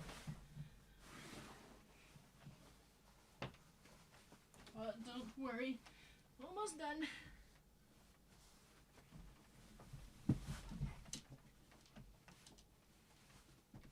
Ugh, there's so much stuff under the bed.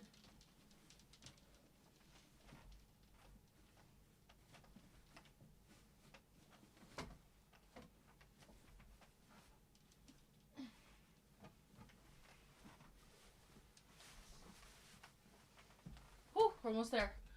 Almost there. Just gotta pull it tight.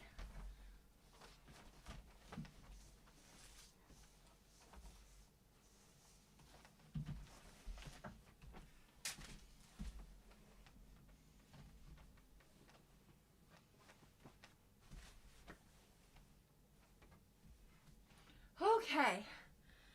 Well, hey. Doesn't want to focus anymore.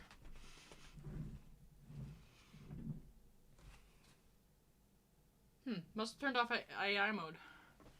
A capybara? Oh, don't even talk about capybaras. After the day I've had with capybaras. Well, at least my bed is nice enough to sleep tonight. And that makes me happy.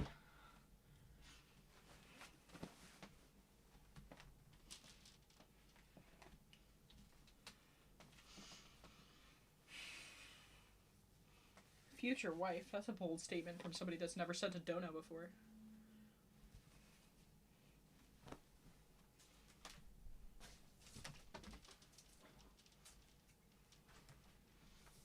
I'm not saying I'm a gold digger.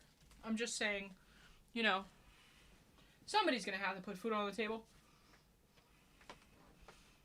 Guess what my channel is about, Lazerkitty. What is it about? Your channel is about bringing happiness. Right?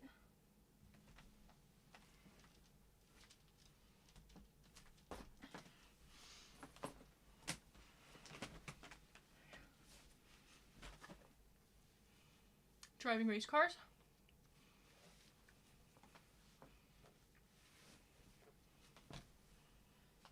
Well, it's not like I have fitted sheets or anything to help me out. Bringing people happiness. Well, that's good.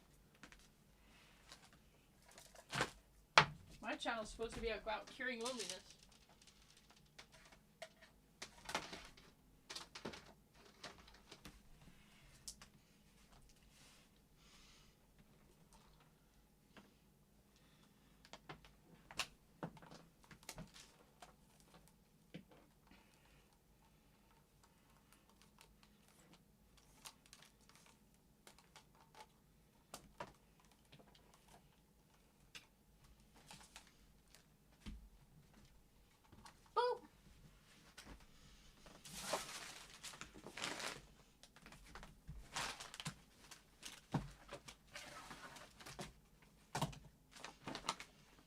So much to film about. I don't know, I'm done being a fool. I really support when we're actually together, and then I wouldn't mind paying for my girl to be comfy and taken care of. But I don't know, I'm done being a fool. Well, that's okay. But, you know, listen. Marriage application priority goes to those who don't know. Alright? I didn't make up the rules, that's just the way it is.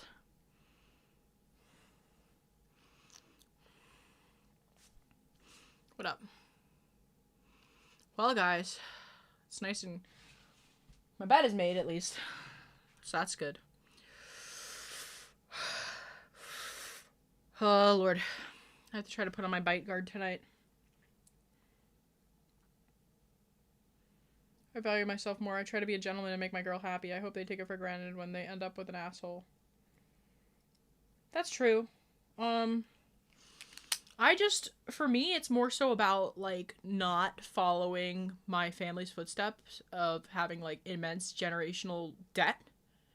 Not even generational, like, not, like, generational debt. I don't want my kids to fall into that. So if I have to marry, and like I said, I'm actually poly, so that's where I stand on that. I'm poly, which means I'm probably not planning to get married, right? Even so, I'm not going to marry a broke guy because I do not want for my kids what my parents had to go through. Because my parents had to work really hard for me to be where I am, and I'm not going to do them a disservice by reversing that. No, I'm not. So yeah, I'm actually going to marry somebody that has, enough money to support us. And yeah, I'm not asking my dude to take me on expensive dates all the time. In fact, I actually prefer low budget dates and stuff like that. However, if he shows me that he's not good with his finances and he doesn't, he's unwilling to give me any money, he's going to, like, hide it, if I get worried he's going to be, miserly and hide it from me and the children, then no, I'm not going to marry the guy. And, well, that's my rights as a woman. But I'm sure that you've been wronged before and, for your situation it's different. But that's just where I stand on it. Like I said, my dad worked really fucking hard for my family not to live the way that he had to live, and he was homeless. I'm not going to do that to my children after my father worked so hard for that. When I was a little kid, I used to say, like, when I was younger and I had really bad depression, I'd say, like, I really want to die and stuff like that all the time. And then my dad told me one time, he was like, listen, I worked so fucking hard for you to have a happy life. It really hurts me when you say stuff like that. And, so yeah, I stopped doing that. I got 12,000 hidden, I got 5,000 golden chain just in case. Well, good for you. I hope that you get a woman with your $5,000 golden chain. Debt? I don't even own a credit card. I wouldn't say that I'm in debt for student loans, but I'm paying them off, I'm trying. I'm just sad.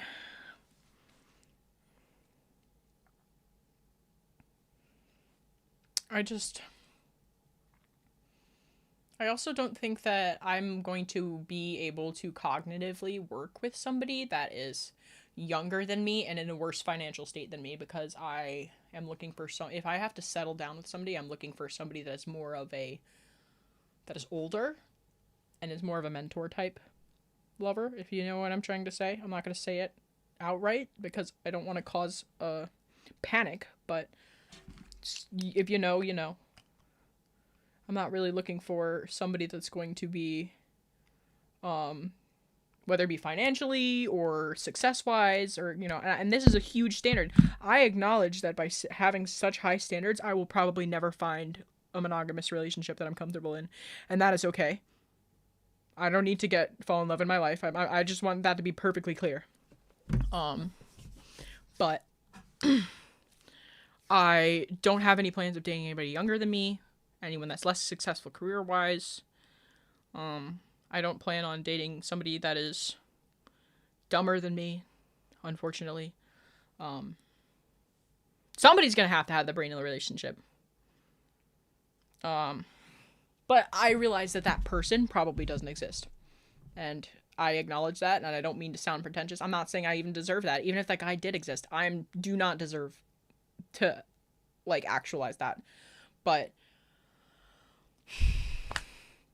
that's, yeah.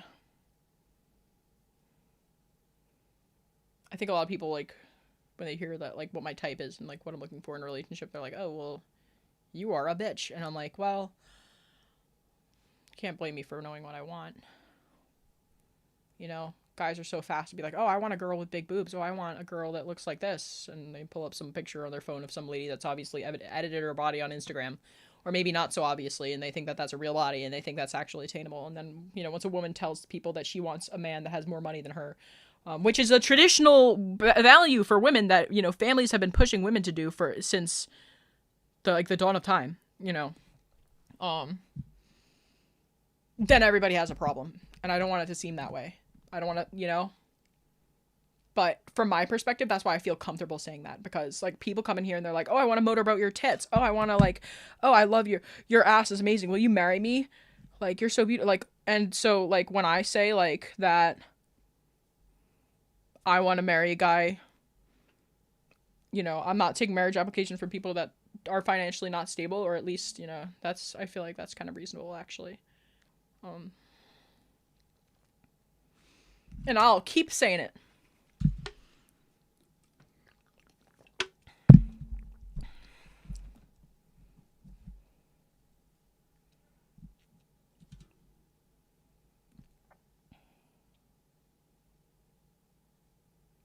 Depends on me to make decisions. See, that's like the thing. Like, I mean, I am very opinionated, but I really like to find comfort in a man that's willing to take the wheel and willing to let me have a moment of relaxation, because like I expect my man to be the break that I have from the world. My man is supposed to be like, and this is perhaps maybe very flawed or very misandrous, I guess you could say. But as a woman, I find it very like exhausting to think a lot and to have to make a bunch of decisions. I want a guy that's going to be like that, like if I'm like waking up and I'm like, "Oh, I don't like," and he asks me what I want to eat and I'm like, "I don't know." I don't want him to say like, "Well, you have to pick something." I don't want him to push me. I want him to like understand where I'm coming from and like understand me and have the like knowledge to just know like, okay, and like work with me through it. I don't know. You get what I'm saying? Like this is what it means to not be a dominant person. I'm not dominant. I'm submissive. And submissive people, literally the whole point of submission is to have a break from reality where you're not having to make as many, you know, decisions. And while that is, you know, that is a lifestyle that's supposed to be separate from romance, if I am to get married, I am going to want somebody that is able to fulfill my sexual desires. And in order to relax while I'm moaning, I need to be with a dominant man. That is why I do not talk to men that are submissive, and I don't date femboys. Why? Because they're all fucking bottoms. Everybody's like, "Oh, why aren't you into femboys if you're bisexual?" Well, because they're all fucking submissive. I don't really, you know. I have free rent and free utilities. How do you have free rent and free utilities? That might be why.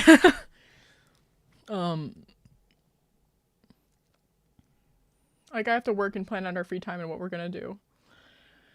That, like, that part of a relationship is not bad. I'm talking more so about, like, well, yeah, there are times when I want to have to plan things. You sound like you're more of a submissive person, too, if you don't want to do any of that. However, I don't mean that aspect of lifestyle. I mean the aspect, like, I need the more submissive aspect of, oh, you have a trust fund. Oh, my God. Well, lucky you. Seems like you just wanted an understanding and dominant individual. Yes, I'm very, very sick of submissive and beta males. And it's nothing against them. I really understand why, you know, more and more men are being born into this world, betas and submissives, because we don't need as many alpha men anymore for the human species to survive. Beta males are able to reproduce now. That's why there's so many of them. And submissive males are able to reproduce now. That's why there are so many of them. Before, they were, you know, it was looked down upon. You know, it was zesty men weren't... And I'm not saying I don't like zesty men, because I do, actually. I like guys that are, like, a little gay. A little bit. A little tiny little bit. But, I don't like men that are effeminate. You know what I mean? I don't know how to put it. I like a mostly masculine partner, and I don't really care what they look like. I don't care if it's like a woman's body. I don't care if it's a man's body. I don't care if it's half and half or 3/4 or what have you. It's about the masculinity and, you know, that mentality, the expectation that I'm not going to be wearing the pants all the time. And that's just the issue that I've had in all my past relationships. It's always about what I want, and it's always about, like, and, you know, men, like, I 2 boyfriends ago, I had this boyfriend, and he had no abilities to assert himself. He had no way of asserting his boundaries. So, you know, we would be in the relationship, and it would take him forever to bring up issues that he had, because he was just such a fucking cuck that he didn't, like, you know. Mr. Trust Fund should hit up my wish list. Damn, Como, you're right. Daniel wants to see me throw it back. I I want a girl that I could just say, let's go buy some clay and make dumb stuff. We can go cook or buy an easel and paint. But, okay, so you see how you're contradicting yourself? You just said, like, didn't you say that you don't want to make the decisions? And here I want a girl, wait, hold on, let me see. Wait, let me see. I just want to go back and see it. I might be wrong. I might have read this wrong. Thing is, I hate always offering to pay when I go with my family and my friends, and my bro, like, makes it more than me, and it pains me to have to pay a tip. Okay, but if I go out on a date with you and you're a man and you don't pay for it, I'm not going to go out for you to dinner. I'm not going out to dinner with you again. If we're dating and trialing out a monogamous relationship, and I'm not FWBs, whatever. Like, but if we are in a romantic relationship, my father will not let me go out with a guy that won't pay the bill. And I'm not going to disappoint him like that because I love my father, and I have to trust in him that he's giving me advice that's going to lead me to a happy life. So, because he's lived longer than me and he knows more than me. So I will be following my father's advice. If I go out to dinner with somebody and they don't want to pay the bill, I will not be continuing to go out with them. Even if I make more money than them. Because that's what you do. I believe in some aspects of chivalry, and I also believe that I will have certain duties in the home as a woman. So, you know, I'm not saying, like, you know, but until we're in a relationship, like a committed relationship, if I'm making more money than him, I still expect him to pay the bill. Well, I don't know why it's relevant to the conversation that you're bringing it up, but, like, if you're with family, you know, don't offer to pay. Be assertive. That's, you know, I pay all the time. That's fine. And I really don't mean this in a misandrous way either. It's literally just a code of conduct that I've been given by my family as a means of keeping myself safe from wishy-washy men and men that are not going to commit to a marriage. Because my father's commitment to my family has been very fundamental in, you know, my life, and I'm really grateful for that, and I would want my future generations to have that. So yeah, that's my opinion on that. I do want to be an independent woman, though. I want to be able to pay for anything myself. Yeah, I do believe in some old school chivalry, like, hold the door for me, please. You know how rare it is for a man to open the door for you now because they're, like, scared? That they're, like, I don't know. I need a guy that's not scared to, like, be like, I want to have, like, cute anime moments too, you know what I mean? I'm not living my life thinking, oh, I don't want this man to do anything for me. I'm so independent. If I'm in a relationship with a guy, and because I only date masculine women, if I'm in a date with anybody, like, I would expect them to do old school chivalrous stuff. That's why I don't date femboys, and that is why I don't date, you know, many women, even though I am technically bisexual, and I'm attracted to both parts, because I do not want to, I would like to be the lady. And it's just so common with men that are born after 2001 that they're just like, they just don't have any knowledge of that. It's like their parents don't teach them anymore. There's nowhere for them to learn it. It's not in the media anymore. It's not something that's depicted. Everything was, you know, Disney, diversity cut, you know, empowering women, and that's fine. That's fine. I just also, like, it's been ingrained in me. And I promise you, I don't mean this in, like, a pick-me way or, like, a trying to appeal to the male fantasy of the 50s. I just, like, yeah, actually don't do that. New and improved and upgraded version. Don't do that. Be assertive. Even if you think that you're, like, being the most dominant male of the space when you're buying your food for your friends, no. If your friends are all males, you should be assertive with them and say, okay, let's split the bill. And if your friends don't want to split the bill and they just expect you to pay for stuff, because here's the thing, if you always pay for shit, they're going to keep expecting it. And I guarantee you the next time you go to hang out with them, they're going to expect you to pay the bill. So now you've got yourself in a situation next time, you got to say something and be like, okay, do you guys have Venmo or Cash App? Why don't you say to your friends, oh, I didn't bring my card today. Do you have Cash App or Venmo? We could split it. That's what I would do, honestly. Or like, hey, like, you know, I don't want my parents to see where I'm at right now. Is there any way I could, you know, Cash App you or something? Like, that's genuinely what I would do if I were in your situation, to break out of that habit and break out of that expectation. Desmond's back, right, during the chivalry conversation. We're just talking about chivalry. Hi. What up, Lily Smith? Now you might be wondering, like, here's the thing. I have blue hair, all right? I am an internet, like, cat girl. I don't expect myself to be getting, like a cowboy boyfriend as much as I would love one. Like, I'm not expecting myself to get, like a real man as a boyfriend. I don't think that will ever happen, because I'm not compatible with the type of man that I want. And that's fine. That is why I'm going to stay polyamorous. You know why? Because then I can have one person that fulfills my every need. You get what I'm saying? It makes me much more comfortable to date knowing that my perfect man, not real. And that if I am open and in an open relationship, or I'm dating multiple people, then I can get my needs met by one person, and then the needs that aren't fulfilled by that person, I can get met by some other person, so I can both love them both.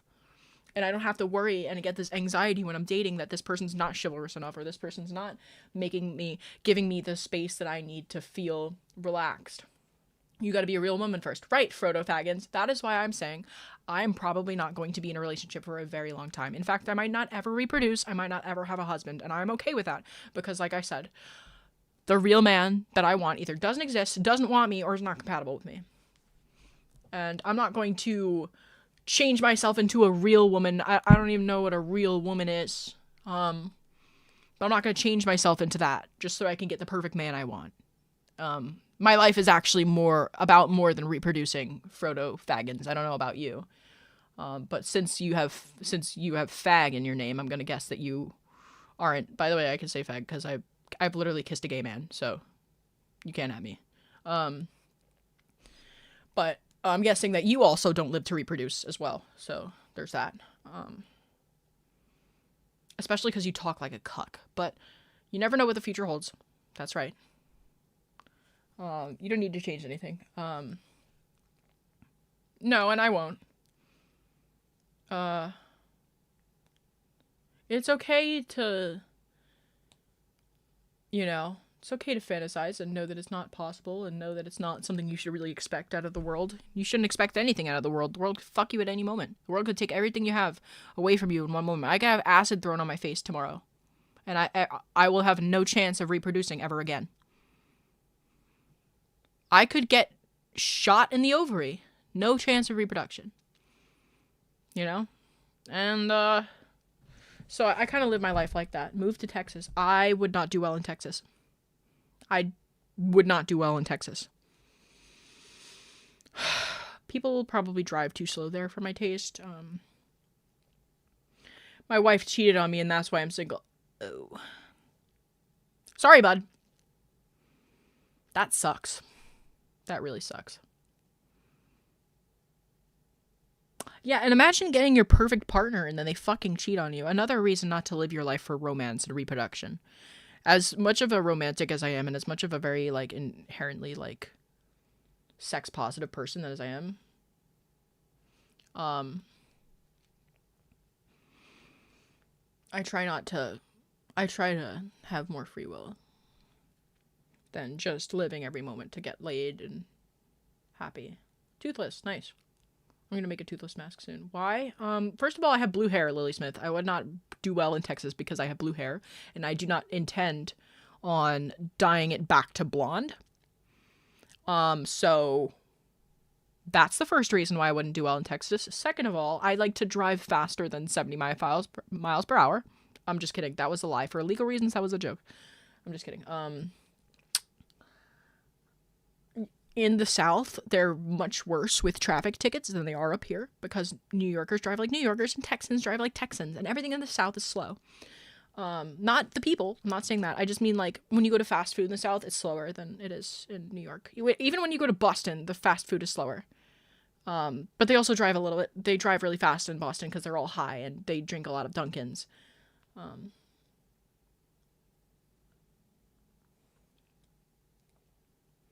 She kissed a guy right in front of you? That actually happened to me once, but why are you still calling her your girl when she kissed another guy in front of you? What the fuck is wrong with you? Figure it out, bud. With a statement like that, I'm not surprised that happened to you. I'm not surprised that your girl was willing to pull one over on you like that. You gotta nut up. Dump that hoe on the curb. What up, Shadeaway? I missed you too. How you doing?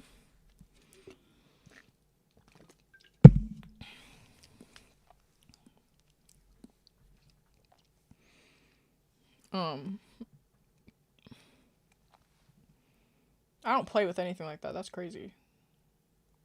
My bad, bro. No, it's not me that it hurts when that happens. It's you that is going to hurt. You need to figure it out for yourself because I'm worried for you. Gotta keep your stick on the ice. Well, like honestly, like I get it if you love somebody, if they betray you that fast, that easy, that right in front of you, that's just callous and terrible. This girl's so fucking rude, bro. You talking to me or are you talking about your girl? The one that you just called your girl. Figure it out. I'm trying to help you. You need help. I'm sorry. I'm not. I'm just saying. It's faster food up there. But I can get burgers and tacos at Dairy Queens in Texas. Why be worried? It's not your life, though. I care about my viewers, actually. Sorry if that's a foreign concept to you, but, like, you know, when people coming in here and they seem sad, I wanna, you know, part of my channel's goal is to stop loneliness, but if with a girl like that, you'll always feel alone. I want you to feel good. I don't want you to, hey, if anyone can wake you up from this, I would like to be the one that wakes you up. Yes, you do need help. Clearly, if you're still with that girl after she kissed another guy in front of you, what the fuck? Did you give her permission to do that? Like, what?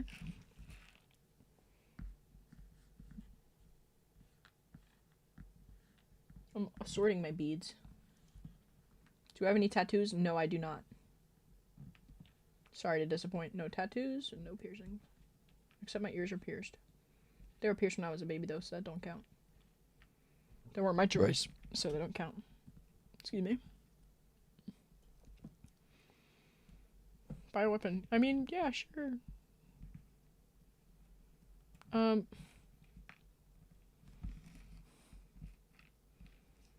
But yeah, I don't really...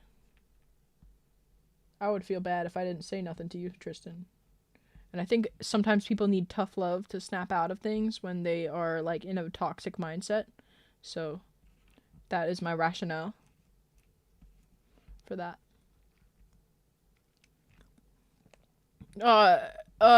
Eggs, before you go on Discord and start talking to people, what is your age?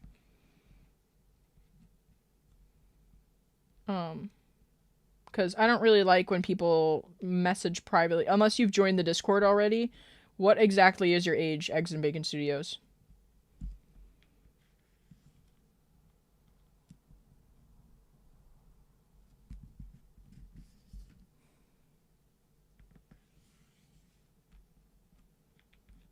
Go to church? You go to church.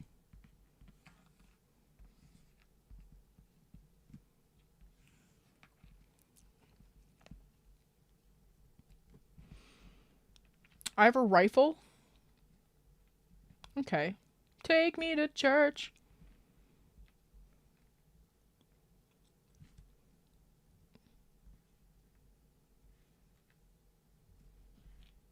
You got a Glock and all that, and you still with that bitch that kissed another dude in front of you? Ooh. That is like a conflict of interest. What?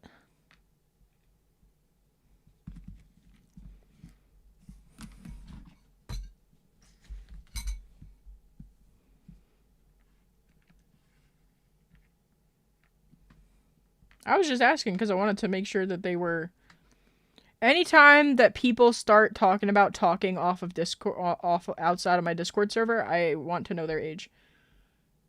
I do not allow... Who said I was still with her? Because you called her your girl. You said my girl.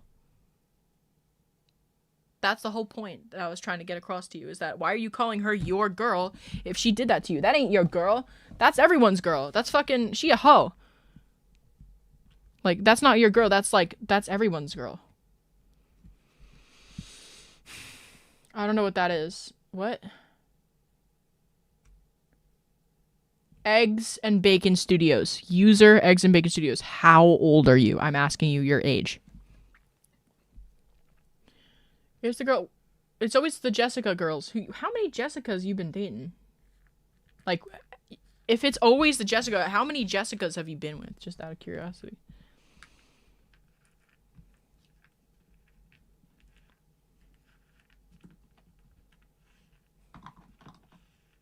My age is 16. Okay, please do not DM her, Como. Or him or her. Please do not DM that user. And please make sure they're not in the Discord server.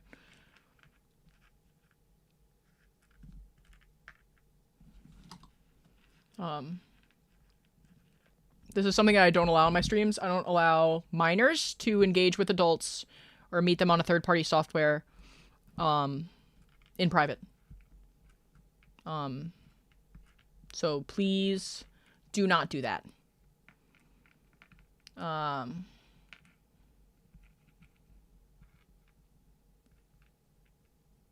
If any adult messages you, please let me know immediately. If you are a minor and somebody... She is 16. Yes, please do not message this user, Como Carius. I'm sure I don't have to tell you that, but... since she mentioned DMing you, that's why I asked this user's age. And now that I found out that they are a minor, I would strongly advise you not to message them if you want to remain in my server, because that is against the rules. So, yeah.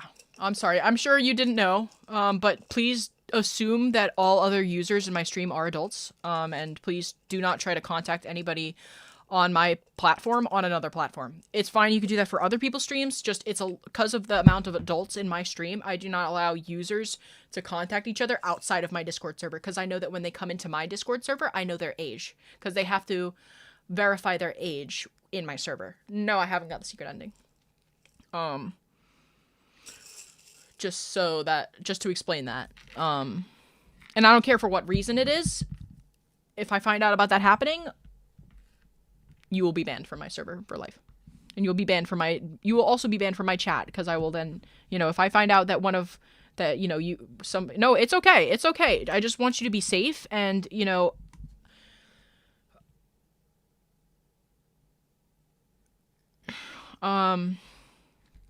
and this is probably something you should know by now, but maybe your parents haven't taught you yet. Do not be DMing adults. Always check people's age before you talk to them. Especially do not talk to anybody like from YouTube and find them on another platform.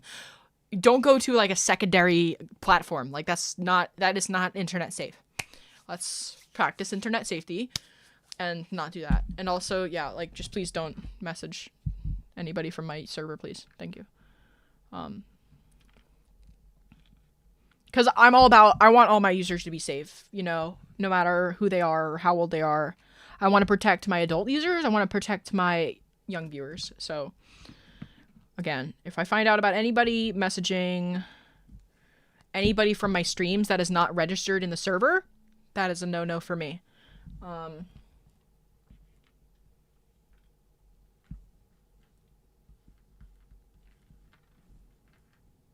sorry, I'm organizing beads right now, if I'm not, like, looking at you.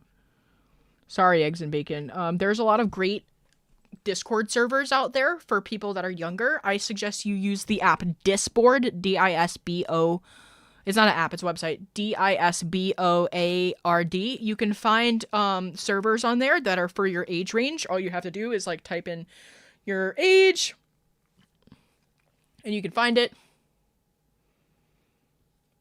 It doesn't matter, Tristan, if it's a bot account or not. Do not message anybody from here. They are toothless on Discord. I've explained it to her. They're in my Discord server. Yeah.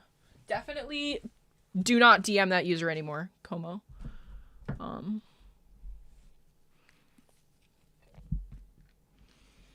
But thank you for shutting that down for me. This is how people get hurt. I hope that you do find Discord servers that are age appropriate, and please do make sure in the future that you are asking the other user's age before you say your age. Do your best, because if somebody hears you're 16 and they're a predator, they're gonna be like, oh great, let me talk to you. So definitely ask the other user's age before you say yours. So not that that will help, but well, I mean, it might. Just know that you dated 4 Jessicas. Okay, good, thank you. I was wondering. I was like, damn. So you fool me once, shame on me. Fool me. Well, Como, I'm not saying you. I'm just saying that this is what I have to do because of a, you know, when I did try to have an all-age server, we had a consistent issue with people not knowing internet safety. And I've had to reiterate this so many fucking times that I stopped allowing any minors into any servers or any communities that I build because they're just so irresponsible. And even at age 16, when you'd expect somebody to know this stuff, they don't. And I'm not, that's nothing against you, eggs and bacon. I hope that you get better. Oh no, I get it. I know. But, you know, definitely, I'm 26. Of course you're allowed to join the Discord server. Please join. Enjoy your time there. I just, like, even, like, in the future, just, yeah. There's actually used to be a rule on this channel where you're not allowed to say your age if you're a minor, because I don't want predators to see your name, to see your age, and think of you as a target. Sorry, Charles Betts. But yeah, that's why that was a rule. I think a lot of people were like, well, why would you say that? But that was my reasoning on that, actually. Because unfortunately, I watched a lot of body cam footage videos, and I feel like I'm starting, I watch so much true crime that I promise you, and just the sheer amount of, like, oh, they met on Discord and then they died fucking things is like, yeah. So just, you know, for future reference, Como, only message users that come to you from the Discord. If they're not coming from the Discord, it is not safe and it is not allowed by me. I might not have iterated that before, but I don't, that is a rule in my channel, is that if you're not connecting through Discord, I do not want you to message from my stream. Just because of how many kids out there are being idiots all the time. And they just don't know. And I'm actually, like, really experienced in this now because of, like, how many servers I've started and true crime.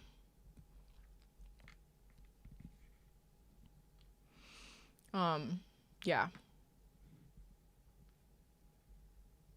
Like, true crime, yes. I mean, we listen to it a lot in the Discord. It's like, it's, especially because the person's name is Toothless. That's how I, like, was like, yeah, this is definitely not right. Toothless is a character from a movie called How to Train Your Dragon, which is a kid's show. So, I mean, I'm not saying that you can't like How to Train Your Dragon, but that's, like, you know, the first warning sign for me. What's your favorite game or mask you have?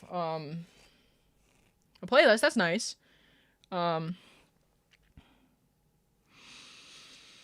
What's your favorite game or mask? My favorite mask is probably my newest mask that I got from 27 Slugs in a Trench Coat. That's the rainbow mask that I have. It's like kind of rainbow.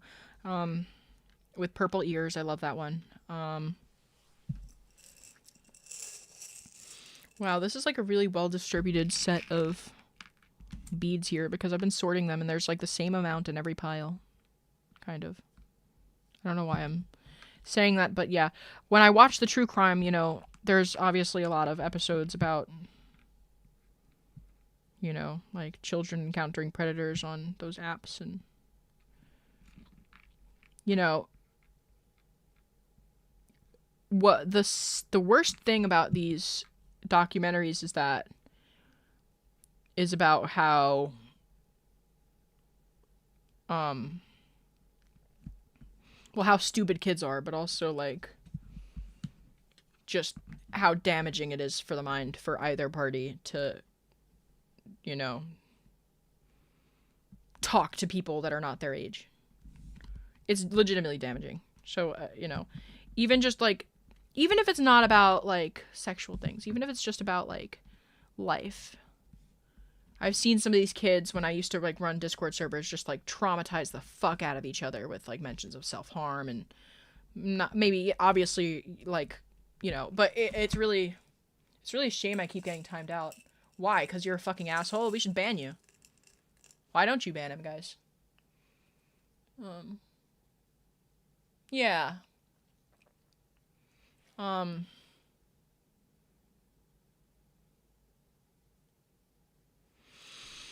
You were fun to play with. Goodbye, turd nugget. I hope you make an alt account. That would be hilarious, actually.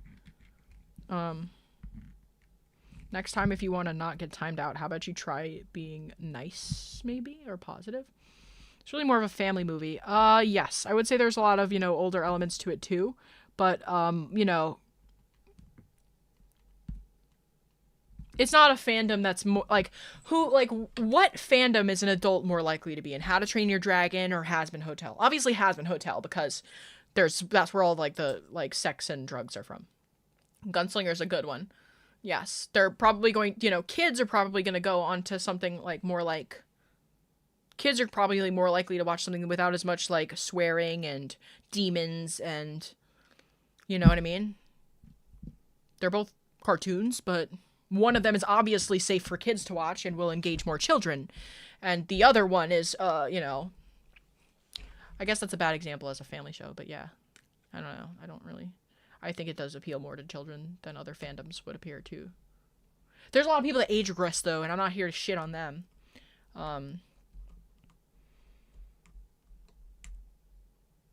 You know, that's also a challenge in our communities is there are people that I've encountered in my adult servers because I run multiple adult servers. When people age regress or they mention, you know, their younger fandoms that they're in, it makes me want to card them, and I have done that to users based on their, you know, age regression. I've literally had to like ID people because their age regression has caused me to have to do that. So, like when I notice that somebody is in a lot of childlike fandoms, that's the moment I ask for ID. And it's not it's like not because I want to be judgmental. It's genuinely me doing my best to keep my community safe for everyone. About Discord, this is not just Discord, eggs and bacon. You need to keep yourself safe on the internet for your whole life. Even after you turn 18, you should probably put a lot of, you know, some time into building your internet safety skills. Maybe I should just make a damn video about it at this point, because yeah. I gotta put that on my list of things to do. I have so many fucking videos to film, and I'm not enough fucking time. I wish I had that drug in Serial Experiments Lane that make you faster. You know, Excella. I basically do have the human version of that, but it doesn't work on you when it's actually prescribed for you. It doesn't work like that. It only gives special powers to people that don't need it, kind of drug. Which sucks. Because I could really use some special powers. But no! My dopamine neurons are shitty. I feel like everybody's dopamine neurons have to be shitty by now. Look what we've done to them. That's, you know, everybody's like, young adults are noticing an earlier cognitive decline. No shit, Sherlock. We don't have to do math anymore. We don't even have to, we don't have to do jack shit. Then there would be a dark internet version of you. At least you're reaching different age groups. How old are you again? You're older? Well, it's okay that you're older. We have a lot of older people there. That is specifically why. And here's the thing, right? I'm playing games that kids like. I'm in fandoms that kids like. I cannot help that. I dress in ways that kids will see and they'll think, wow, that is really cool. And they'll want to follow me. And it's my duty as somebody that's doing all that, who's doing the most, to make sure that kids that do come across my community are well educated on the internet and they know, you know, they're not going to enter my adult spaces. Or they're, you know, I don't know. But, Yeah. 43, I hate to break it to you, dude. I really hate to break it to you, but you're not nearly the oldest in this community. You're not even close. You're like literally like median age. Maybe slightly on the upper side of age range for my community, but you're literally like right in the middle. Yeah. Making content that's meaningful to me, because here's fun fact, I also age regress. I don't mean to. It's very embarrassing. I don't like it about myself, but it's a Freudian coping mechanism, and a lot of those are involuntary. You can voluntarily age regress. I'm not talking about that version of age regression. I am unfortunately talking about the involuntary kind that develops from trauma, just like any other. And I don't like the T word. You know, I don't like the word trauma because it's a buzzword and everyone overuses it and it's gay and retarded. But, like, we use Freudian coping mechanisms to deal with bad things that happen because everybody gets trauma, right? Bad things happen to everybody. So, I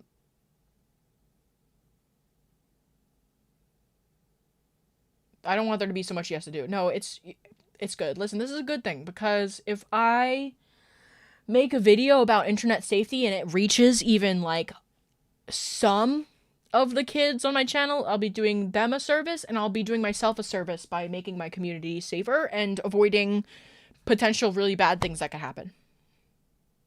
And a lot of bad things that happen are not on purpose. Somebody could wander into my community and just start engaging with somebody from my community and they might talk to them just not knowing that, you know, this is like most of my community is an adult space and it's very easy for somebody that's not paying attention to get into talking about like, you know, stuff that's relevant to my channel, and some of that is adult content. And, you know, so I think that it's important for me to iterate exactly what I'm expecting from my community members and iterate exactly what, you know.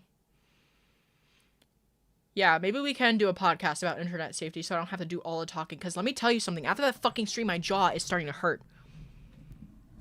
I guess it'll be good practice for when I have a husband someday. Jokes! Jokes, just jokes. Jokes, jokes, jokes, jokes. I'm not gonna talk him to death. The joke was about, you know. But no, it's okay. It's okay. Listen, this is why, you know, this is why I'm here. This is why my community has survived so long, because I pay attention to stuff like this. So, and I've learned it from experience. So, you know, it is what it is. Don't be so upset. I'm just going on a rant. I like to rant. I'm not even supposed to be live right now. I'm just ranting. I like to talk. I like hearing myself talk, but I don't like myself. My concept of self is, like, very weak. I am gonna go on Discord soon. But, you know, I'm glad that, I said that. So, just somebody put in my... Can somebody... Here, let me just add it to my to-do list, wherever the fuck my to-do list went. I'm just a little... You know what? I'm, like, kind of... I feel like I'm, like, over... I've never had this problem before, but I feel like I'm overrun with ideas for content, and I feel like every time I, like, forget about my ideas, that it's just, like, missed opportunities for content. Maybe I should... Where's my YouTube, like... My handy-dandy YouTube notebook? Thanks, YouTube. I guess I should be writing my ideas here. Number 1.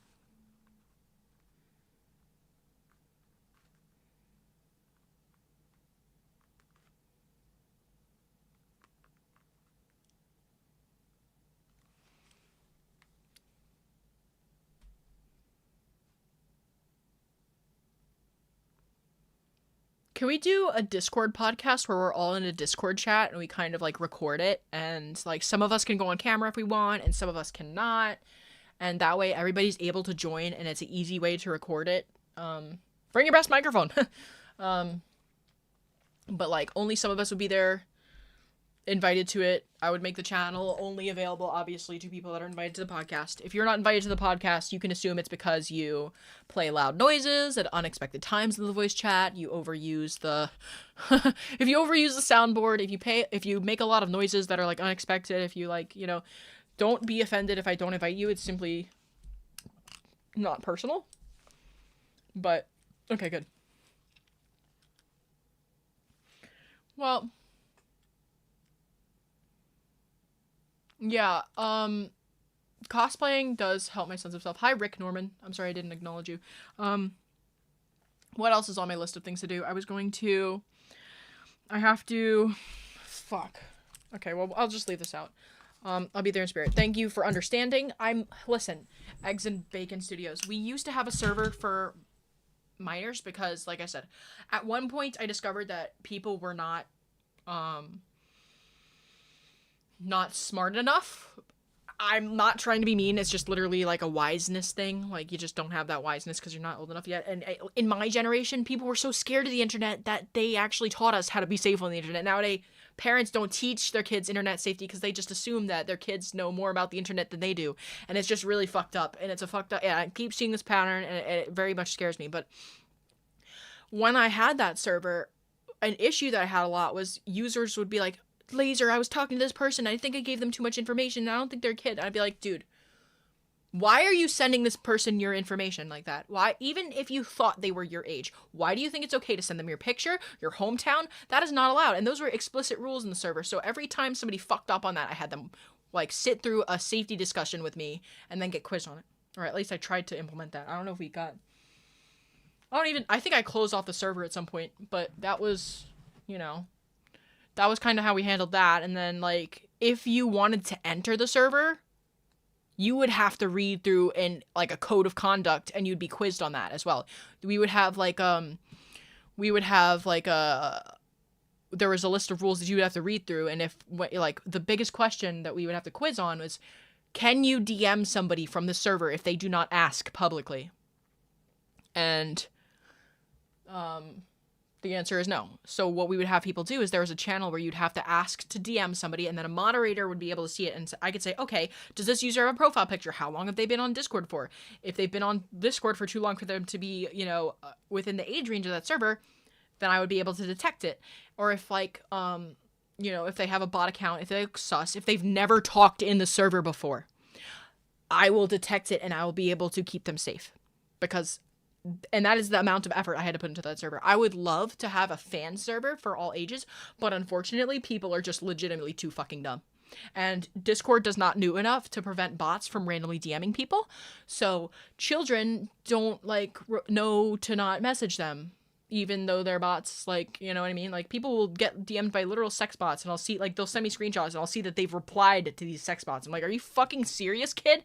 So... that's why that server ceased to exist, but I genuinely really wanted to have a space for all of my fans, and I couldn't, and that, that really hurt. It makes me upset, but unfortunately I cannot fix an entire generation. I can't just, but what I can do is I can make the communities that I do have open to all ages, I can make them safe. And I will do that by making a video. And scene. I need to go to bed. I need to wake up. I woke up at 11 again today, and I need to fucking go to the gym. And I have therapy tomorrow. I need to get myself ready to film this video. I need to message these people and tell them that I'm coming to town. I'm gonna try to be doing a collaboration with this shop, and they said I could live stream there, and they said they want to be there for it, so yeah. I need to get my show on the road. I also have to iPad kids. Yeah, well, I don't blame the kids. I blame the parents. It is not Gen Z's fault that they're like this. I'm part of Gen Z, I can say that. It's not their fault. It is the parents. It is the previous generations that are getting too lax with the internet and not respecting it for the beast that it is. It is a powerful tool, yes, and that is what it started as, but now it is an unsafe place. When boomers and whatever and millennials were kids, it was safe. It is not safe anymore, and you now have to do different safety precautions.